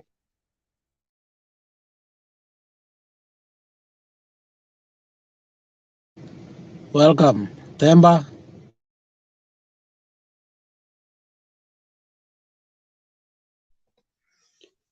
Okay, Mega amepotea tena. Amani Ziana. Nani ameenda? Okay. Oh, ni Adams. Ni Adams ameenda. Okay, Maggie.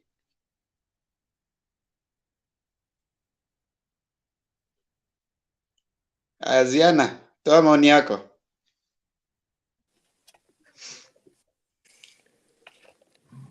Maoni yangu, hii maneno ya Omingo Magara, kama ameenda kwa Obado. Obado alihama tena akarudi Azimio, ama Obado bado yuko tu ni Obado kule UDA? Swali kwako Bwana Alex. Obado alihama kaja Azimio ama bado yuko kule kule kwa UDA? Alex Obado ako kotini ama? The last time najua Obado, he had a rally with with a UDA guy in Migori, and you saw that a few days later he started aligning himself again to, you know, ODM or Azimio. But Obado's heart and mind and soul is with Ruto. You know that. So even if Omingo Magara goes to Obado's party, nafikiria ni kucollect tu Omingo Magara warudi UDA. Anatoka tu UDA lakini anaenda tu UDA. Hiyo sasa sio kutoka. Ni kuchanganya watu akili. Kwa hivyo mimi sioni haja ya Omingo Magara watu kuanza kusema amerudi. Angekuwa amerudi kwa chama ile ambayo imeshajiandikisha kuwa cha Azimio, hiyo tungekuwa na ukweli kwa na kwamba ametoka. Amekuja. Osoro, nimesikia ukizungumza kuhusu Osoro. Osoro hawezi ruhusiwa kuja kwenye Azimio sasa hivi. Bado wanatashwishi ya kwamba Osoro anaweza kuja kucollect ni nini inaendelea huku ndani. Unajua kuna zile maneno za ndani ya nyumba. Kuna zingine watoto wanaambiwa kwa sababu watoto wanacheza nje, wanaweza kwenda kusema hizo zinaruhusiwa. Lakini kuna zile za ndani ya nyumba, ile baba na mama ndio wanajua, haisemwi huko nje. Kwa hivyo Osoro hawezi ruhusiwa sasa kuingia, kwa sababu akiingia atataka kwenda ndani kule kuchokora ni nini inaendelea na arudishe pande hiyo nyingine. Ingine nimeona kuhusu Gachagua. Gachagua anasema deal imetendeka tayari. Na yeye bado wako na ile jambo ambalo walisema na makamu wa rais kwamba mambo imeisha, makamu wa rais anaondoka anatolewa upande wa Mlima Kenya. Lakini inakuwa ngumu kwa makamu wa rais mwenyewe, makamu wa rais Ruto. Inakuwa ngumu kwake kwa sababu anataka kuchanganya hao watu wote. Achanganye Gachagua, hakuna yule mtu ambaye anajua makamu wa rais atatolewa wapi, ila hali ni Ruto mwenyewe. Hata Musalia hajui, hata Musalia wanatembea tu na yeye. Sasa hivi anadanganya Musalia wakaja pamoja US ili ionyeshe kana kwamba akona, ionyeshe Waluya ya kwamba huyo ndio DP, huyo ndio makamu wa rais. Ila hali akirudi kule anaambia Gachagua, ni wewe achana na ule tulienda tu kutembea naye, ni wewe ndio makamu wa rais. So anayejua makamu wa rais ni DP mwenyewe peke yake, kwa sababu vitu zake zote yeye anazifanya mwenyewe. Hizo vitu zote zake anazifanya mwenyewe peke yake. Yeye ndio secretary, manager, kila kitu ni yake. Hataki watu wengine waguze. Unaona hata sasa hivi campaigns haziendelei mbele, hayuko. Kwa hivyo matusi hatusikii kwenye runinga, televisheni, hamna matusi, hamna nini.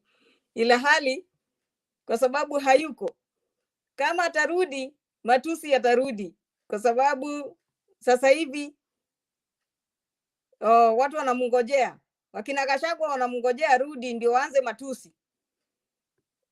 Sasa hii usikizi Gachagua akizungumza. Sasa si tunaomba tu akae hata US huko kwa muda, kwa sababu runinga zimekataa, ziko na zimetulia. Sasa hakuna matusi. Kwa hivyo kae huko US, asumbue akina Alex kidogo, akirudi nafikiria atakuwa ametulia. Lakini na si wa Kenya, akirudi mumwelezee yaliyotokea, kana kwamba while you are away hakukuwa na matusi kwenye televishoni. Kenya ilikuwa imetulia. Asante sana Bwana Themba. Asante sana. Labda watapanga reception ya kama ile ya baba wali wawe. waseme hasla wali wawe.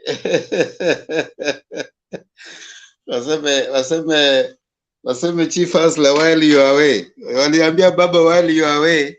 Walikosa mtu wa kutusi wakatusi Kongo. Yeah. Meg, are you there? Full time. Yeah, Full can you time. give your sentiments? Wewe unafikiriaje hii? Wewe unasema Omingo Magara rudi nyumbani. Alex anakataa hiyo maneno. Alex asikatae. Unajua Magara is a prodigal son. Wacha Magara rudi kwetu. Huyo ni mtoto wetu. Hatuwezi kumwacha kwa hao mahawks. Magara, you know, is a very honest person. Yeye hana uizi. Please.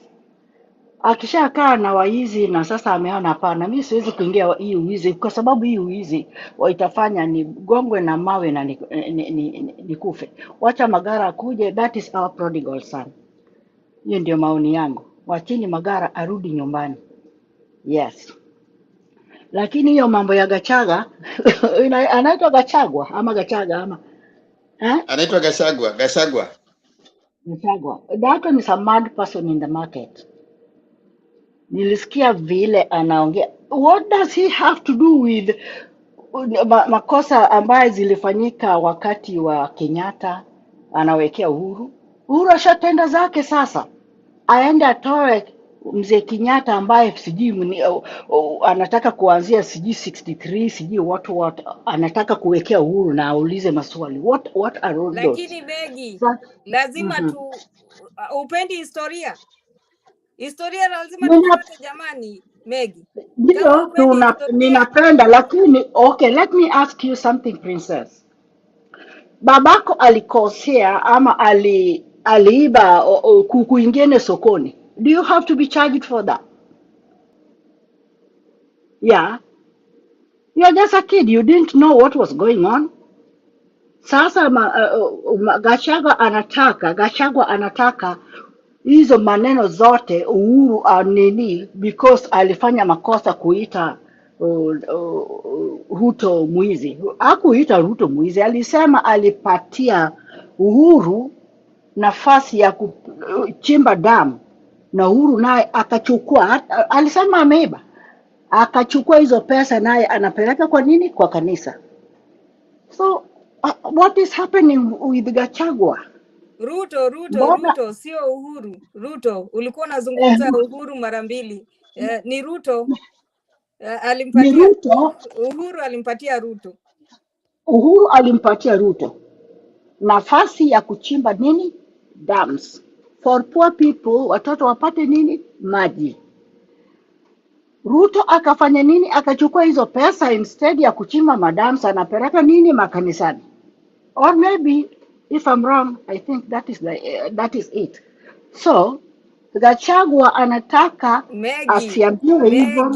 Anakipeleka kanisani, kuna makosa jamani. Ile pesa ya damu amechukua. Umesema hajaiba. Umesema amechukua akapeleka kwenye kanisa. Sasa labda alikuwa naona pale kwenye kanisa kuna shida kidogo, watu wamekosa. Sasa kuna kosa hapo kweli? Kanisa inatakikana upeleke 10% yako, sio ile umepewa ufanyie hii kazi. That is not 10% yake. Kanisa huwa inatakikana toa hiyo 10% yako ambayo umefanyia. Yes? Akipeleka hivyo sasa amepeleka pesa ya wizi, kwa sababu hiyo sio 10% yake. Yeah? Kwa hivyo Gachagua ni yule wazimu, yule wazimu ambaye anapiga anabweka kwa market. That is all I can say. Still, I'm with you still. Thank you. Thank you. And there's something that I think if you listen to Gachagua well,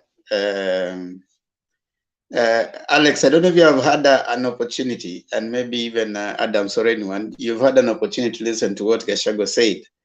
At some point, he was asked, he said that because the president has lowered himself, now he's the chief campaigner of VABA, so he's going also to line up the things that have happened. Do you think that's the reasoning of a leader? Yeah, Adams. that's why I'm saying yeye ni yule wazimu ana back, yani ni kama a dog barking, a barking dog at the back. Yeah. Yeah. Yeah. Unawezaje kusema ati president ameloa himself? So vile amejiloa himself, yeye pia anataka kuanzisha zake. Ndio unaona sasa ameanza kubak ati anataka kuwa sijui deputy DP na nini na nini. Ulisema vizuri anabweka bweka. Ni kubweka Hiyo ni bweka. kibweka ni backing ama what is it? Maybe I don't know Kiswahili so well. Ulisema vizuri ni kubweka bweka kweli. Yes. Anabweka kwa market. Huyo ni yule wazimu kwa market. Anabweka. Okay. What do you think, Adams? Okay, thank you, Bethemba. Yes, I did watch that clip, but I didn't have a lot of interest in it. You know, even before today, whatever the day that clip came out, we all know for a fact that Gerardo Achagua is a bitter man. He's very bitter. You know, this guy used to be Uhuru Kenyatta's PA. Your PA is somebody who is very, very close to you. Like he knows a lot of things about you, especially if you are a PA of a political figure.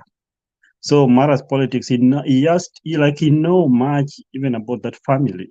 But you know, Gachagua has these wrong blunders. He was once a DC or a D or something like that during the previous regimes.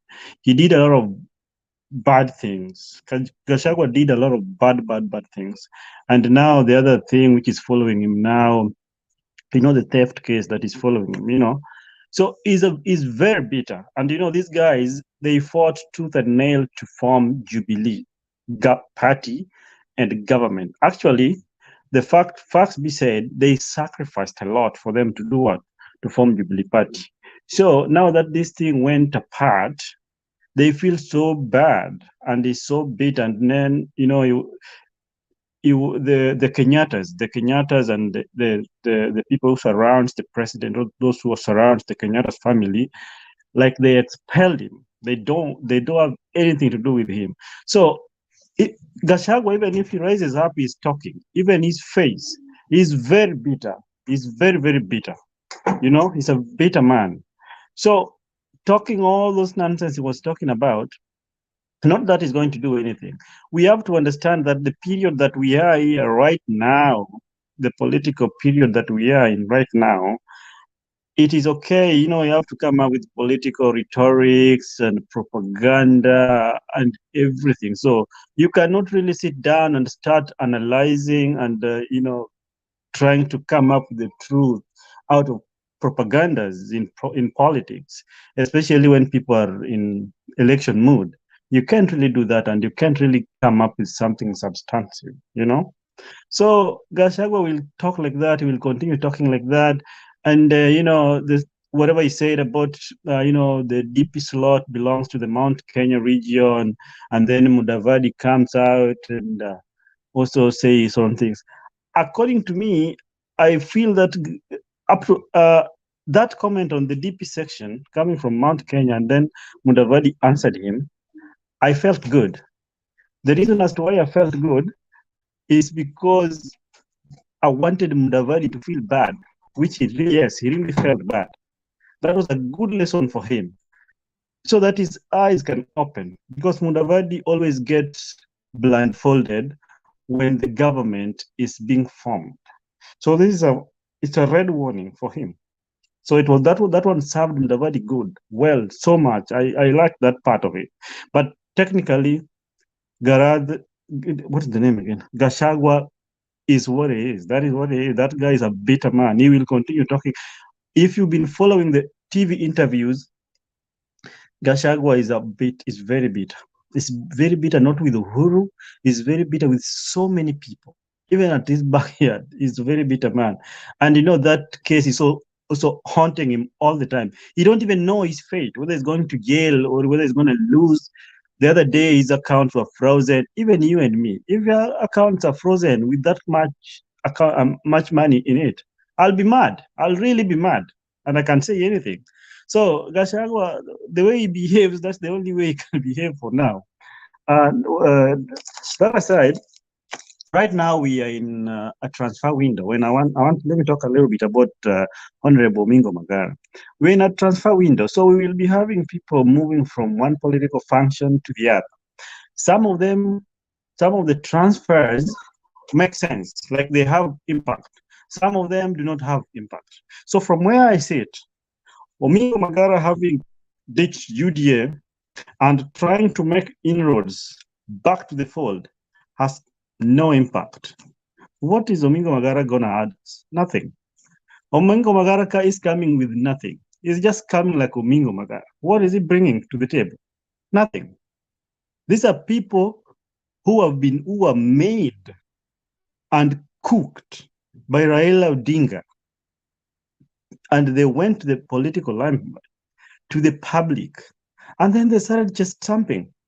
Omingo Magara just stamped and said so many nasty things and useless things about Raila Odinga and the ODM crew and everything. Where is he going? Wacha kule tomato zake, bana. We don't need him. But even if he's coming, he's okay. Let him just come and shut. He will fight it with the people. Omingo Magara is adding us nothing. So I don't even think Omingo Magara is supposed to be discussed. He's adding anything. Omingo Magara is just like, you don't have clout. You don't even have following.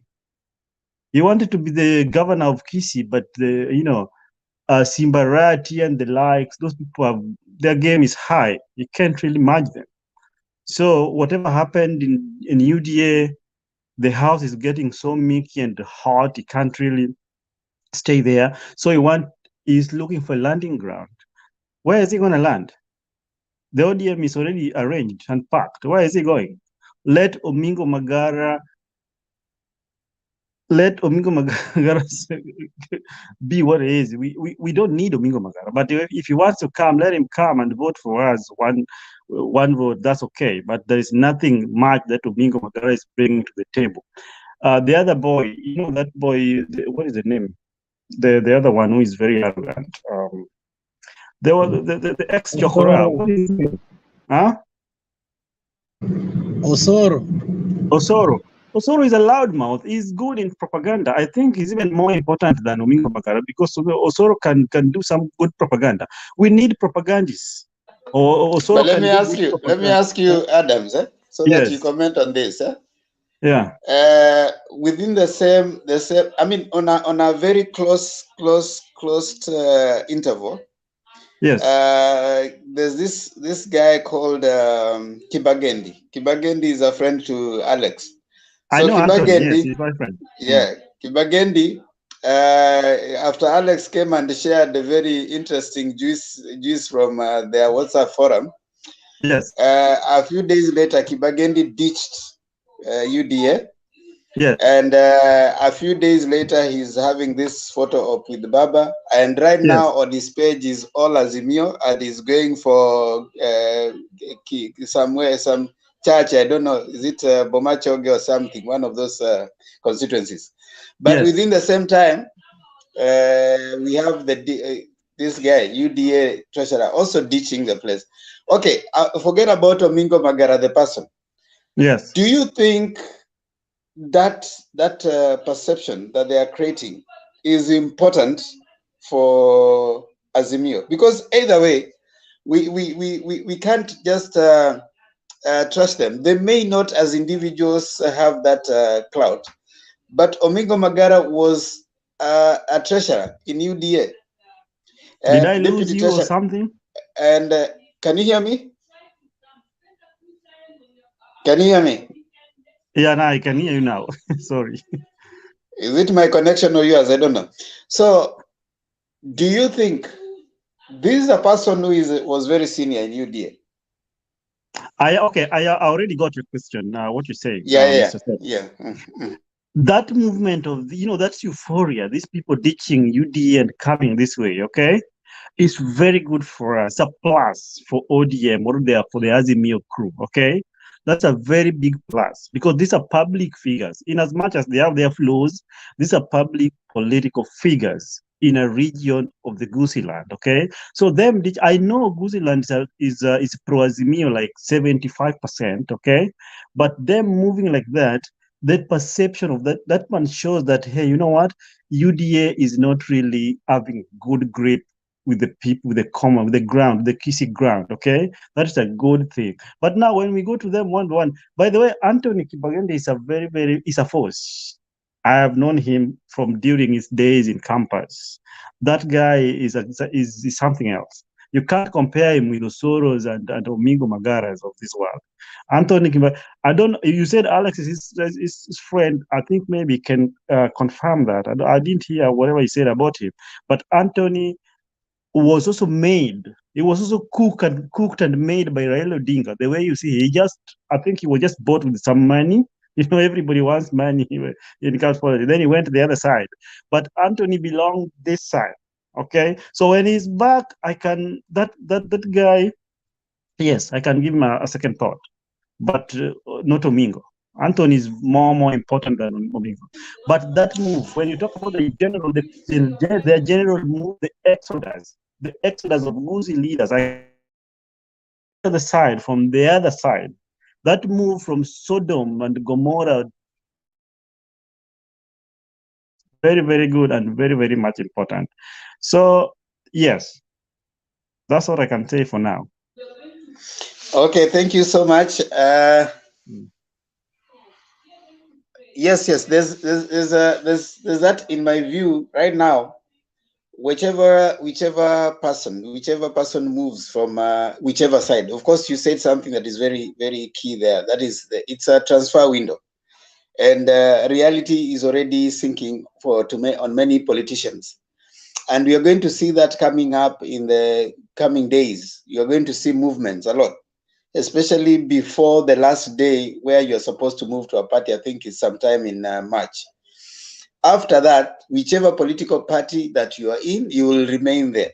So I believe that we are going to see that a lot, the reality on the ground, as to whether they are going to move with the people or the people are with them, because those people already had other people they were supporting when these guys were on the other camp. You see, like Omingo Magara was in UDA, and the people on the ground were already organizing themselves around a certain individual. I doubt he's going to pull so many people towards himself. However, the reason why he's decamping is because of the presidential candidate. So he's likely seeing that, okay, in this area, Azimio presidential candidate has more of traction than the UDA presidential candidate. Now, down here, they're going to fight it. And that is what the Secretary General ODM said today.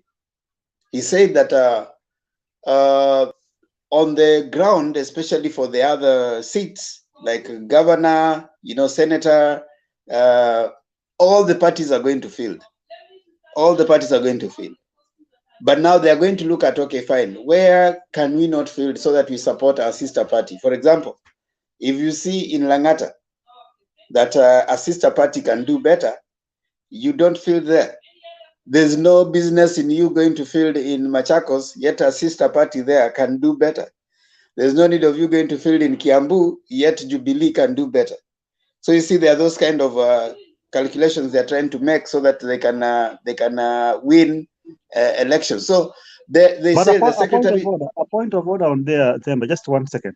You know, what you are trying to explain now is called political zoning, right? But they don't like it. They don't want it. They refuse. They don't want zoning. You remember?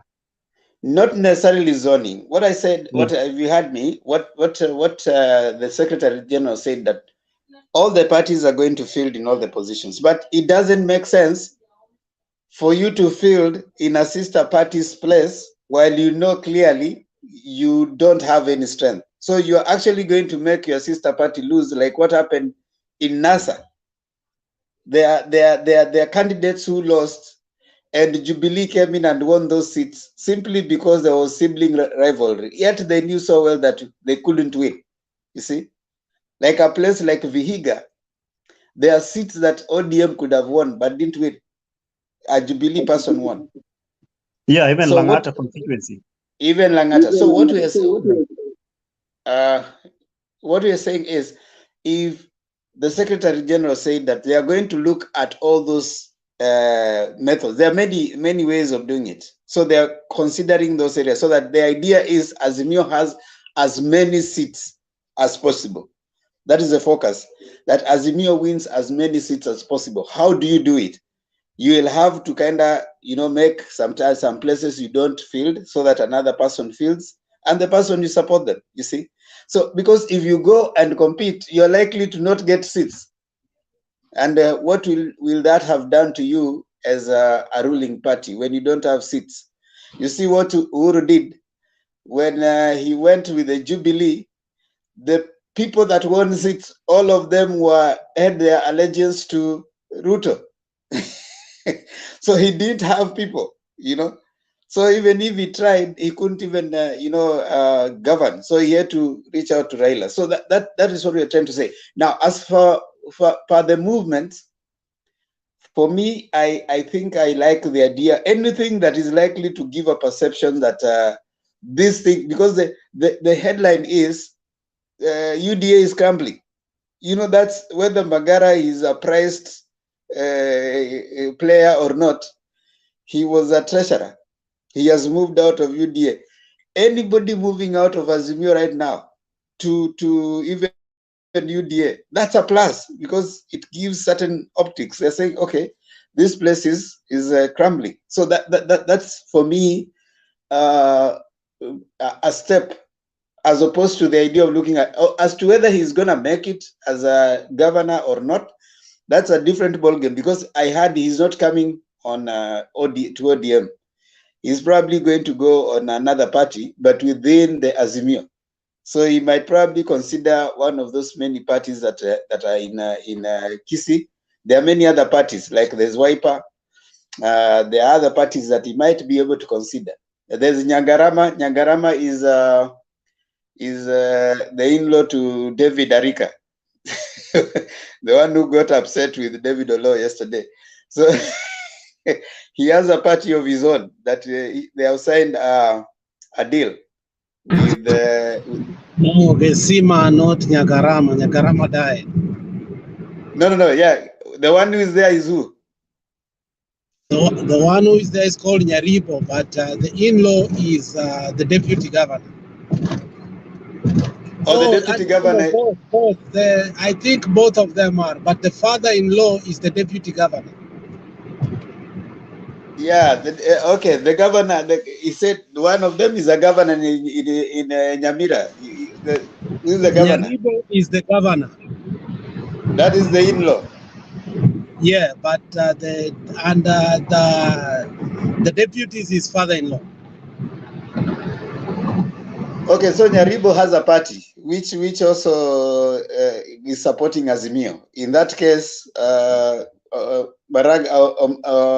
Who? This So guy? Nyaribo Magara? is in ANC. That is the dilemma that he is in. He is in African, not African National Congress, Amani National Congress. No, Nyaribo he is in registered. He registers ANC. a party. You have not seen that? No, I haven't seen that. He registered a party that went and put a pen to paper with Jubilee. Oh, okay. I didn't see that. Yeah. The parties that entered some arrangement, coalition agreement with Jubilee, his party was one of them. So, okay. so that means Magara has options in Kisii. So as it is going there, he wants to be Kisii governor. He can't go to ODM because ODM the competition is stiff, and the person who is most likely to take that is this guy Simbarati.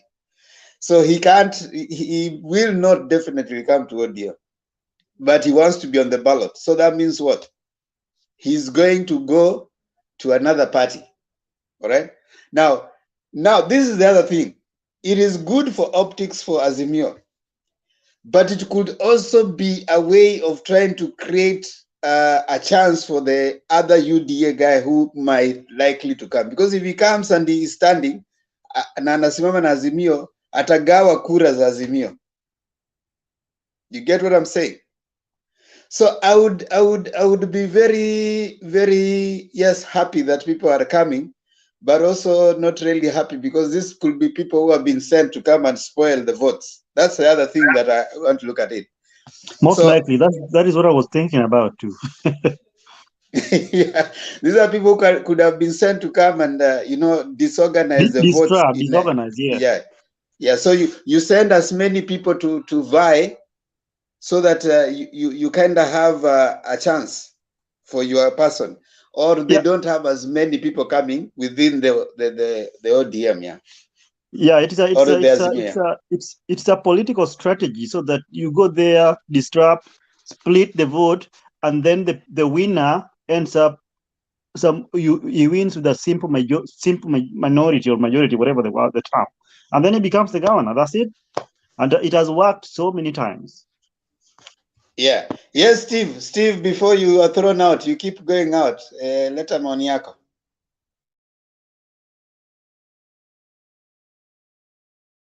Unmute and talk.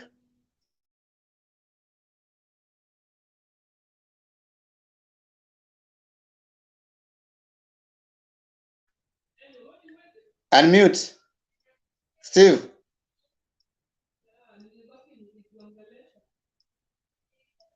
Steve, wewe. Okay. I think we are not going to wait more. Adams, can you comment on this thing that is happening now? Alex has said something that for me I find a little disturbing, and I think we need to exhaust on it. Gachagua today, I think I still refer to that press conference. Gachagua said that some very interesting thing. He said that there are things, I was the president's PA for 9 years, and there are things I know about him that we have done. If I could say, it will bring the world down. What's your comments?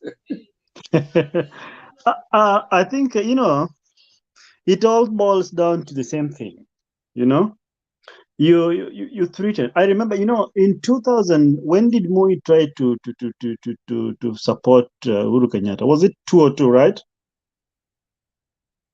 Yeah, 2002. And then we used to have this member of parliament called from Nyakach called Peter Doyo. You remember him? Now Peter Doyo was here in the U.S. in Boston, in Massachusetts. They were in the same college with Uhuru Kenyatta. So when people really expected that, because Raila had ditched NDP and actually dissolved it and joined KANU, now it was a new KANU, and he became the Secretary General. Now the perception there was that Raila was the most preferred presidential candidate, that Nyayo, President Moi, was going to support him. But when they went to Kasarani, you remember the famous speech of Professor George Saitoti, right? There comes a time when the country is more important than an individual. he was saying those things because Moi wanted President to, I mean, the then Uhuru Kenyatta, I don't know, was the minister for local government or something that time. So he supported Uhuru Kenyatta and then Raila Decamp with a lot of, that is the time he dismantled Khan, he moved with a huge chunk of people to form his party. And then Peter Doyle went out and saying that, hey, you know what? He went to the press telling people that, hey, you know what? I was the Uhuru Kenyatta.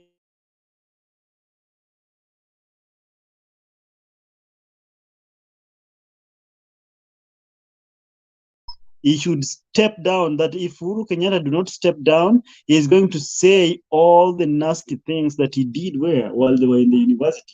He know that guy so well.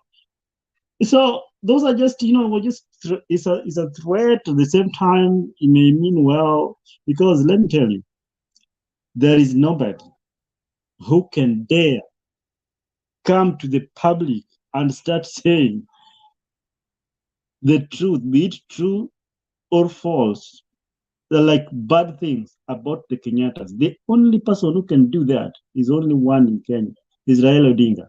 Is the only person who can dare them. Who is Gachagua? Let me tell you, those people, they can even kill him. He cannot do that. He can't even survive without. So he will just continue threatening. Those are just threats, from political threats. Just to maybe at the same time, there is a message he's trying to pass to the president. There is something he's looking for, be it attention or something else, but there is something he's looking for. He's passing a message that maybe me and you, we may not know, because this is somebody they've been together for over 10 years.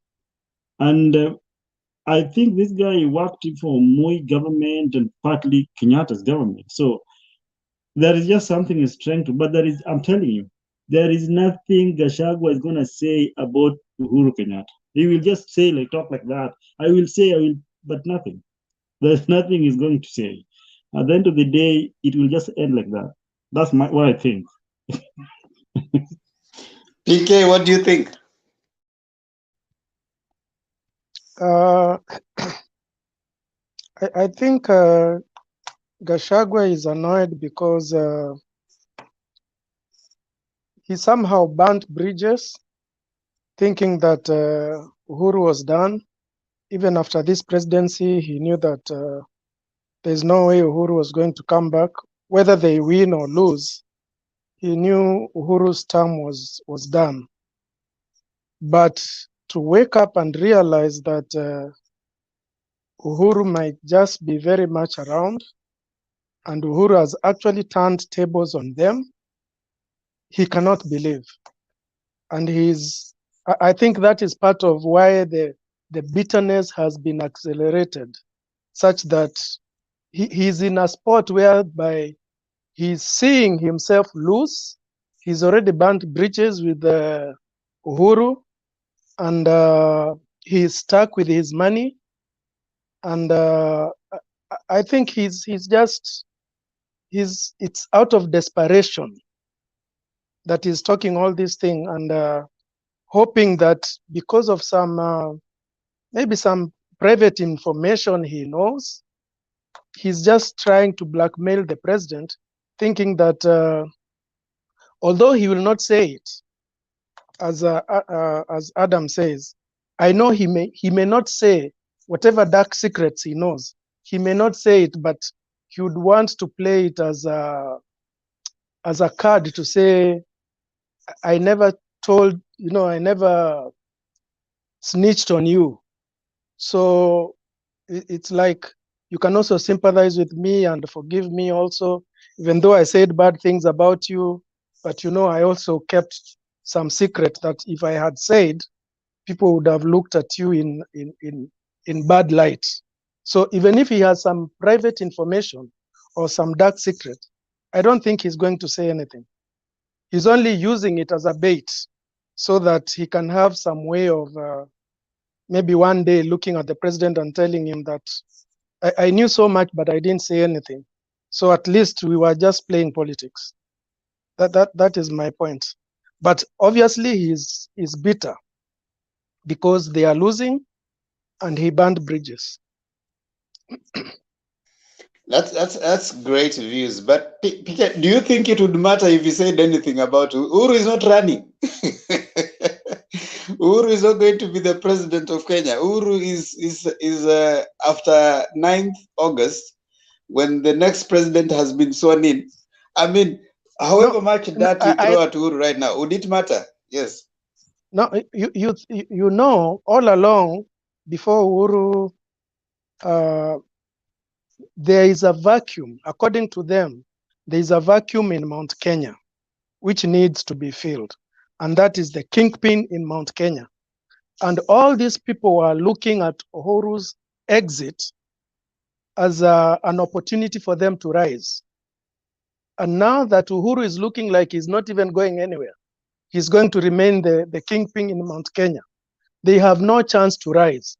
And with the kind of Mount Kenya vote numbers they have, anyone who would have been kingpin in Mount Kenya would be calling shots at any time.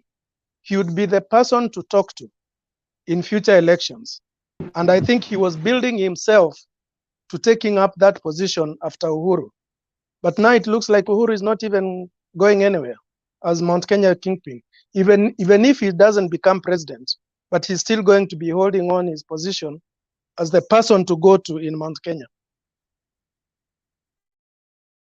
So your view is that what Gachagua is trying to say is preempting that okay, fine. If I say this thing, I mean that's what they call in some circles, you know, fishing expedition. So you try to get anything that is likely to throw dirt at your opponent. So if you start saying that I have so much about Uhuru that we did together, and you see saying we did together, so even though are really bad things, so you are actually an accomplice. If I'm going to do something with Adams, and then I wake up and I say, you see, Adams is my friend. The things we used to do together, would have say, you'll see how bad it is. You see, I'm in essence saying that I'm equally a bad person. So if there are bad things, Gachagua is also part of that and fifth that was done. So I want yes, Ziana. Can you remember even Waitito said so to no, Sonko said to Waitito, there are some things we did with Waitito. So they were together.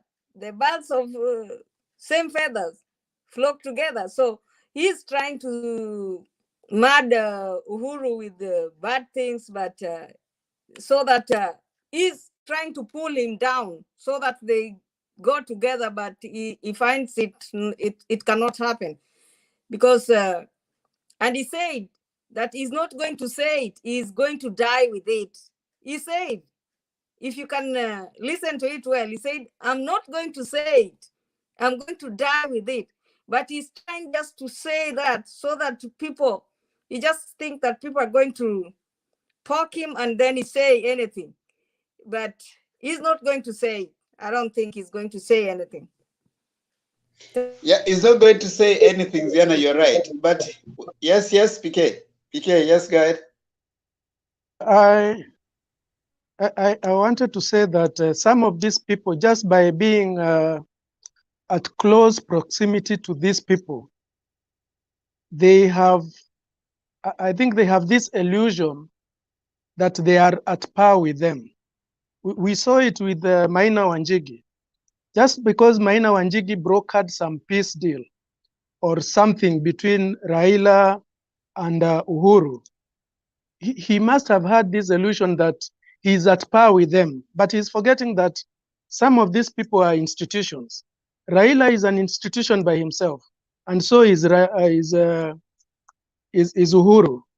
But Gachagua, because he used to be Uhuru's PA, and he's been in government for long, and now he's aligned himself with the DP, and he feels like DP trusts him so much.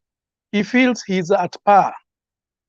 But they are forgetting some of these people are beyond. They are institutions. They are not just a single entity. It's not like Gachagua. Gachagua is just a one-man show. Uhuru is more than himself. he's a whole, he's beyond even Mount Kenya. That is one thing they forget. It's just like Raila. Raila is not just a Luo kingpin. Raila has outgrown being a tribal king.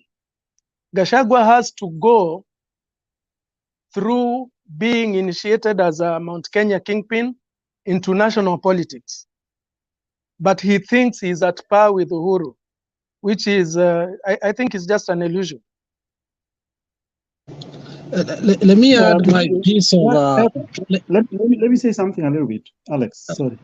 Adams, wait. I'll be driving, so I just hope so I can say something here.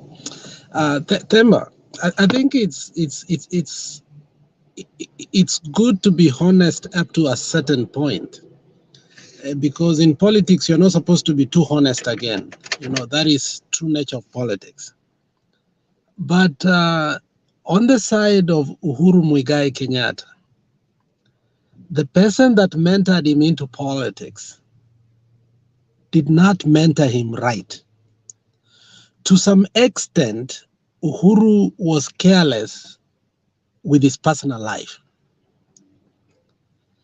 To an extent that when you see how some of these people who are close to him treat him, it looks like Uhuru overshared or overindulged himself with leadership.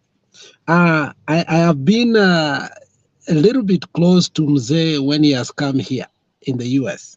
Not so close proximity. But one thing you will realize, the guy says very little when you sit next to him. You will always not get anything from him. He will repeat what you say. He will ask, oh, you said that I say so little? Oh, okay. So what little did I say? So he ends up investigating you. And because of that excitement that you are in close proximity with him, you end up vomiting more than you need to. That's the nature of Mzee. But Uhuru is that type of person that who, once he trusts you and you can speak, you can talk, and you can do things together, which can be a good trait as a friend, but not as a politician. And you could see that immediately they took over from Kibaki. This bromance of wearing clothes and, laughing carelessly and acting as if that's not the nature of Raila.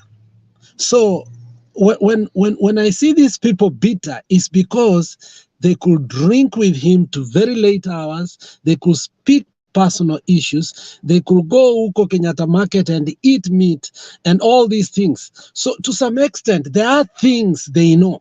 But what they do not know, that those things don't matter to us. The man has been rebuilt to be a different man now. After he has met Raila, Raila has mentored him to be now a national leader. Not only that, to be a Pan-Africanist. Now, what we used to see in him, how we used to view him, and his international stage has changed him. So for them, they have remained to know the person they used to know. But the man has progressed. He's not the Uhuru Kenyatta they knew. He is a different guy. The brand of Uhuru that we have today is the one that is acceptable across, that can go to Nyanza alone and be given applause. Not the one that was mentored by Moi and Ruto. So they are forgetting that. They are living in history, whereas we are living in the present. So whatever they will say will be inconsequential. Yes, they might be knowing. People like Moses Kuria were given straight without even going into the ballot box by Uhuru Kenyatta. Why? They were very close. People like Muturi, they drank with the president to the very late. But now that the president stopped doing those things and start putting his life and the country first, they are very frustrated. They can't. It's one person, Kabogo, who told us when he was with Jeff Koinange that I can't get hold of him now. So these are frustrations from people who think that Uhuru should have remained what he was. But once he came into contact with Baba, he started being Pan-Africanist. His stage is different, the man is different, and I don't think he will ever go back to what he used to be. His health is good. You look at him, the guy is very healthy, not like before. Thank you. Yeah. Thank you, Alex, for just before Adam talks. There are three comparisons that I want us to look at, because I've studied both. I mean, like three of those leaders closely. One is Obama. I've looked at also Raila. I've looked at Uhuru, and then I've considered. I think Alex, you might have come across. There's a movie, but also it's a story that you can find out. You remember the king of England that abdicated? Yes, I know that. Yeah, the one that fell in love with a divorcee. If you go at the intrigues of how he decided to quit the kingdom, and then of course he left the kingdom because of falling in love. It tells you a certain thing. There's someone, I think it's a movie or someone who I think is a book, Reluctant King. You know, like you are reluctant to be the king.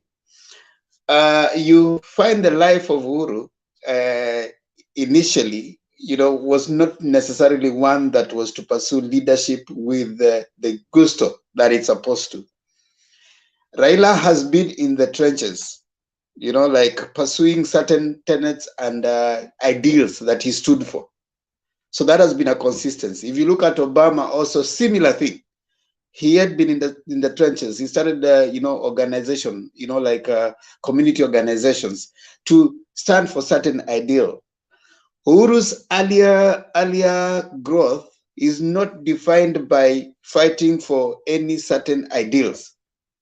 You know, so you don't find even his political activities until later when he emerges and is picked, and then he joins the, you know, he goes, works for KCB. Then after that, now Uhuru now brings him into the political podium.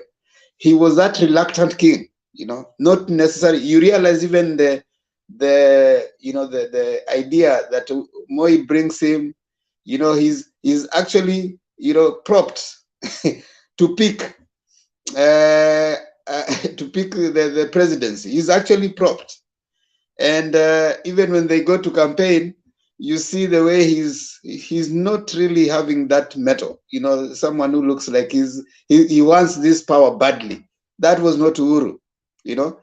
And for some reason, I think the people around him, including Ruto, including Mudavadi, they read him and they thought, okay, fine, this person, if we keep hanging around him, is someone we can easily manipulate. Fast forward to 2013, when now he gets to power, when Mudavadi wants to come in, and because they're told about the ICC thing, he seems initially very keen on allowing Mudavadi to go as a president and Ruto to be the deputy. You know, because Ruto was like, he was very assured, you know, like he becomes the deputy, that's it. Mudavadi, I mean, later people tell him, and you have read, you have heard what people have said, Akina Shebesh and others, the way they went and they told Uhuru, this thing you're not leaving, you are going to sit there. So he goes back and says, no, I've talked to my people, I'm not leaving this thing, people want me to be there. But Uhuru is not that very aggressive leader. He's not that kind of a person. Uhuru is a easy, laid back person who, you know, like, he has friends, this kind of a person who likes easy life, trusts people, you know. He's not gotten into the real reality of politics. Now he is surrounded by people like Ruto, who have known what power is, who have been, you know, trained in the likes of Moi. So what happens? He trusts Ruto. Him is still busy making his stuff. Ruto decides that, okay, fine, this is the time for me to actually put my people into power, because these are people I'm going to go with even after the 10 years. And that's how Ruto got him off guard. By the time he realizes Ruto has his MPs, his people are the ones who have gotten into parliament and all that.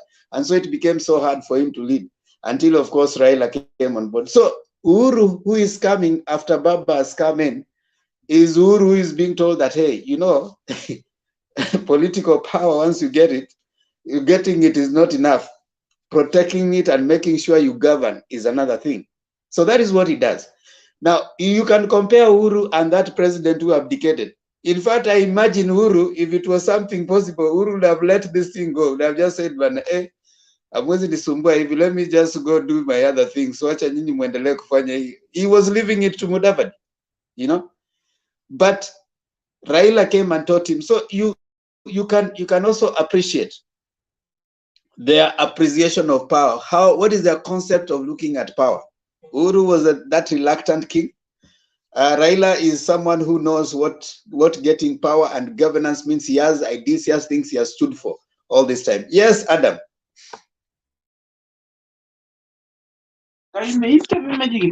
Yeah, so what I was saying is just a little bit about Uhuru Kenyatta. You know, these people, Mr. Themba, these politicians belong to clubs, okay? They have clubs they belong to. We may sometimes see them here fighting here and there because this one belongs to this party, this one belongs to that political party. But at the end of the day, these people have common clubs, be it golf. They have clubs. You understand what I'm saying in town? You know, they have different clubs they belong to. So because he's a member of a given club and you are with him there, you think that whatever you do there, out there in the clubs, the same thing which is supposed to translate into the real political world. But this other world things is a different ballgame altogether, you know? So it's like somebody treating that I'll say, so Themba, you've been my friend, we were with you in ABCD, so if you don't do this, I'm gonna say ABCD about you. And only the nasty part of it, not the good ones. This is like, you know, when back in my village, there are people who take care of, you can hire somebody who is taking care of the cattle. I mean, what is the name? The shepherds, you know? Kuchunga ng'ombe. And then maybe this guy can stay in your home for so long time, and to the extent that they end up knowing the secrets of that family, okay? He knows that the owner of this home is a drunkard. When he comes back, he kicks the women, he slaps the kids, you know, this one is useless, you know, so many things. This kid is bright, the other one is, but it's just a worker in this house, in this home, in this homestead. So when something happens and they get fired and he goes to the next home and he gets a job there, now he starts saying, oh, I know that home, I know so and so. If they joke around with me, I will spill the bean, I will say ABCD. Let me tell you, it doesn't matter whether you say it or you don't say it, you are just a worker. You cannot break that home. The home will never be broken. You can't bring down your former employer, the guy who hired you. So all said and done, these guys were just, you know, they belong to clubs. Sometimes they disagree. You see them disagreeing so much bitterly, so much intense in public. But at the end of the day, these people belong to the same clubs, you know? They just belong to the same clubs. So to the public here, what they show us sometimes is not what it really is. So I don't really think what Gachagua is doing, I go with what PK said, is a blackmail. It's a political blackmail. And it's a blackmail big deal. Because if he dare say those nasty words, that whatever the stuff he knows about Uhuru Kenyatta, what about if Uhuru Kenyatta also decides to do the same thing? Who's going to hurt more? Him, Gachagua. First of all, because you can't play with power. Power is power. Once power, always power. You can't play with it. And these people are more powerful than him. So I think it's just a blackmail. Okay, thank you. Pen Nyagaka. Pen, you had an addition there. Yeah, I'm driving a little bit. Give me about 5 minutes, please. Okay, PK, you wanted to say something? No, I can't right now. I'm driving. Yeah, that's okay, Pen. You can mute. PK. Yeah, I wanted to agree with Alex that Uhuru has learned a lot in this short period of time that he's been with Baba, because first of all, we must appreciate that as much as some of us or most of us don't appreciate what Nyayo did, but we must say that Nyayo has an eye of spotting people. The people Nyayo has picked and propelled. Up to today, you can see they have something in them. Nyayo must have seen something in Uhuru. As much as people have stories that alikuwa anarudisha mkono ama something like that, but today you can see truly there is some goodness in Uhuru that shows a lot of a humble and a good leader, and especially with a big heart. I think the only disadvantage that Uhuru had is he did not have the experience of being close to people who could backstab him. You see, Raila has had all this experience. He's had friends who've turned against him and said and done crazy things to him. But he has this humility of just being quiet and being able to even reconcile with some of them and forgive some of them. But you can see of late, since the handshake, Uhuru is not answering anybody nowadays. He's just behaving like Baba. Some of these people are saying nasty things about him, like Gachagua. He's not going to respond to Gachagua at all because they are not at the same level. And that is one thing that Baba is very good at. If you are not at his level, he'll not respond to you. He'll just be quiet. And also, I think another credit of Uhuru's upbringing, I think, should go to Mama Ngina, because the kind of garb he has of his own language and his culture and the way he interacts with his own people from Mount Kenya, you must give credit to Mama Ngina, because when it comes to Kikuyu culture and the way to communicate to his people, he scores an excellent A. The only thing I think where he failed is over-trusting. He's very over-trusting, and maybe it's because he did not have the experience of engaging with people who can turn around and become enemies. And apart from that, I think he has matured like fine wine. He's only gotten to where he is now too late, when it's at the tail end of his presidency. Had he been in contact with someone like Raila at the beginning, I think he would have been one of the best presidents we've ever had. Yeah. That's that's And I very. will add, Alex, as you add that, yes. do you think Uhuru was basically propped up by the former president? Uhuru, apparently, according to the perception of some people, is moving towards Raila, though Raila has fought his way through. Do you think we would want a situation where we have emerging leadership? Like, Obama emerged. He wasn't the preference of the system at that time. When he came and made that famous speech, when he was endorsing John Kerry. what was it? John Kerry. Yes. He emerged. He was an unlikely person, so he was given an opportunity. But after speaking, but even up to the time they were going to the primaries, he wasn't one of the favorites. So he emerged. Do you think we're gonna reach a point where we can see leadership emerging out of the Kenyan system? As you comment on that. Welcome, Doreen. Doreen, how are you? Ahmad, that one is a person sleeping. Doreen. Okay, go on, Alex. Yeah, the nature of devolution is to nurture leadership from the grassroots. We are not going to be in that position whereby you must be big pocket and big belly in order to be seen as a leader. Devolution is going to create some sort of leadership that we've never seen before. And that emergency is going to surprise a lot of people as devolution matures and it takes course, because it's going to be radical, and it's going to disrupt the establishment. Why? Because we are going to get speakers who are very effective to a point that you can find a speaker becoming a next governor. You can find somebody like Malala.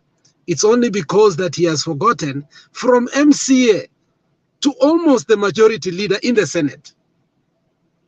And that is the nature of devolution. It's not just about money, resources going down. It's also leadership coming from down to top. The other thing I wanted to add to what PK said, and I totally agree with him 101%. There is a place and a time that Ahmed Nasir was asked about Mr. Uhuru Kenyatta. When he was asked about Uhuru Kenyatta candidature, that was post ICC, before they went to ICC, and they were just candidates. And Ahmed Nasir said, Uhuru Kenyatta is very young. I don't think he has matured to be a leader. But the only reason he must go and fight tooth and nail with all his resources is because what he is facing right now is monumental to his life. It will break him. Therefore, he must go with a gusta and make sure that he becomes a president.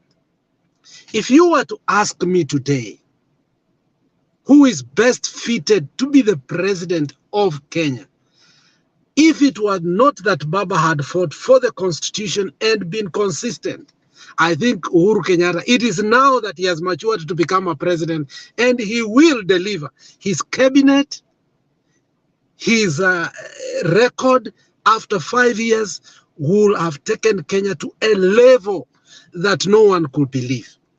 We do not know why it has come to this point, but it is at this moment that you can see that we have a president.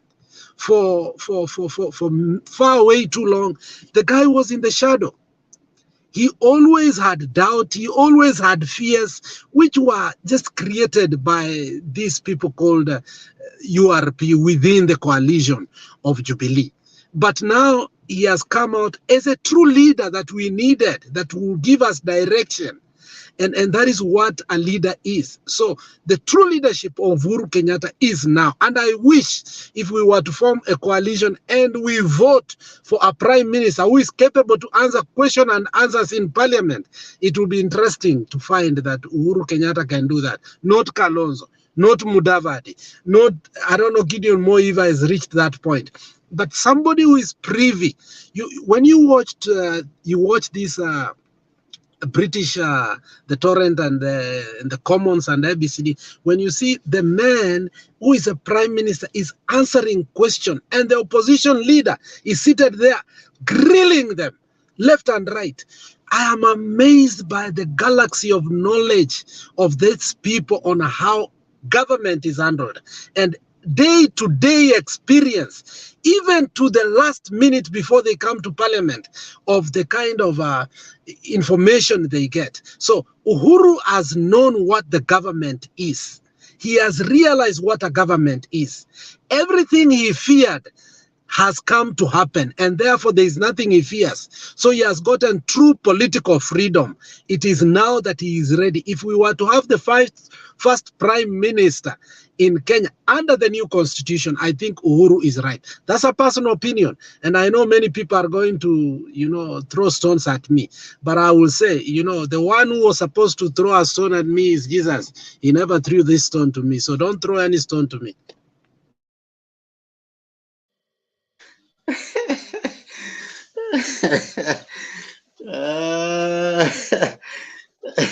Alex, you will find so many stones coming your way. Alex, may I add, may I just assure you that you are very right anyway. And why Uhuru has proven to be a Thank you, mature. Mama Fast. Thank you for helping me there. Yeah. Uhuru has proven to people that he is mature. Secondly, he is human. And he is a leader. Just the same way he described Raila. He is all this.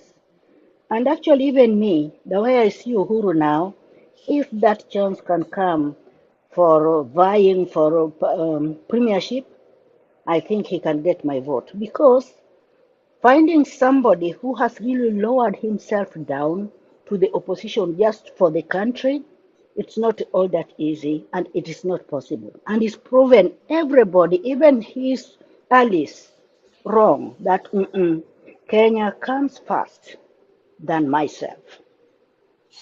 So I think we must give Uhuru that credit. He deserves it, by the way. Not anybody would do that, not even Ruto.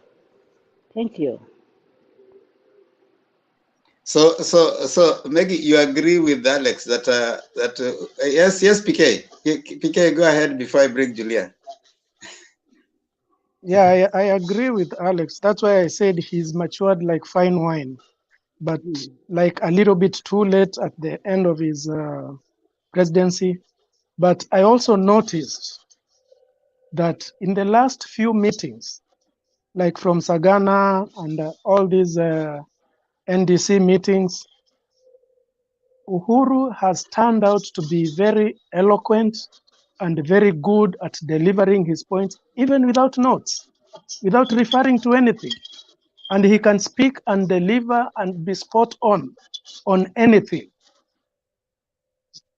Something that we've not seen before. And you wonder, who is teaching him all these things? Like a little bit too late. Although it is not too late, maybe he's getting into another phase of his leadership or his life that is needed tomorrow. Yeah. Thank you. I think Julia, you can comment on that and any other thing on the topic. Karibu. Asante. Hi, Themba. Hi, how are you, Julia? I'm doing good. Kwani ulifukuza watu hapo mbele hivi? People deserted the studio and I was like, yeah.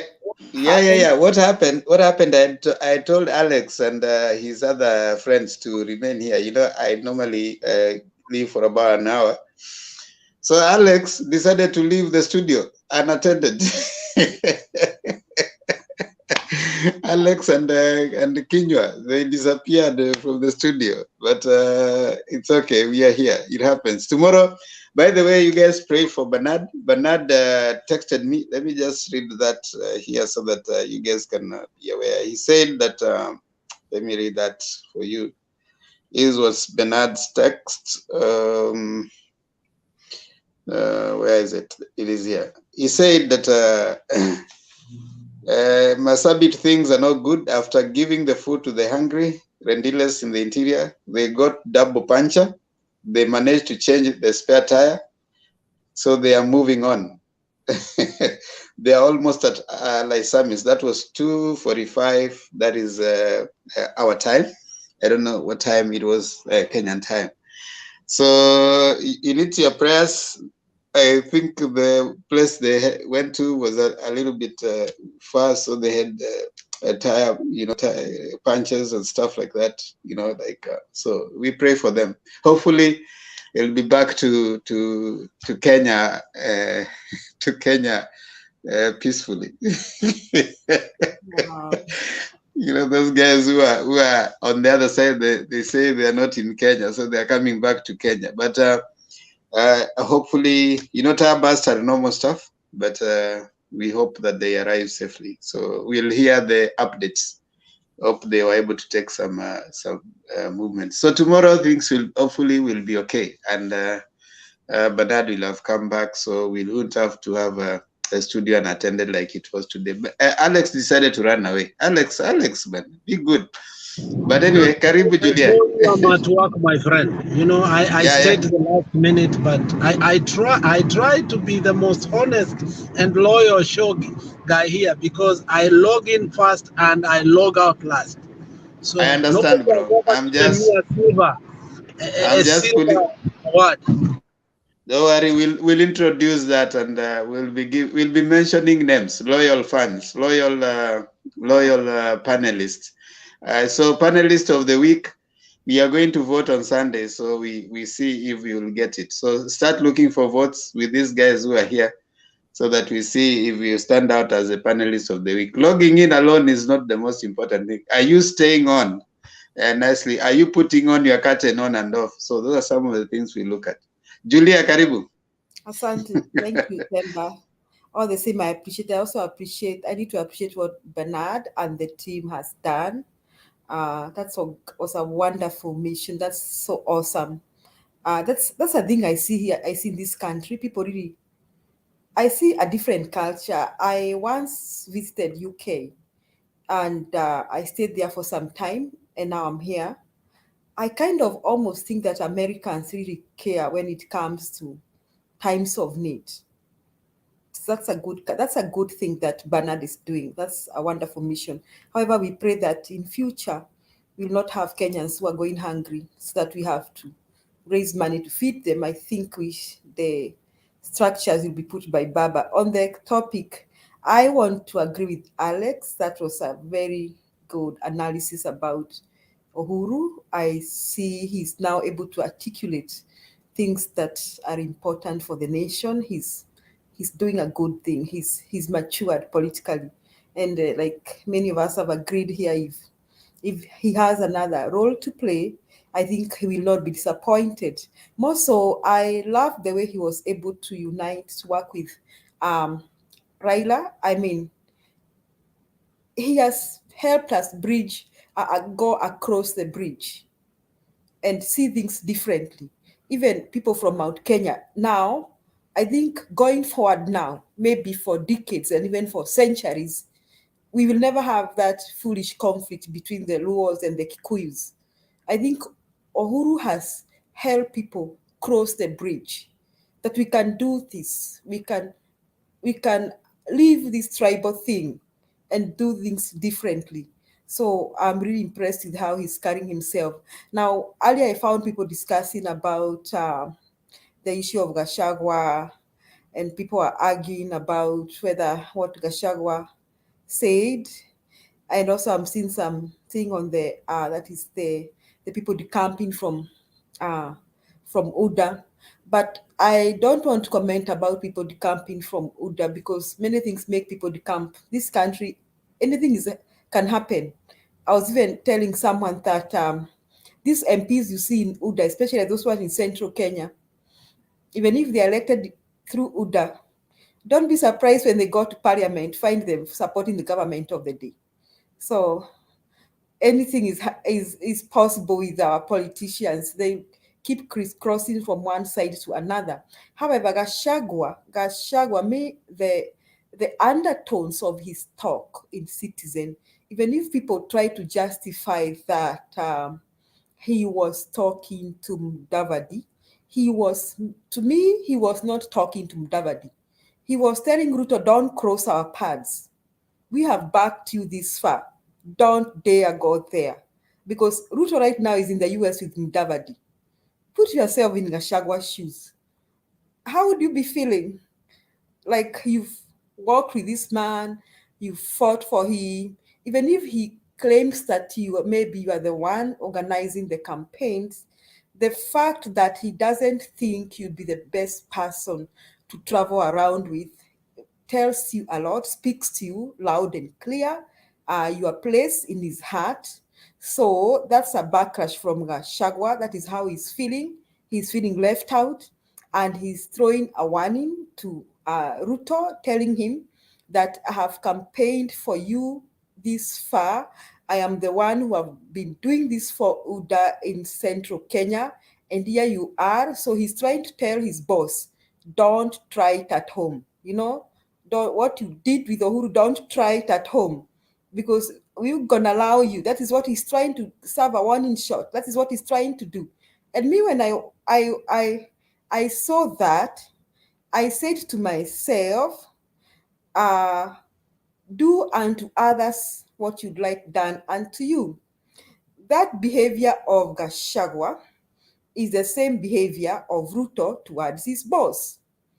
That's the same behavior he has carried all along, trying to manipulate what his boss needs to do trying to make his boss feel that I helped you carry the day, I helped you win as the president, so you're gonna do things my way. That behavior of Gachagua is behavior of William Ruto. So he's getting his own dose from Gachagua. And I can promise our deputy president going forward, he's going to have it rough with people like Gachagua because they'll not let him do anything without trying to control him. You remember there was a meeting that was in Karen some time back, and all those MPs went to tell Ruto that if you win, tunataka serikali nusu. So the same things he was telling President Uhuru is the same things happening to him now. And I really find that really a bad thing. And I pray that all those who are going to support Baba, they should not go that direction. I don't believe in that. I don't think it's fair. I don't think it's right. I think anyone who is going to support Baba should support him with a clear mind. Even Uhuru should support him with a clear mind. They should not give him any conditions that we're backing you for presidency and you're going to give us this. Let them set Baba free. If they set Baba free, he will work, he'll prosper this country because he's going to work with the right people. He should not work with the kind of people saying wakati wetu. Hiyo ndio attitude ya Gachagua. Na hiyo ndio ilikuwa attitude ya William Ruto. So he's getting paid for his own sins, not, I mean, not say sins, for his own behavior. Hiyo ndio attitude, ni wakati wetu, ni wakati wangu, ni wakati wetu wa kufanya hii, ni wakati wetu wa kupokea hii.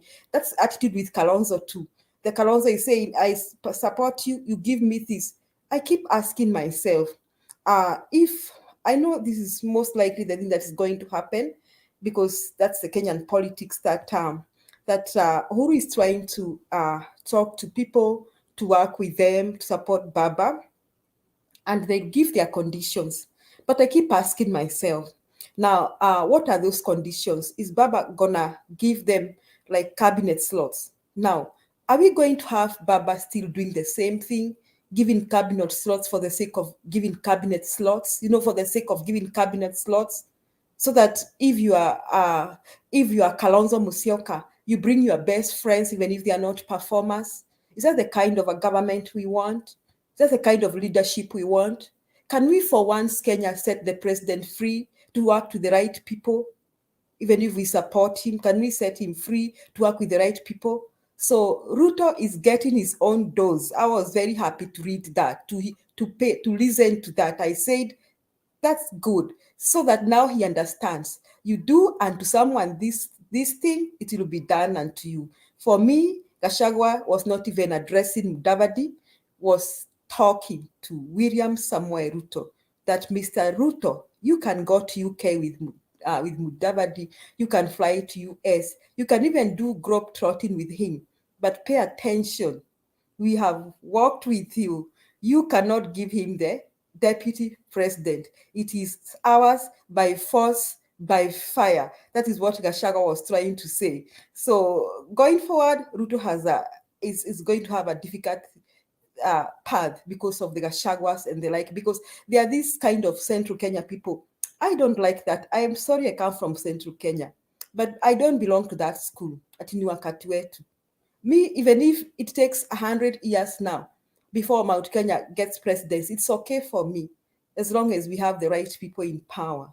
I don't even believe that the people with the highest population should get the presidency and the deputy president. I think going forward after Baba, we should just have qualified people to rule this country. That is what we should do, so that we shall even have minority tribes becoming presidents. We shall support them. Look at the Americans. People keep criticizing the Americans, but look at the Americans.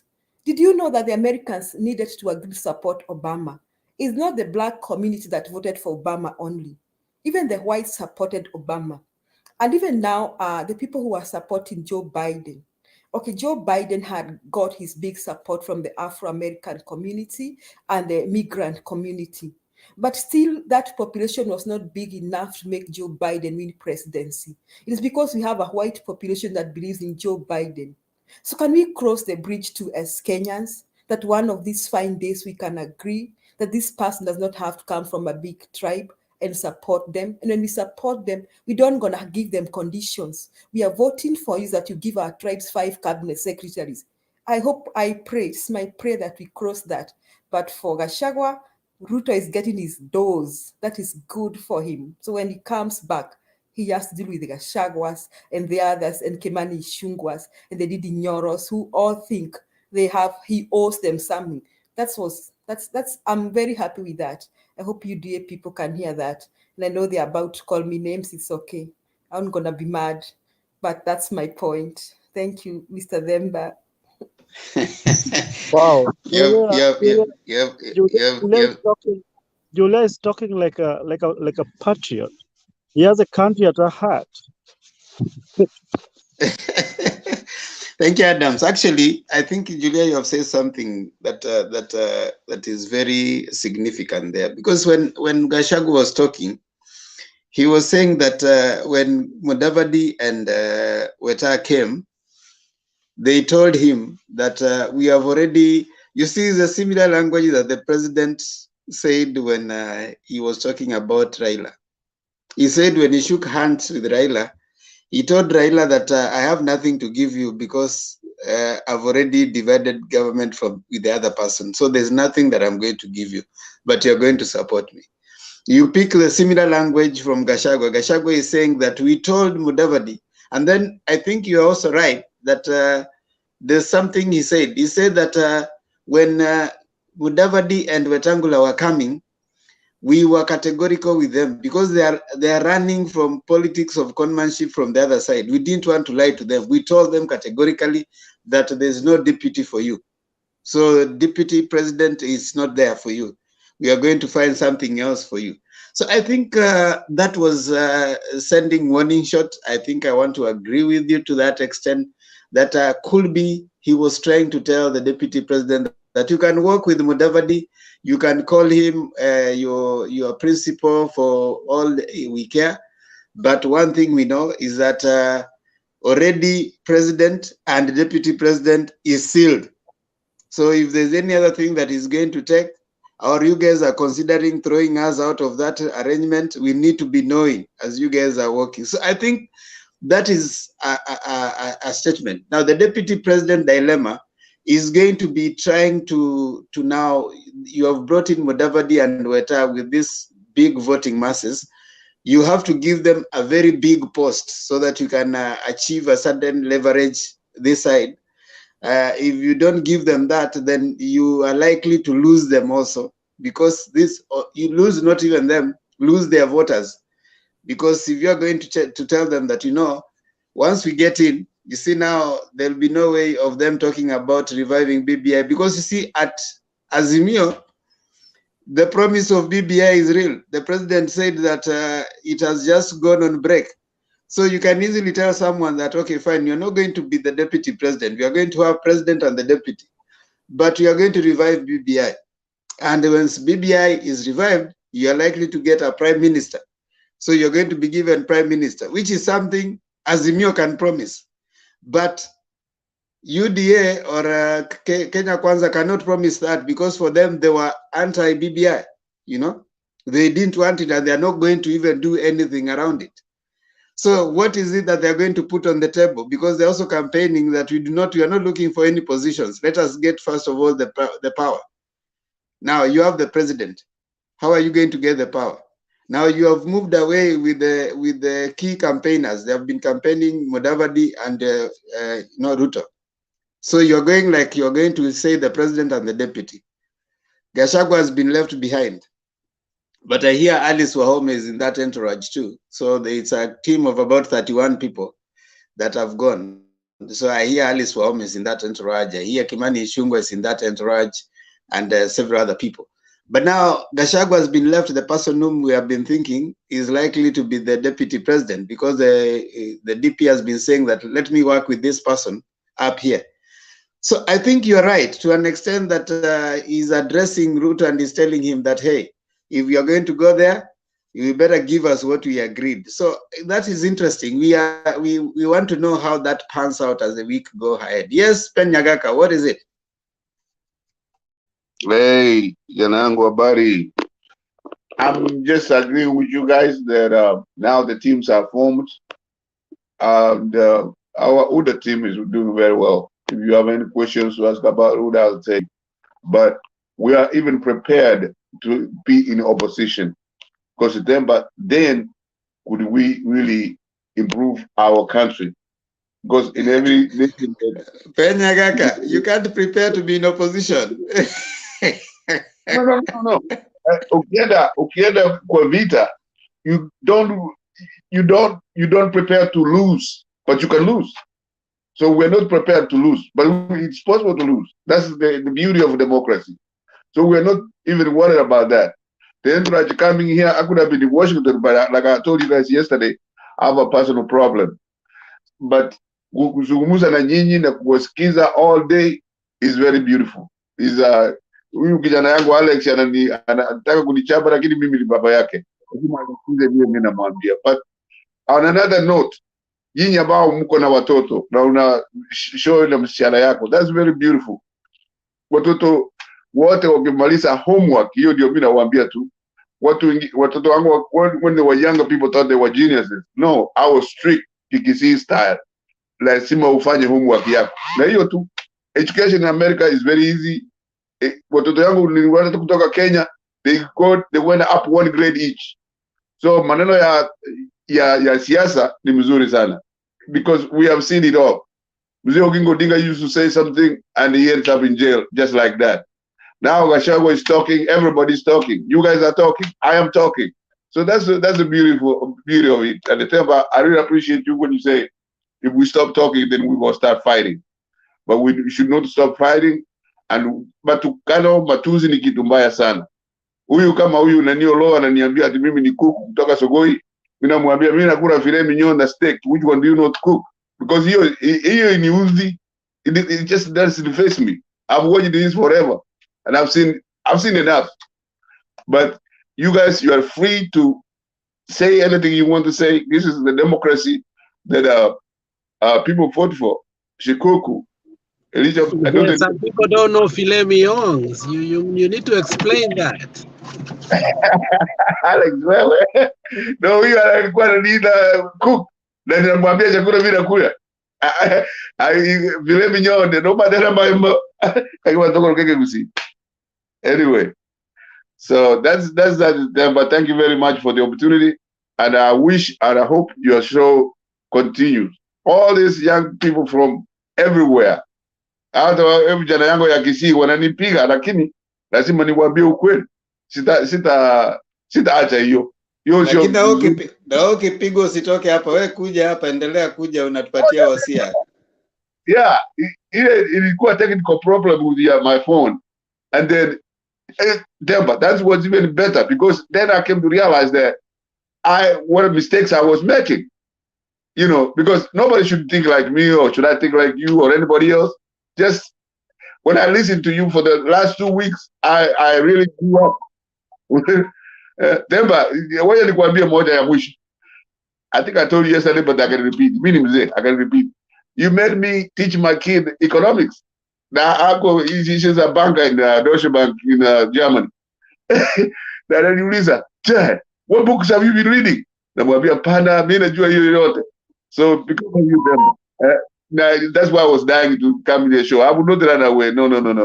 Nikiwafanyia mbaya, ukisema huyu Alex anajua. Ukiambia mzee wa Kisii wacha hii, ataacha. Na mimi nimewaambia Alex, talk bottom up economics sasa. Na uache hiyo maneno ya bottom up. Alex, mkinishinda nitawajoin. I have no problem. Na nyinyi hamjasema mkishindwa mtajoin. I'm warning you, like you will lose, my friend. No, Pen. You see. You do one thing. I think also I can recommend for you to read that. Sun Tzu is one who says, you need to know yourself, and then you know your enemy. Exactly. If you know yourself and you know your enemy, you are likely to win the war. So what you're saying is, we know our enemy. Our enemy is scrambling. We know ourselves. We know our weakness. Why should we think of losing? You are thinking of losing. We are not going to a war to lose. In fact, in politics, they say if you are going with the mind of losing, don't go.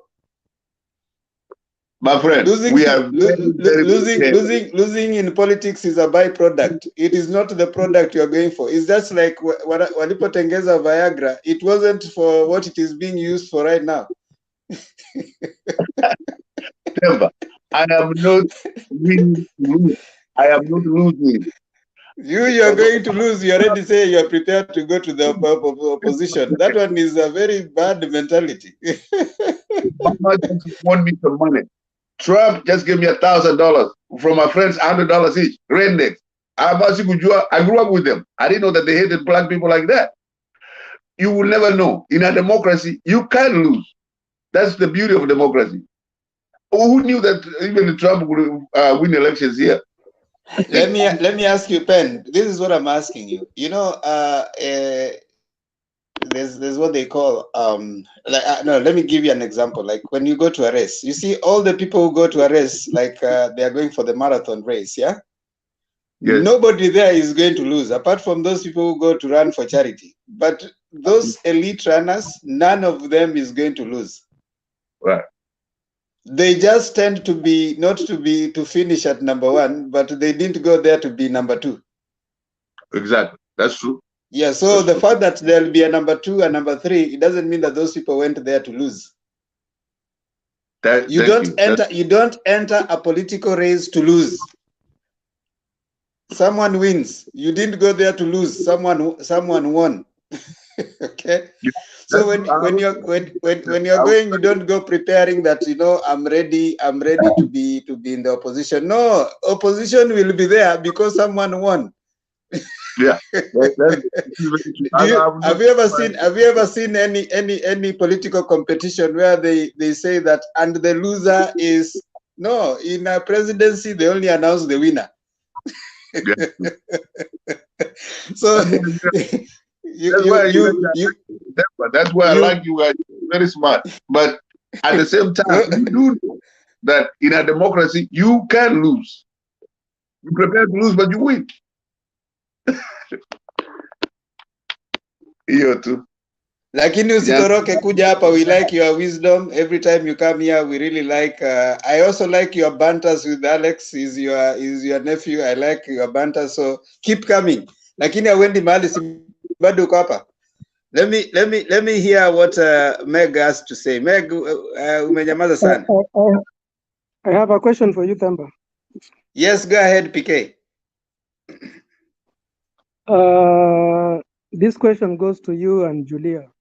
You mentioned that in Ruto's entourage of about 31 people, there's a high profile of people from Mount Kenya. Given that the president cannot travel together with the deputy, do you think Gachagua was trying to preempt that he was the designate running mate?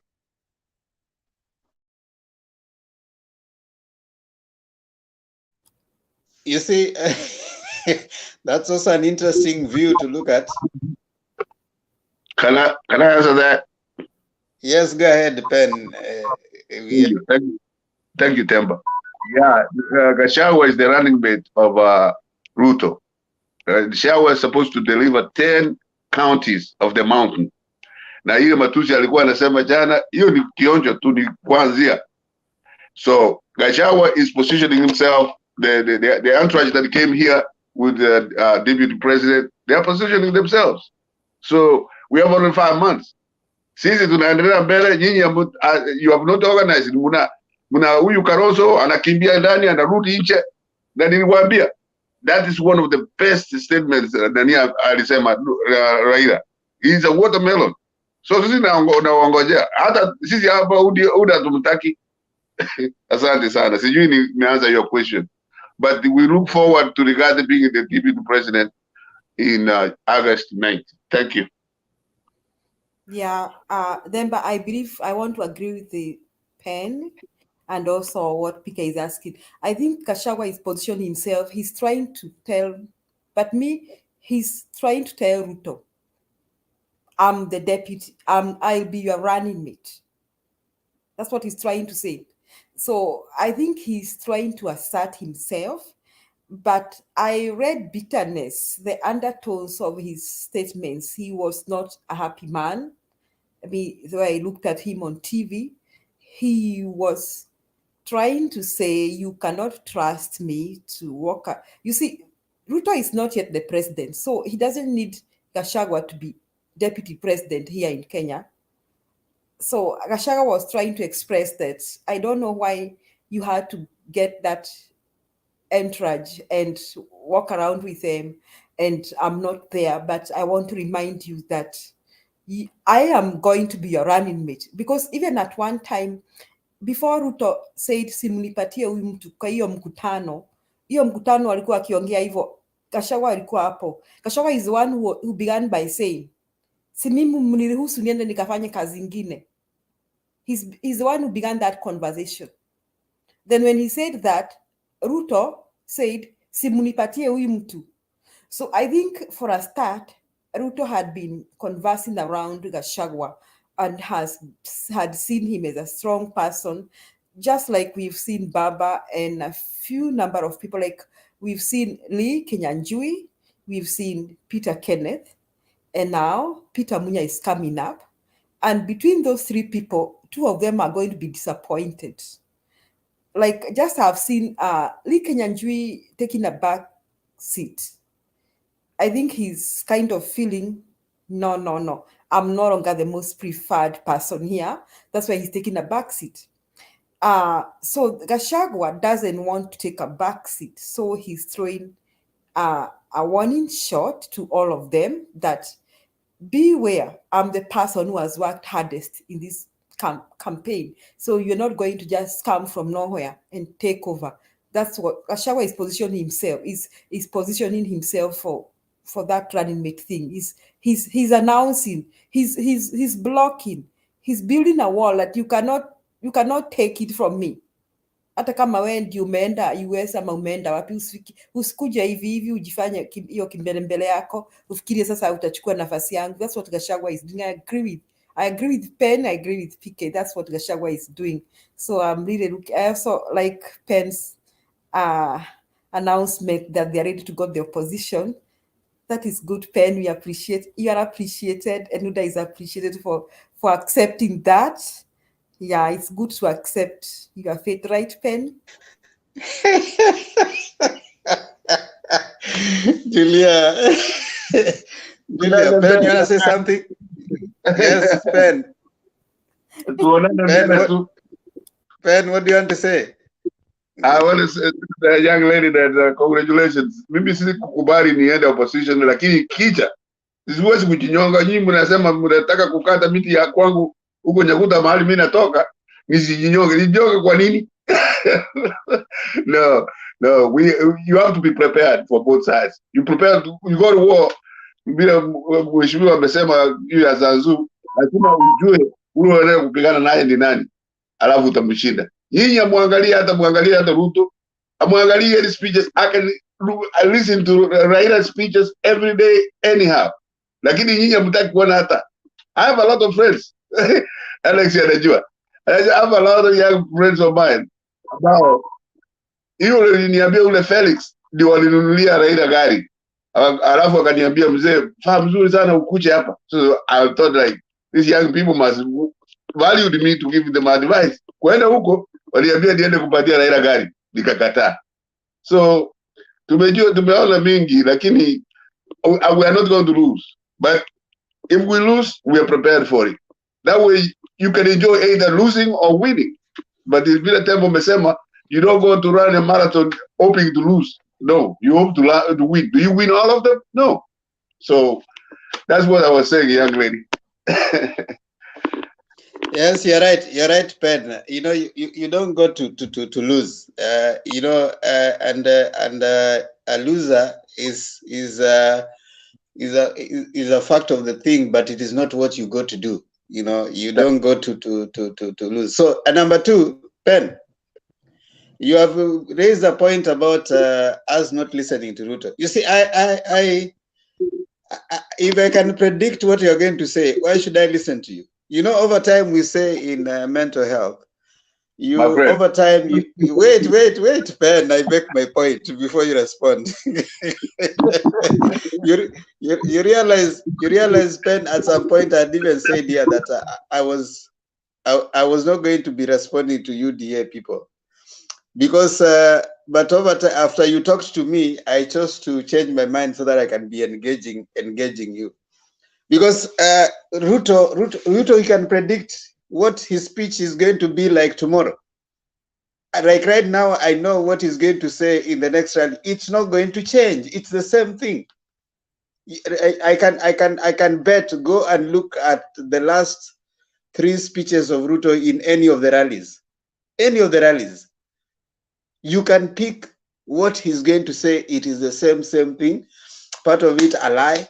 But until he repeated the same lie. The roads are always 10,000 roads. I don't know. Everywhere he goes, there's 1,000 kilometers of road. Everywhere. If he goes to Eastern, it is 1,000 kilometers of roads. If he goes to Western, it is 1,000 kilometers of roads. If he goes to wherever, it is just the same lie. Until he went to Western and he talked about a road that had not been even, like finished. And he was saying that we have built this road. You see, you can lie until now your lie is starting to crumble. So that's why I'm saying I have decided generally for me, in order to take care of my mental health, I don't want to continuously listen to lies. So I listen to Ruto only when I'm coming here to debate, but not because I can sit and finish Ruto's whatever. Look at Ruto's speeches for the last 3-4 years. The same Ruto who criticized the West when Raila was coming from the US, and when we said Baba when you're away, Ruto stood up and said that we cannot allow a sovereign country to be answerable to the West. Now look at where he is. He has announced as if he's going, I don't know, to do what to the West, going to listen to the same Western countries. You see, now that is flip-flopping. And you can't trust such a person, no consistency at all. So he's going to the US, he's going to UK, he's going to Qatar. What is he going to do there if he didn't like anything about them? You see, now that's the kind of a leader that you are standing to follow, and you imagine that he's going to create a difference. Number 2, the same Ruto who talks about corruption. Look at the people who are surrounding them. Even that Gachagua, he's in court for corruption. Look at, I know clearly he needs people who are going to help him fundraise and fund his campaign. Gachagua stole enough money from the county. The same to Anne Waiguru, stole enough money from the county. And that's why the other lady had to run away, because the Kirinyaga lady went and gave, I don't know how many millions, 10 million to be given as a certificate. So we understand. All these people need to go to him to give him money. But surely, when someone comes and is talking about being anti-corrupt, he's not talking even about being against corruption. He's not talking about that because he has no more authority to do that. You condemn something, the next day you leave it. And then, Pen Nyagaka, you stand here and start saying, oh, we need a change. There's no change. There's no change. You can't change with Ruto. You can't. Someone who has been in the system for all those years during KANU days, Akapora, the economy, now he's coming back with a DO who has even done worse thing for the government, has stolen from the county of Nyeri. The same person you're coming to say now we need a change. Surely. Those are the things you are saying, that you cannot sit and listen to someone like Ruto. I can't personally. I don't fathom how even this, you imagine that Ruto represents liberation. How? Someone who fought against the Constitution. Now you're saying we are enjoying freedom. He fought against it. Someone who supported the single party rule. Not even with facts, with lies. With lies. And then Pen Nyagaka, you stand there and say he represents He lied to the church that we are coming to do abortion and also to legalize gay marriage. That's what he told the church. And the church leaders believed him.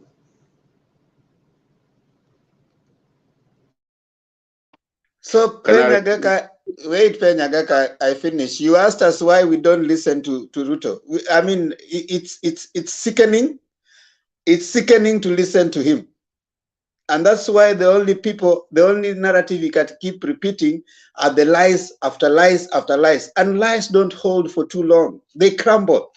And right now you can see the lies are crumbling. You cannot sustain a lie. He's been putting lies every other time. The president came out so strongly and said, this same person, if he really cared about Kenyans. Can you imagine, Penyagaka?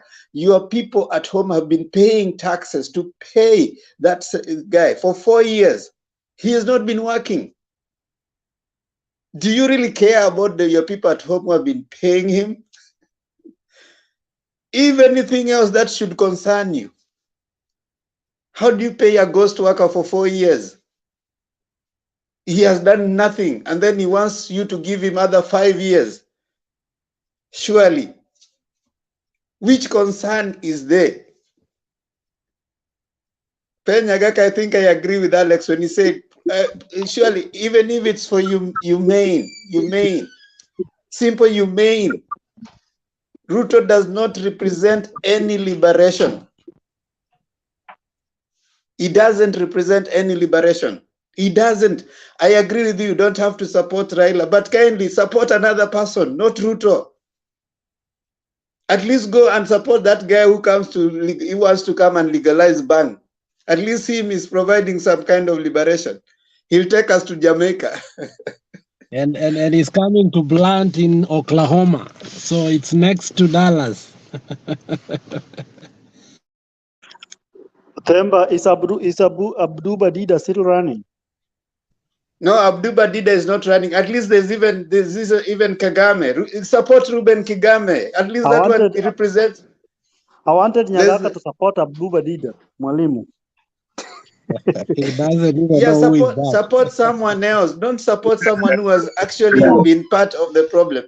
What Nyagaka, let me finish so that I can allow you to talk. You know, because it's sickening to listen to Ruto, not even you, to listen to him. And that's why Professor Makau Mutua said that only foolish people will sit listening to Ruto in the US. I don't know who received him in the US. Alex, who received him in the US? There is this kissy guy called Cosmo Choi. You know Cosmo Joy. Can I send you a clip you put here?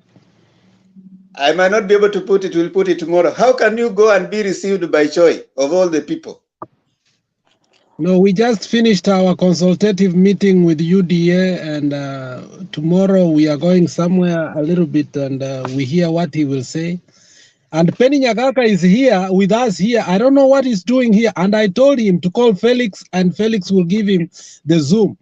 And you are still here, and you still say that you are a UDA member.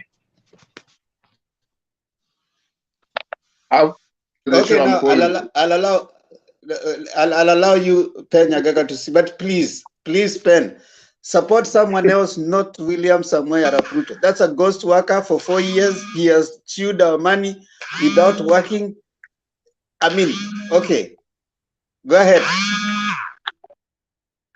Yeah, mi nasema kwamba I was even more affected by Ruto in 82 more than you guys can ever think of, because then you will have young guys with red shirts and for some of like me coming from states, they will come around you, they will intimidate you, but I turned all of them to be my friends. Now when you hear child tu hapo kama $1 moja kama 50 cents, now wanakuwa my friends.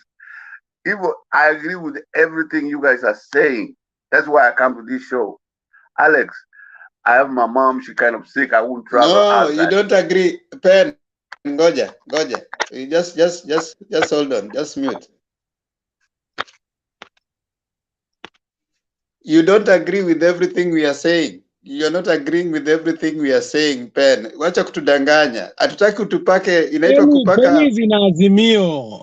Maze, penny zina azimio. My friend. Anatupaka mafuta kwa chupa, he agrees with everything we are saying. He's not agreeing. Do you remember, Themba, do you remember when I disagreed with Jared and I told him, man, don't lower your caliber, your education, your integrity, your dignity, and everything you are, including that laptop you're carrying in front of you, that unatetea Ruto. 2 days later, he came back to Azimio. And this is a very learned person. Even this Penyagaka is a very learned. he's an economist. He has worked with formidable organizations. Who has took his kids up to very master's level, who are educated. Penny, you are a very, very intelligent. To put them on the wheelbarrow. Stop, Penny, stop. Wacha niseme kitu moja. Temba, I have all my young friends like Alex H. They all tell me exactly what I hear from this show. Every one of them. You know, but some of them, I've forgot about 5 of them now. They have bet me $1,000 each. But Yanguni is a political argument of the day. Ndio nilikuambia mtu kama Kalonzo is a waste of time. Kalonzo is a waste of time. There are 2 horses right now as we speak. Ni Raila Amolo Odinga or William Samoei Ruto. I understand where you're coming from, Alex, where you're coming from, Temba. But please understand where I'm coming from. If you don't, I appreciate and respect people. You guys deeply. I really do respect that. There's a problem with your audio. Huh? There's a problem with your audio. Yeah, somebody called me and then they hang up or something. Yeah. Let me go out and come back. I'll come right back. Okay, so that's okay. So there's Harun. Harun, karibu as we wait for mzee. Toa maoni yako kwa mada ya leo. Yeah, asante sana.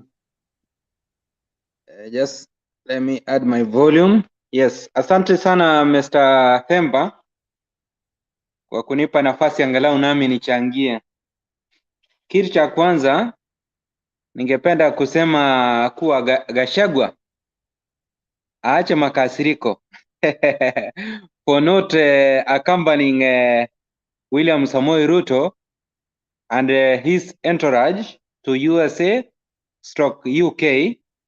Reason being, you know, Gachagua has a corruption case in court.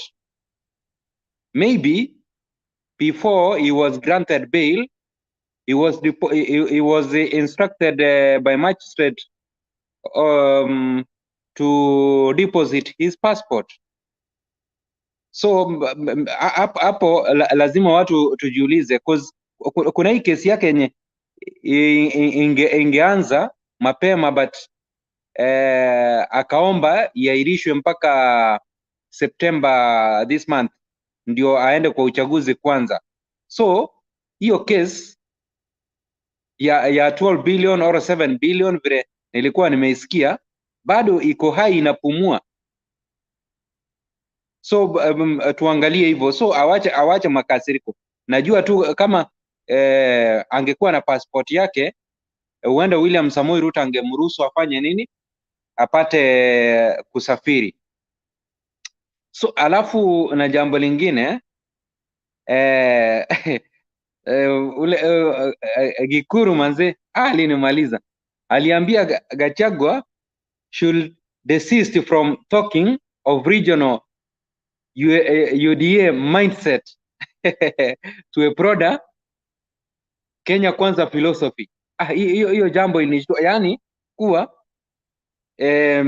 imefika mahali Rigathi Gachagua inastahili ajue kuwa UDA UDA is in a coalition with the Ford Kenya and also ANC party. So awache kusema kuwa already William Samoei Ruto ndio flag bearer, then yeye mwenyewe ama usoeva kutoka UDA ndio atakuwa running mate. You know, wakati mko in a coalition, you are not supposed to take the whole cake. Inastahili at least hiyo keki uikate kidogo upatie hawa ndugu zako. Na mimi kuna contradicting statements hapa, because same UDA chairman wao Mudhama kuna wakati alikujanga akatuambia kuwa UDA as a national party wako na mazungumzo with the ANC as a political party and also Ford Kenya as a political party, but they haven't reached into an agreement. So hii mambo ya Rigathi Gachagua kuja kusema kuwa on date 15 of this month they are going to unveil William Samoei Ruto as their coalition, that is Kenya Kwanza flag bearer.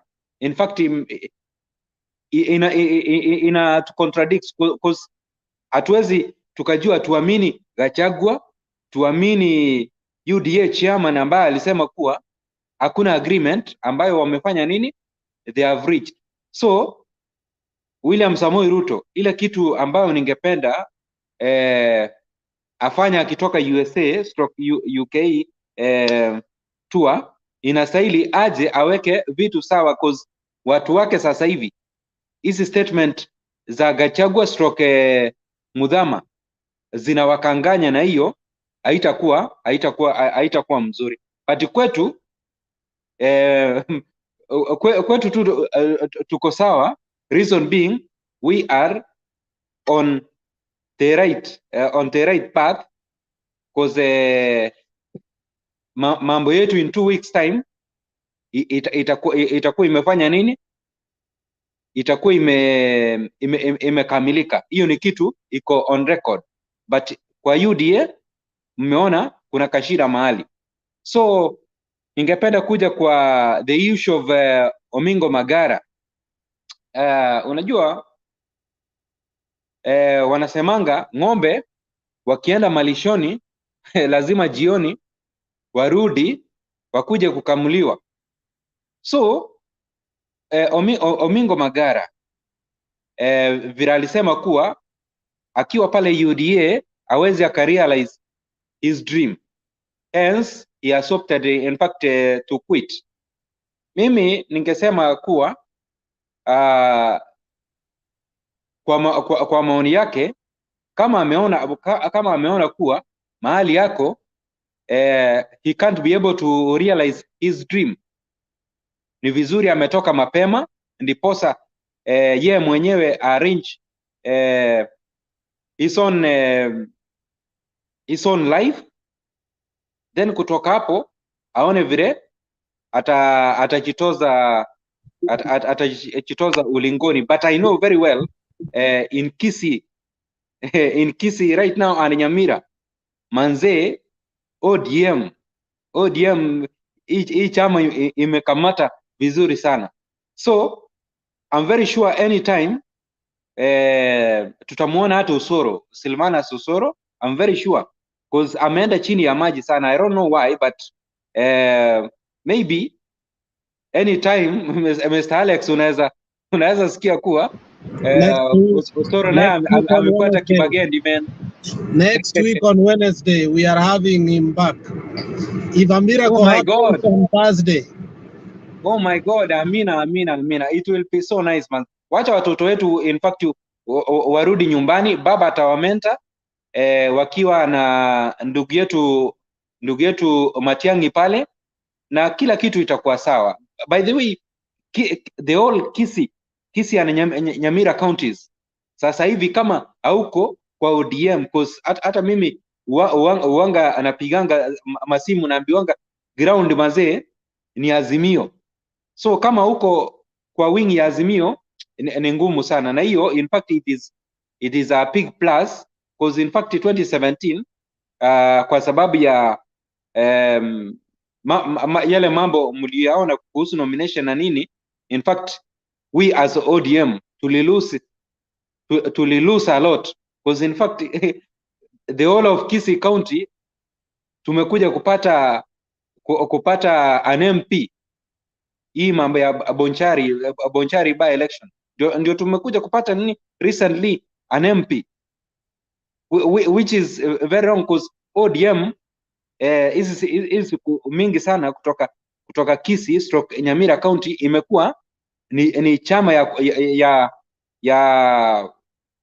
yenye ilikuwa inapendwa sana, but najua yale makosa yenye yalitendeka kuhusu nomination this time round, Baba and his team, they are going to get things right, then kutoka hapo tutapata more members of parliament ambao wataensure kuwa mikakati yoyote yenye inaletwa kwa the floor of parliament for the benefit of the Kenyan masses itapata kuenda through, ndio manze Kenya yetu iwe sawa.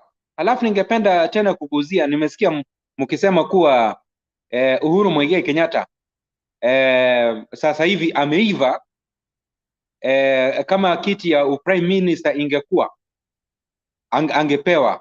I love that statement mwenye alini, unajua nilikuja katikati tu hivi, mwenye in fact amechambua na akaleta hilo wazo, amefanya vizuri sana. Uhuru Muigai Kenyatta right now ninamfananisha kama Boris Johnson of Britain, because vile sasa hivi in fact ameanza kwa articulate his issue, yani inanifurahisha, because nimeangalia kutoka kwa Sagana, nimeangalia juzi akiwa pale KICC na akiwa pale wakati alipokuja kwa NDC yetu pale Kasarani. Huyu bana ameiva manze. Yani by the way ile kitu inafanya ni mfananishe na Boris Johnson, ni kuwa Boris Johnson kuna kesi ya kufanya party wakati wa COVID. Boris Johnson in fact ya kina Theresa May, the likes of opposition leader wa huko, in fact walimgrill na jamaa akajitetea ile mbaya sana. So yani ile mind ya Boris Johnson na ile mind yenye naona ya Uhuru Muigai Kenyatta manzi, imeiva. So kama hiyo kiti ingekuwa, alafu watu tuambiwe tuchague nani anaweza kuwa prime minister wetu,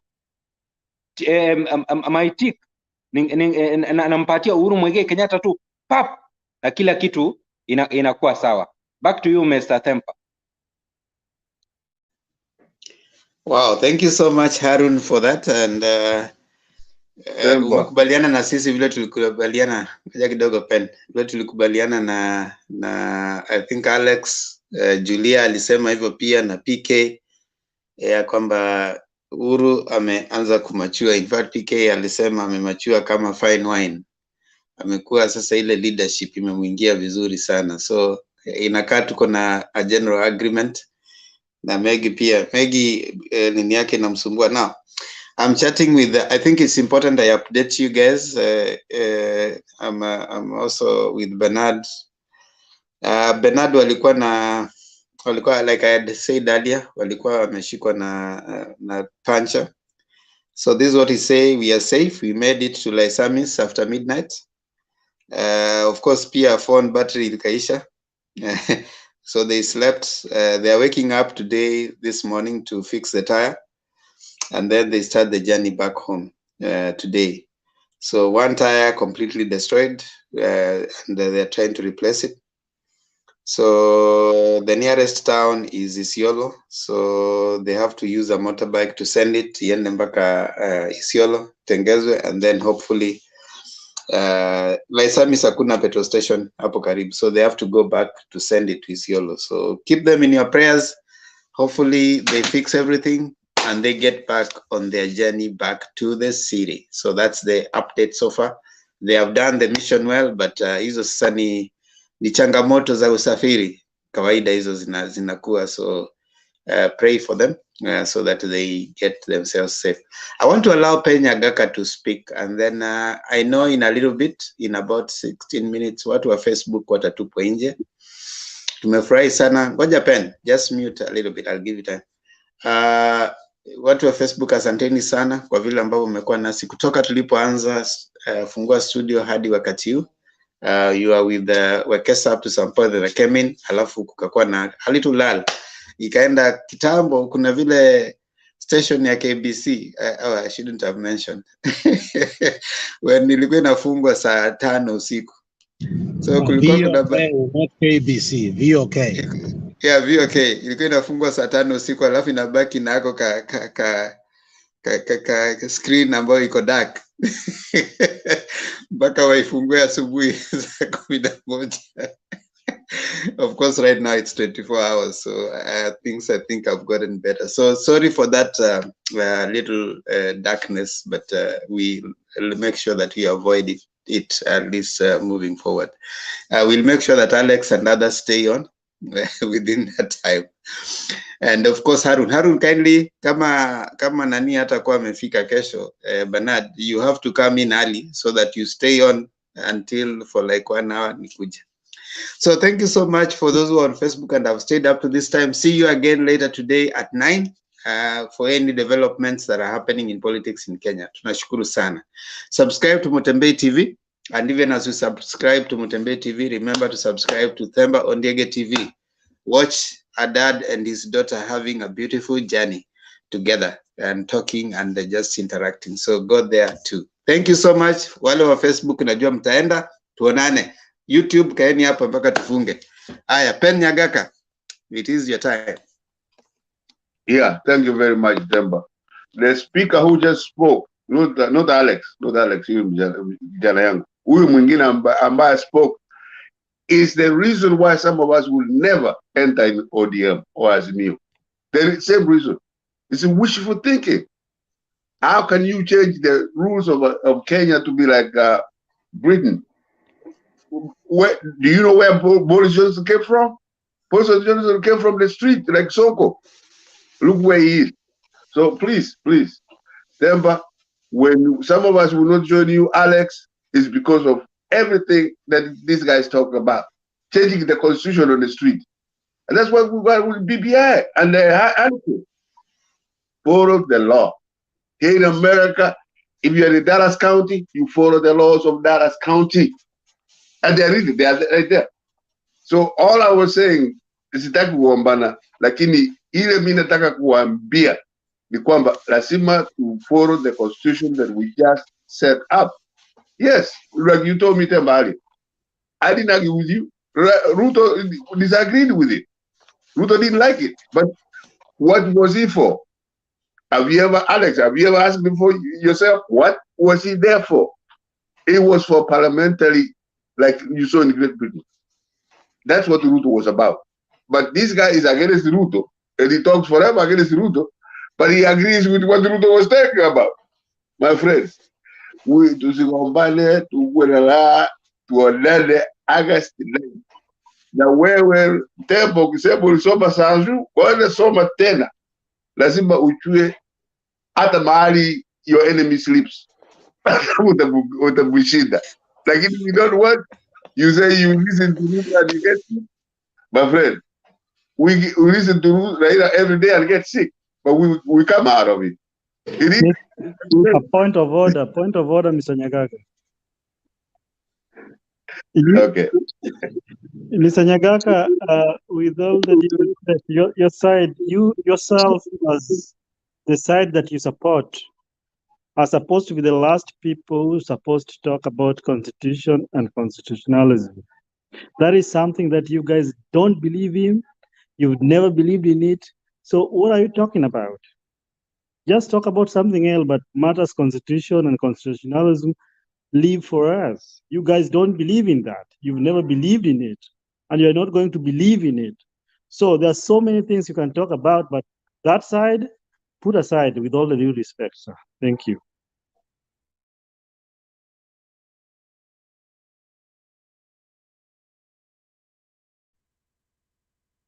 Naweza nikaongezea kidogo? Yes, go ahead. Nimesikia mzee Nyagaka akisema watu kama akina Boris Johnson walitoka kwa street.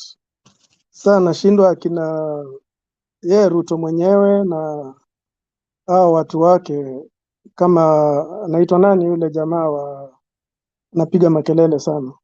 Most of them are just street boys aliwaleta kwa siasa. Walitoka wapi kama hawakutoka kwa street?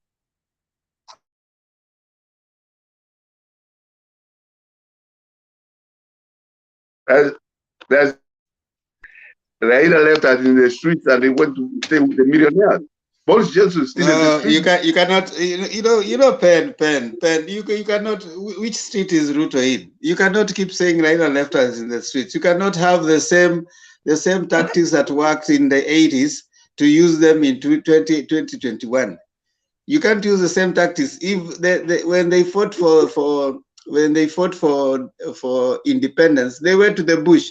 You can't expect people who are fighting for reforms in the year 2022 or 2021 to go to the bush. You can't remain the same way. You're not the same person, Pen Nyagaka, you were many years ago. You can't tell me you are still in the bush. Raila went and to the trenches. He went and fought for, he fought for the second liberation, for the multi-party democracy. They were going for tear gas, they were being tear gas. You can't expect him to use the same methods in the year 2021.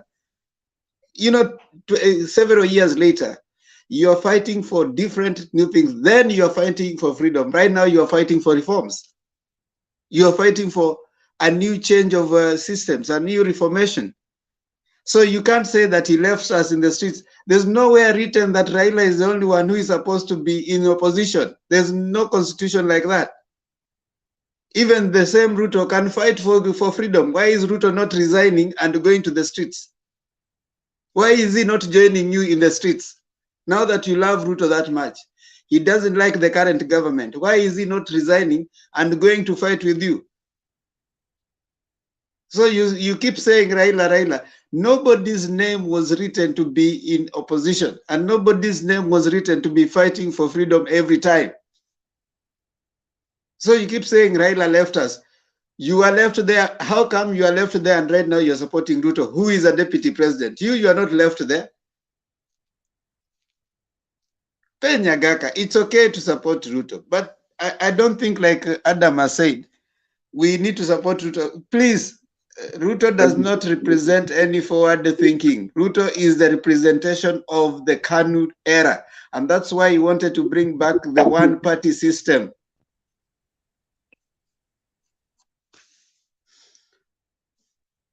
Go ahead, Pen. Yeah, thank you very much. I would never, if I argue with what you just gave, I would be a fool. I don't argue with anything you have said. Everything you have said academically is right. But now, then in Kenya, there's tribalism. That's why you have 20 parties from Kikuyu land so that they can make more ministers, whatever.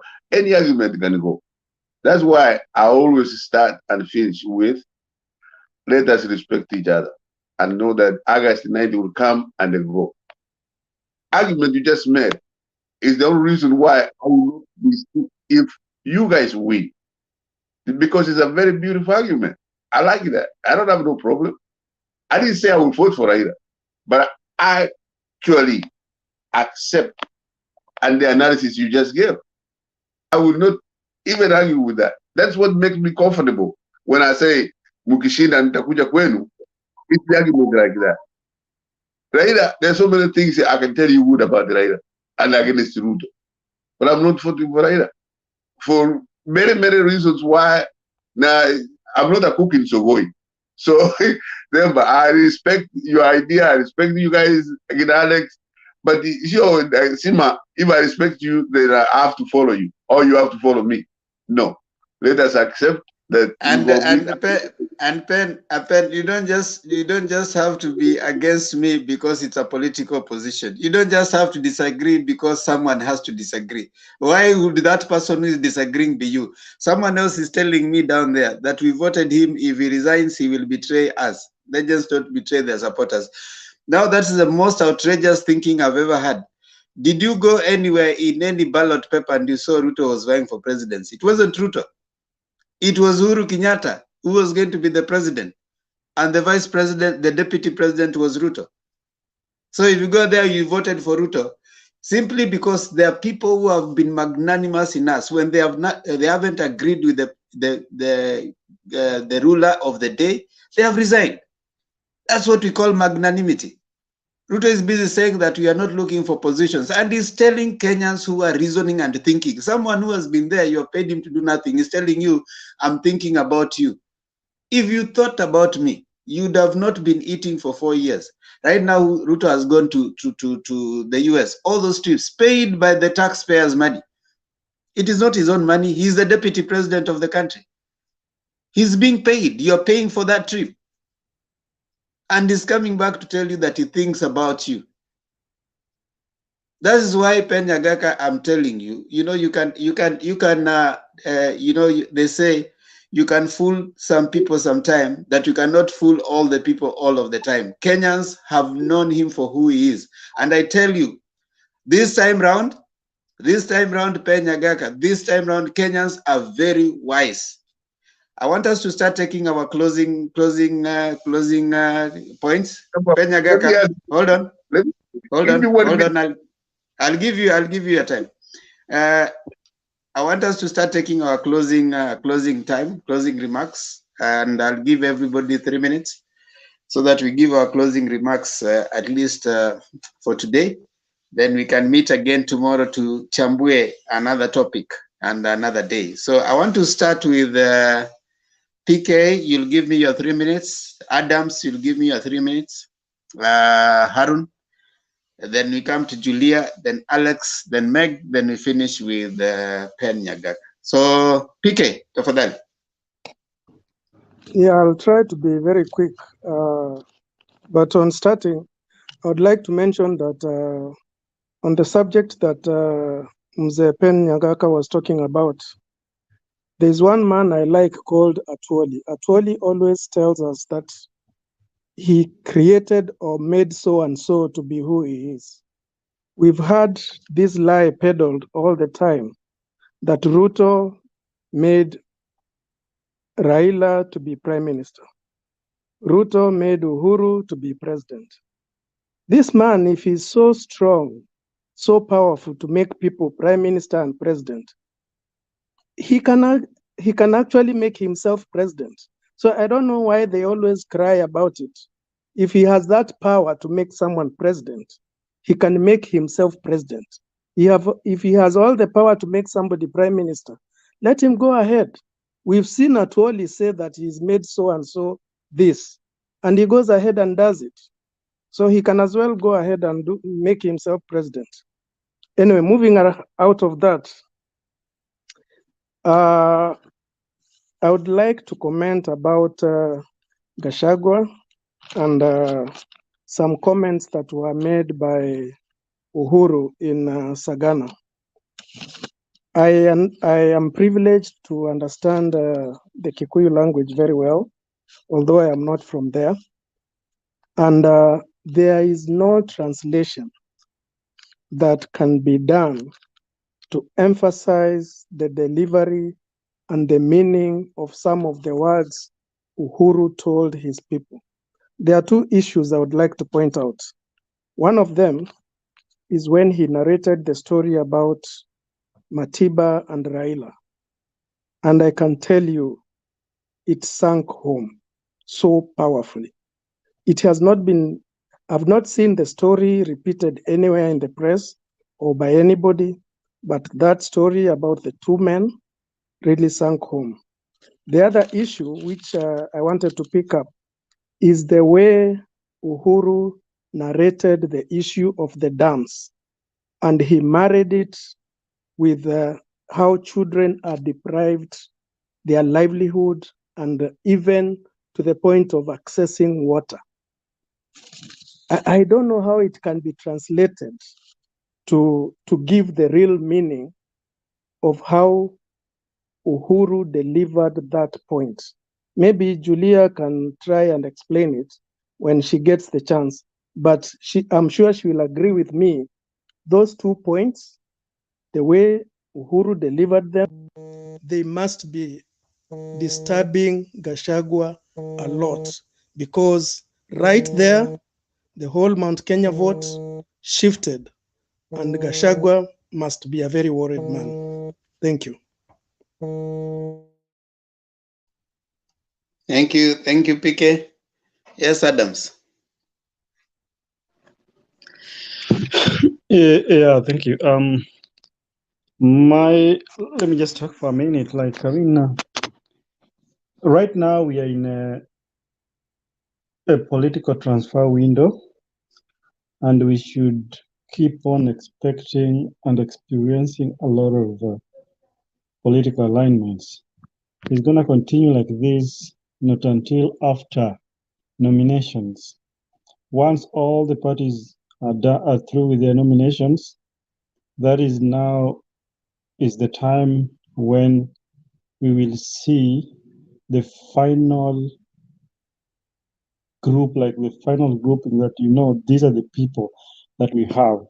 Because right now, as we speak, you may be seeing some kind of people in your camp, either camps, but it is not guaranteed that they will go all the way, because by experience, our nominations are always nomination of all parties, not just all parties, is always messy, and people normally disagree because you find that some popular candidates are going to lose it for little known or newcomers, and they really don't believe that they lose. You know, in politics, people lose, but they don't really believe that they lose.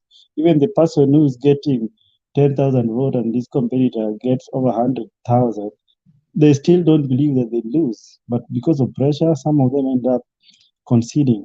So this is a lot of alignments are going to go taking shape, and we need to expect a lot moving forward. And I'm also, even though I'm not pro UDA, but unlike Themba said that he don't listen to Ruto, I tend to listen to him. I normally give him some percentage of attention because I'm always expecting a change. Like, I want to know what he's thinking. If there is something new that he may say, like now that he's in the US, I will try to follow a little bit and see what he's gonna say. I got the link. They have invited me. I will try to follow up and see what's gonna happen there. Otherwise, we keep hoping for the best. And people like the topic today, Omingo Magara and Gachagua, we will still see so many of Gachaguas and Domingos of this world. A lot of them in different shapes, different clothing. And that is how it is that we will continue to brainstorm and see how things go. Otherwise, I think if all goes well, we are heading to the right direction as far as political leadership is concerned. And we should try by all means to make sure that the country is headed and is handed over to a safe hands. Thank you so much and have a good night. Thank you so much, Adams. And thank you for staying up to today. Wait. Harun, dakika tatu. Yeah, asante sana Mr. Bernard. Mimi ile kitu ningesema kuwa this Narok UDA aspirants ambao walidecamp to Azimio, that is a plus for us. Then from there, ningependa kuambia Rigathi Gachagua, always he has to tone down his angriness, his bitterness, because naona uwanga ana jam irregardless nobody. In fact, unapata kuwa amemprovoke.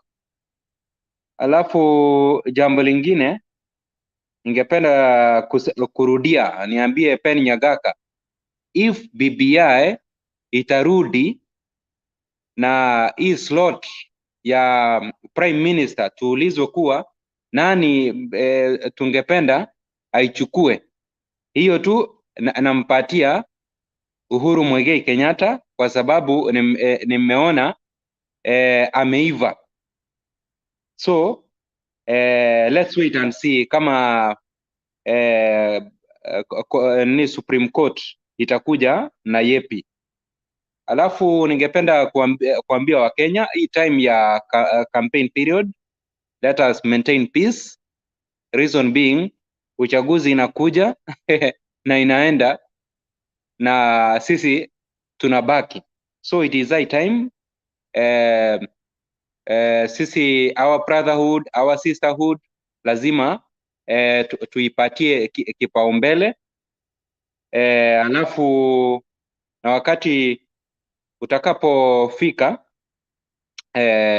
naomba Wakenya wote in fact waamke waende wapige kura, mimi nikiwa mmoja wao cause nitashuka already nimetenga masiku zangu, nitashuka Kenya nipige kura then nirudi majuu tena kiasi. Alafu jambo la mwisho ningependa kuambia madividi ambaye ni Mudavadi kuwa in fact kama William Samoei Ruto huenda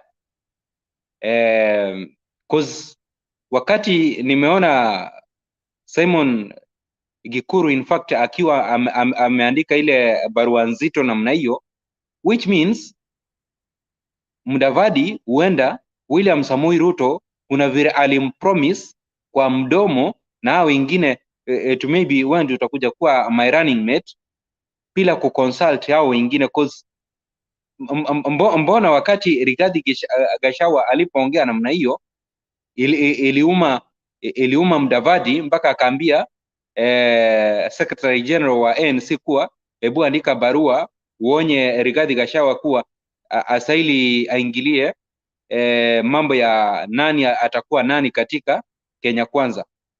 That means kuna vile huenda alichezwa. So kama alichezwa na yeye maybe akaamua kupeleka uenda ni tumbo lake, matokeo wanga yanakuja namna hiyo. So kama uenda atachezwa asipate hiyo running mate vile alikuwa ameahidiwa na William Samoei Ruto, then next round atajua kuwa wakati wa kuunga yeyote mkono lazima ufanye vitu sawa. Vile mnaona Kalonzo anajaribu ujitetea kwanza before ufanye nini, before ufanye an agreement. Lakini naye Kalonzo namwambia kuwa hata katika hiyo harakati ya kujitetea afanye haraka. We need aje ndio ground tuanze kuhit running, then kutoka hapo in August 9 tubebe hiyo bendera ya Azimio, alafu Baba and his team wapate kuunda serikali na sisi angalau kama Wakenya tuenjoy matunda ya chochote chenye kinaletwa na any government, be it utakuwa Marsabit, be it utakuwa Coast, be it utakuwa wapi, kuwa resources zitakufikia wewe mahali ulipo. Thank you so much. Back to you, Mr. Themba. Thank you so much. Julia, dakika zako tatu. Asante Themba. Mr. Adams, I heard everything the president said, but it's so deep. I think it was directed to the Mount Kenya region. He was very direct, and I think he was trying to penetrate their hearts. So it can be summarized, but just like you said, it cannot really be translated effectively. So I don't want to start doing that. It was a lot. Now, the other thing about Rigathi, I think I want to ask the panelists here food for thought and food for those who want to come back here maybe tomorrow or the next day. Now, I had Mama Selina akisema kitu, and I kind of paid attention to that. Do you think Ruto is planning a plan B? Do you think after watching what is happening with Mount Kenya and what the president did and the effect of the Sagana meeting and what the president is doing now, do you think Ruto is doing a plan B? And okay, one Mama Selina said that Ruto could be planning for the next election after 2022, like I think 2017. He could 2027, that's what he could be planning for. Or do you think he's planning a plan B? Do you think Ruto can decide to throw out Gachagua and have Davadi as his running mate just to destabilize Western Kenya and all that? Next question, something Mama Selina said, and I'm kind of almost thinking into it, so I'm not buying it. Do you think Ruto can step down from Davadi to disorganize the whole thing? Because if he decides to send Davadi Tosha, that now brings another thing, another dramatic scenario in the Kenyan politics. So that's food for thought. Maybe that could be discussed in the next meeting. Now, finally, I want to tell Kenyans, we're going into the election, and our main problem in Kenya has been corruption. That is what has destroyed our economy. That is why people have raised money to feed people in Marsabit and the others. Because if Kenya was not corrupt, or we didn't have corrupt leaders, we'd be having dams that would be used for irrigation. I mean, the cost of living is high because of the main reason is corruption. And we can see it. The president has talked about it. However, unfortunately, he has not been successful like his predecessors to fight corruption. We are not practicing zero tolerance to corruption. And that is the biggest problem. However much we beat around the bush, however much we said we would like this kind of a leader, this kind of a person, we bottom up or bottom down or sideways, whatever we want to put it. Those things don't matter. Our main problem, the biggest challenge we have in our country is corruption. And right now, you're either in the camp of the corrupt people or those who are not corrupt. Either uko ndani ya waizi ama hauko ndani. That should be the campaign going forward, because that's a fact. Even if people sit here and try to tell me about that Uhuru has done this, his family has done this. First, Uhuru is not vying for presidency. Secondly, his family is not vying for presidency.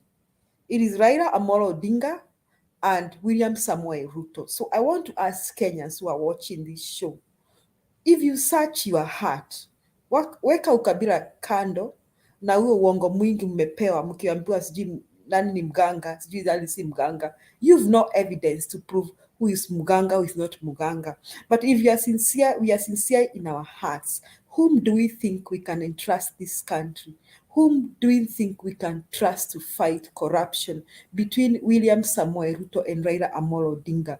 If you are sincere in your heart, you will do the right thing. And to Mount Kenya region, if you wake up in August 9 to go and vote for William Ruto, you'll have sold our country to the thieves. We will not forget that you did that. We shall not forget that hivyo ndio mulifanya. Kwa hivyo tuweke ukabila kando, we do the right thing. When you wake up to vote that day, think very hard. Think very, very hard. Am I selling my country? Sasa ukabila kando, tuache ukabila kando, we do the right thing. Whom do you think you can trust for this wonderful nation of ours? Asante Demba, and good night, everyone. Thank you so much, Julia. Account ya FB ya Mutembei TV ni Mutembei TV. So ukienda Mutembei TV FB, that is Princess Emmy. You go to FB, you look for Mutembei TV Facebook account, utazipata hapo, utaona kuna vitu mingi sana. So that's why you usually say that kuna watu wa Facebook tutawatupa nje, tunabaki na watu wa YouTube. Washaenda sasa watu wa Facebook. So it's just Mutembei TV. So that is the same Mutembei TV. Enda uiangalia hapo, utaona vitu mingi sana, news na vitu vingine vingi sana. Go there, subscribe, like, comment, share, like, subscribe to Mutembei TV. Alex, dakika zako 3 za mwisho. Yeah, tumekuwa na debate mzuri, isipokuwa tulikuja baadaye hapo kukakuwa na blackout, but it shows that we are committed to this show. You know, when I saw the blackout, I didn't know people will come back, but it looks like we love this show and we are committed to it. That was a test of commitment. My closing remark will be particular on Rigathi, and I will take a different point of view. And I think on this, even if I'll take a different point of view, I think I'm right on this. The cardinal principle of great leadership of any nature has been on how to handle betrayal and when to betray. And I mean it. You must know how to handle betrayal and when to betray. Those things go hand in hand. Raila is a master of knowing how to handle betrayal and how to betray people. Uhuru is an amateur, he's only learning.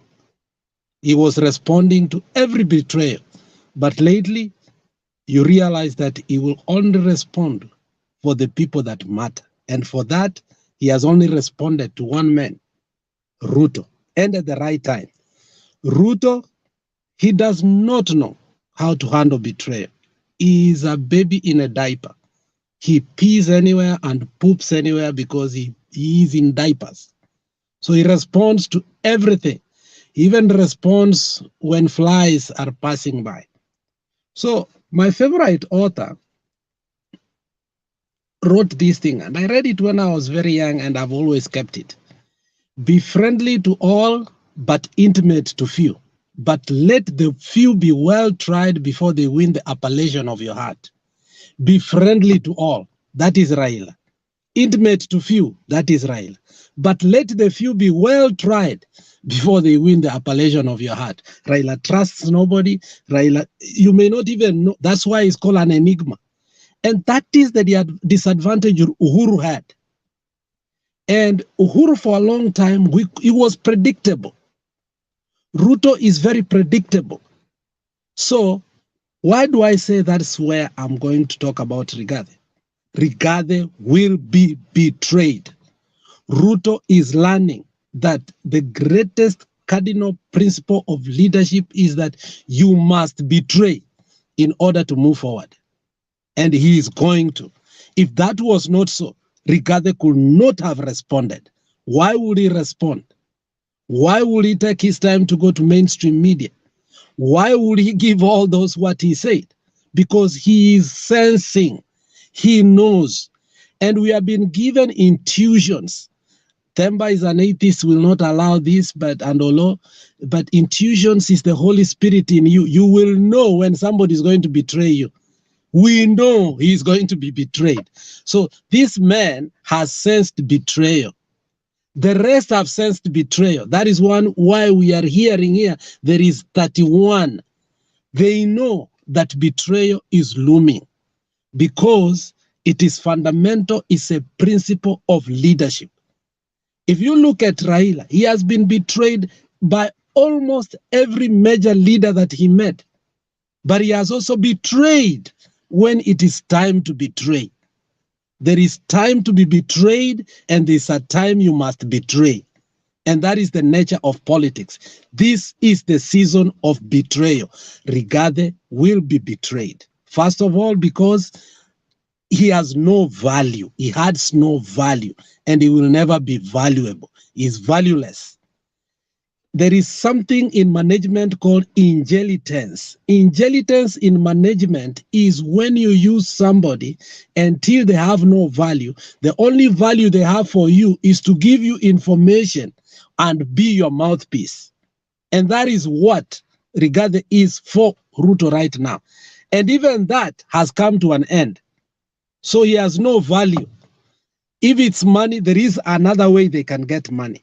So for me, the greatest thing I have learned in this election as we are going forth is that Ruto will not win because he held too long without knowing when to betray. If you hold too long and betray last minute, you will lose votes. This is the time to betray so that people can forget. So he better go fast, betray, people forget. Those who love him, follow him. Those who don't love him, go away. Otherwise, you're looking for votes, not for loyalty. Be friendly to all, intimate to few, and let the few be well tried before they win the appellation of your heart. My finishing thoughts. Thank you. I'm a monotheist. Then I'll know you are atheists. That is. At what point did you say Mutepe people should declare their religious stance? The moment we started that religious political tenant kind of coverage, especially when Bernard wants to tell us how to take love and how to treat our spouses. I will not comment on your assertions. I hold no responsible for what you say. You are the one who is responsible for what you have said. I have not said them. Maggie.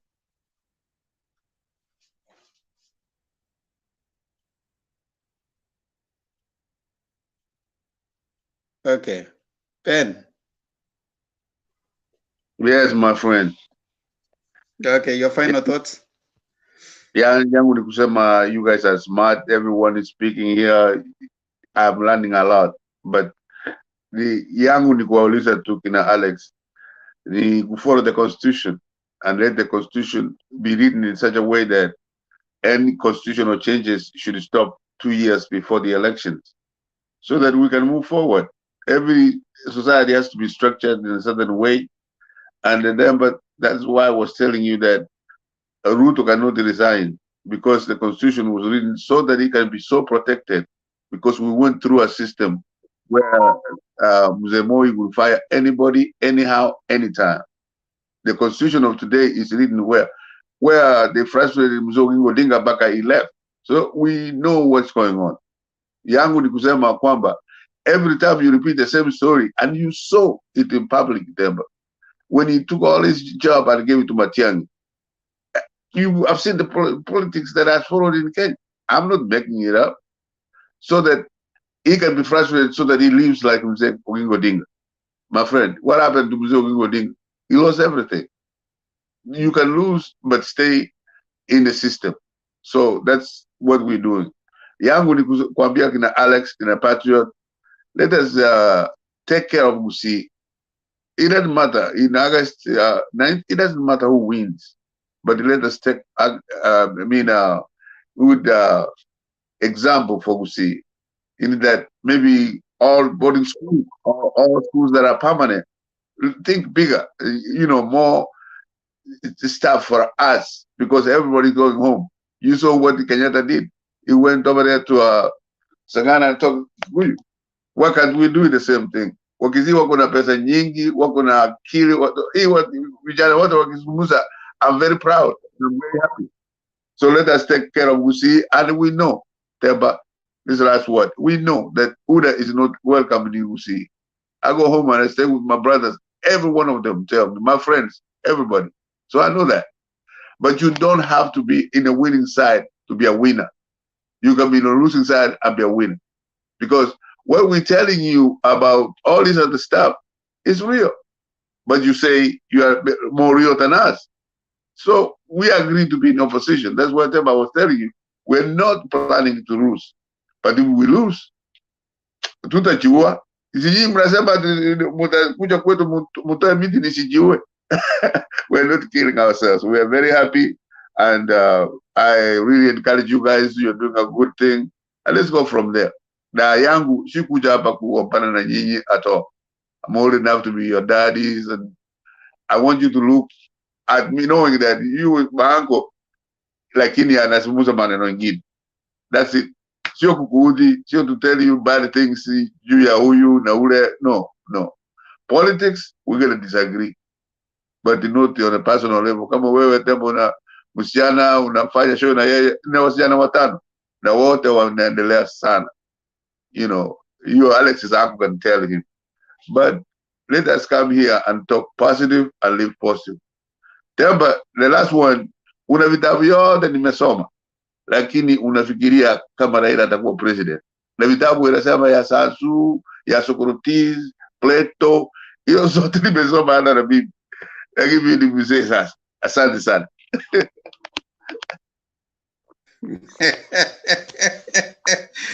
Yeah, soma hizo utapata kwamba there's nothing new under the sun. There's nothing new under the sun. Penny, you make me always wanna rebut, but wacha tu niwache. Wachana na yeye, wachana na Penny. Penny is a good guy. He's a gentleman, and I appreciate his being here. Thank you so much. Those who are coming into the studio, tumefunga show. Tuko tu na our panelists sita, tunataka kufunga nao show. That's why we are not allowing any other person. So don't worry. You are too early for the next show that will start today at 9 p.m. Kenyan time. And of course, you can come on at that time, and you will share everything that you have with us. Thank you so much for those who have stayed with us since we started up to right now. Indeed, you can't take it for granted. It is time well spent, and I hope you're learning from these discussions. You're not just here to, like they say, to while time. These are very busy people. They have their professions, they have work to do, but they have a concern. They share one thing together. They share a concern for how Kenya is governed and how leadership is going to transition into a better Kenya. We want to live a better country for our children. They have lent us this future. We want to pass it back to them when it is safe and sound. Whatever it is that we are passed to, it is not good. So we want to make sure that what we give back to the future that the children have lent to us is something that is worthwhile, that they can speak up. And you say, one day when your kids will wake up and ask you, what were you doing, Dad, when all these things were happening? What were you doing, Mom, when everything was happening? Tell them that you participated in the discourse that shaped the future of Kenya. That is what we are thinking and we are doing here. And we are hoping that we'll achieve that by the end of this discourse. It is not ending at the election. It goes on because we have to put our leaders on the spot. When they do good, we clap for them. When they don't, we call them out.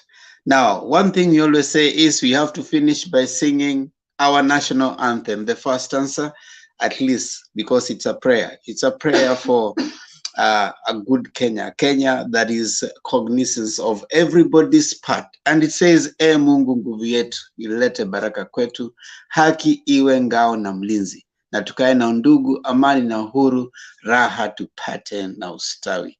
That is a prayer, and it is reminding us that we are brothers, even when we differ. This place, we don't discriminate against age, color, level of education. The only things that you need to come here is, number one, a working phone or gadget. Number two, connectivity. Number three, something to share. Number four, a willingness to learn. It doesn't matter who you are, just come. If you want to learn or if you want to share with us, we'll allow you. Anytime you come, the studio can only take 10 people. So if you find it full, don't worry. Stay in the background. Once others have shared and move out, you can always get a chance and you'll also share what you have for us. Let's meet again later today on another discussion, another day with the same people but a different discourse. You can always come and expand on what we have shared. Thank you so much, panelists, Alex, Julia, Adams, PK, and Pen. Yes, PK, what's up? Nataka ujumbe mmoja tu. Yeah, sema. Uambie Mama Selina, mama anakuanga na roho kubwa. Kesho tunamngojea hapa. Hivyo tu. No, you see, for us, we really can't. Adams, mute kidogo. Amesikia mahali yuko ama wengine watamwambia amesikia. Yeah, yeah. I hope she hears from where she is. Here, we don't discriminate, and we don't even favor. You can be old, you can be young. We don't favor. You know, we just don't want to come here and imagine that because you're elderly, you deserve more time than others. Nothing like that. That's not how politics work. If you go to look for positions in a politics, if it is 50 plus 1, whether you are 70 and whether you are 35, it is 50 plus 1. It will never be less. It will never be like a KCSE that simply because you are ladies, yours is lowered. No. In politics, it is 50 plus 1. You must get the majority. So here when you come with your views, not with your age, with your religion, or with any other thing. Just come share with us your views. We will listen to you. Just like Pen comes, Jackie Lube. The thing is that you also have to be willing to be, let me not use the word criticized. Mama was not happy when I told her politics is not marriage. And because we keep on using that narrative to a point that people can start believing in that. There is nothing correlates between politics and marriage. And we have used that narrative way too long, and we will confuse people to come and think that that is true. Because what I've come to know is that what we say here has been very influential. And I've had people call me and say that I think now I'm believing this.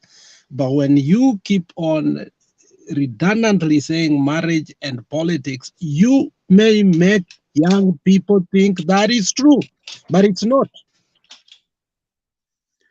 Yeah. You must allow, once you come here, you must allow yourself to be criticized. That's one. You can criticize me.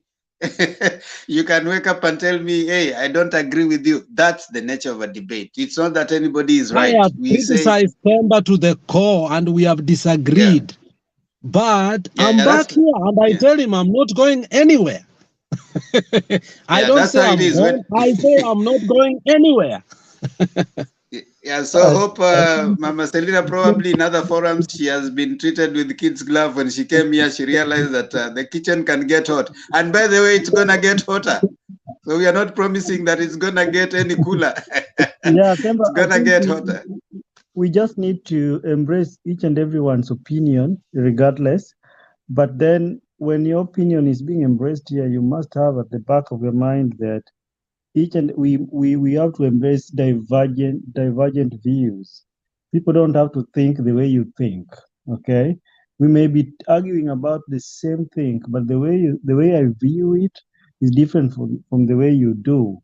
So that is the divergent view of looking at things. So, and then in Kenya nowadays they say hii kitu siweke kwa roho. Now, I want to finish with a comment from Thomas Ajuaga. He says, well represented, this forum is very informative. People are learning. I think I agree with Alex. People are learning from us. So anytime you come here, know that we have people who are viewing, they are learning, they are watching, they want to learn something from all of us. And of course, we need to appreciate that nobody has a monopoly over knowledge. Hakuna mtu akona monopoly over knowledge. So you can come here, you can talk, but appreciate that also other people have something that they say even a clock that stopped at 9 today will be right twice in a day. So you need to learn from everybody. And the only time we stop learning is when we go down and we get out of this world. But every day is a learning day. Thank you so much, lady and gentlemen. We'll meet again later today. God bless you. See you. Adios, as they say it. Good night, man.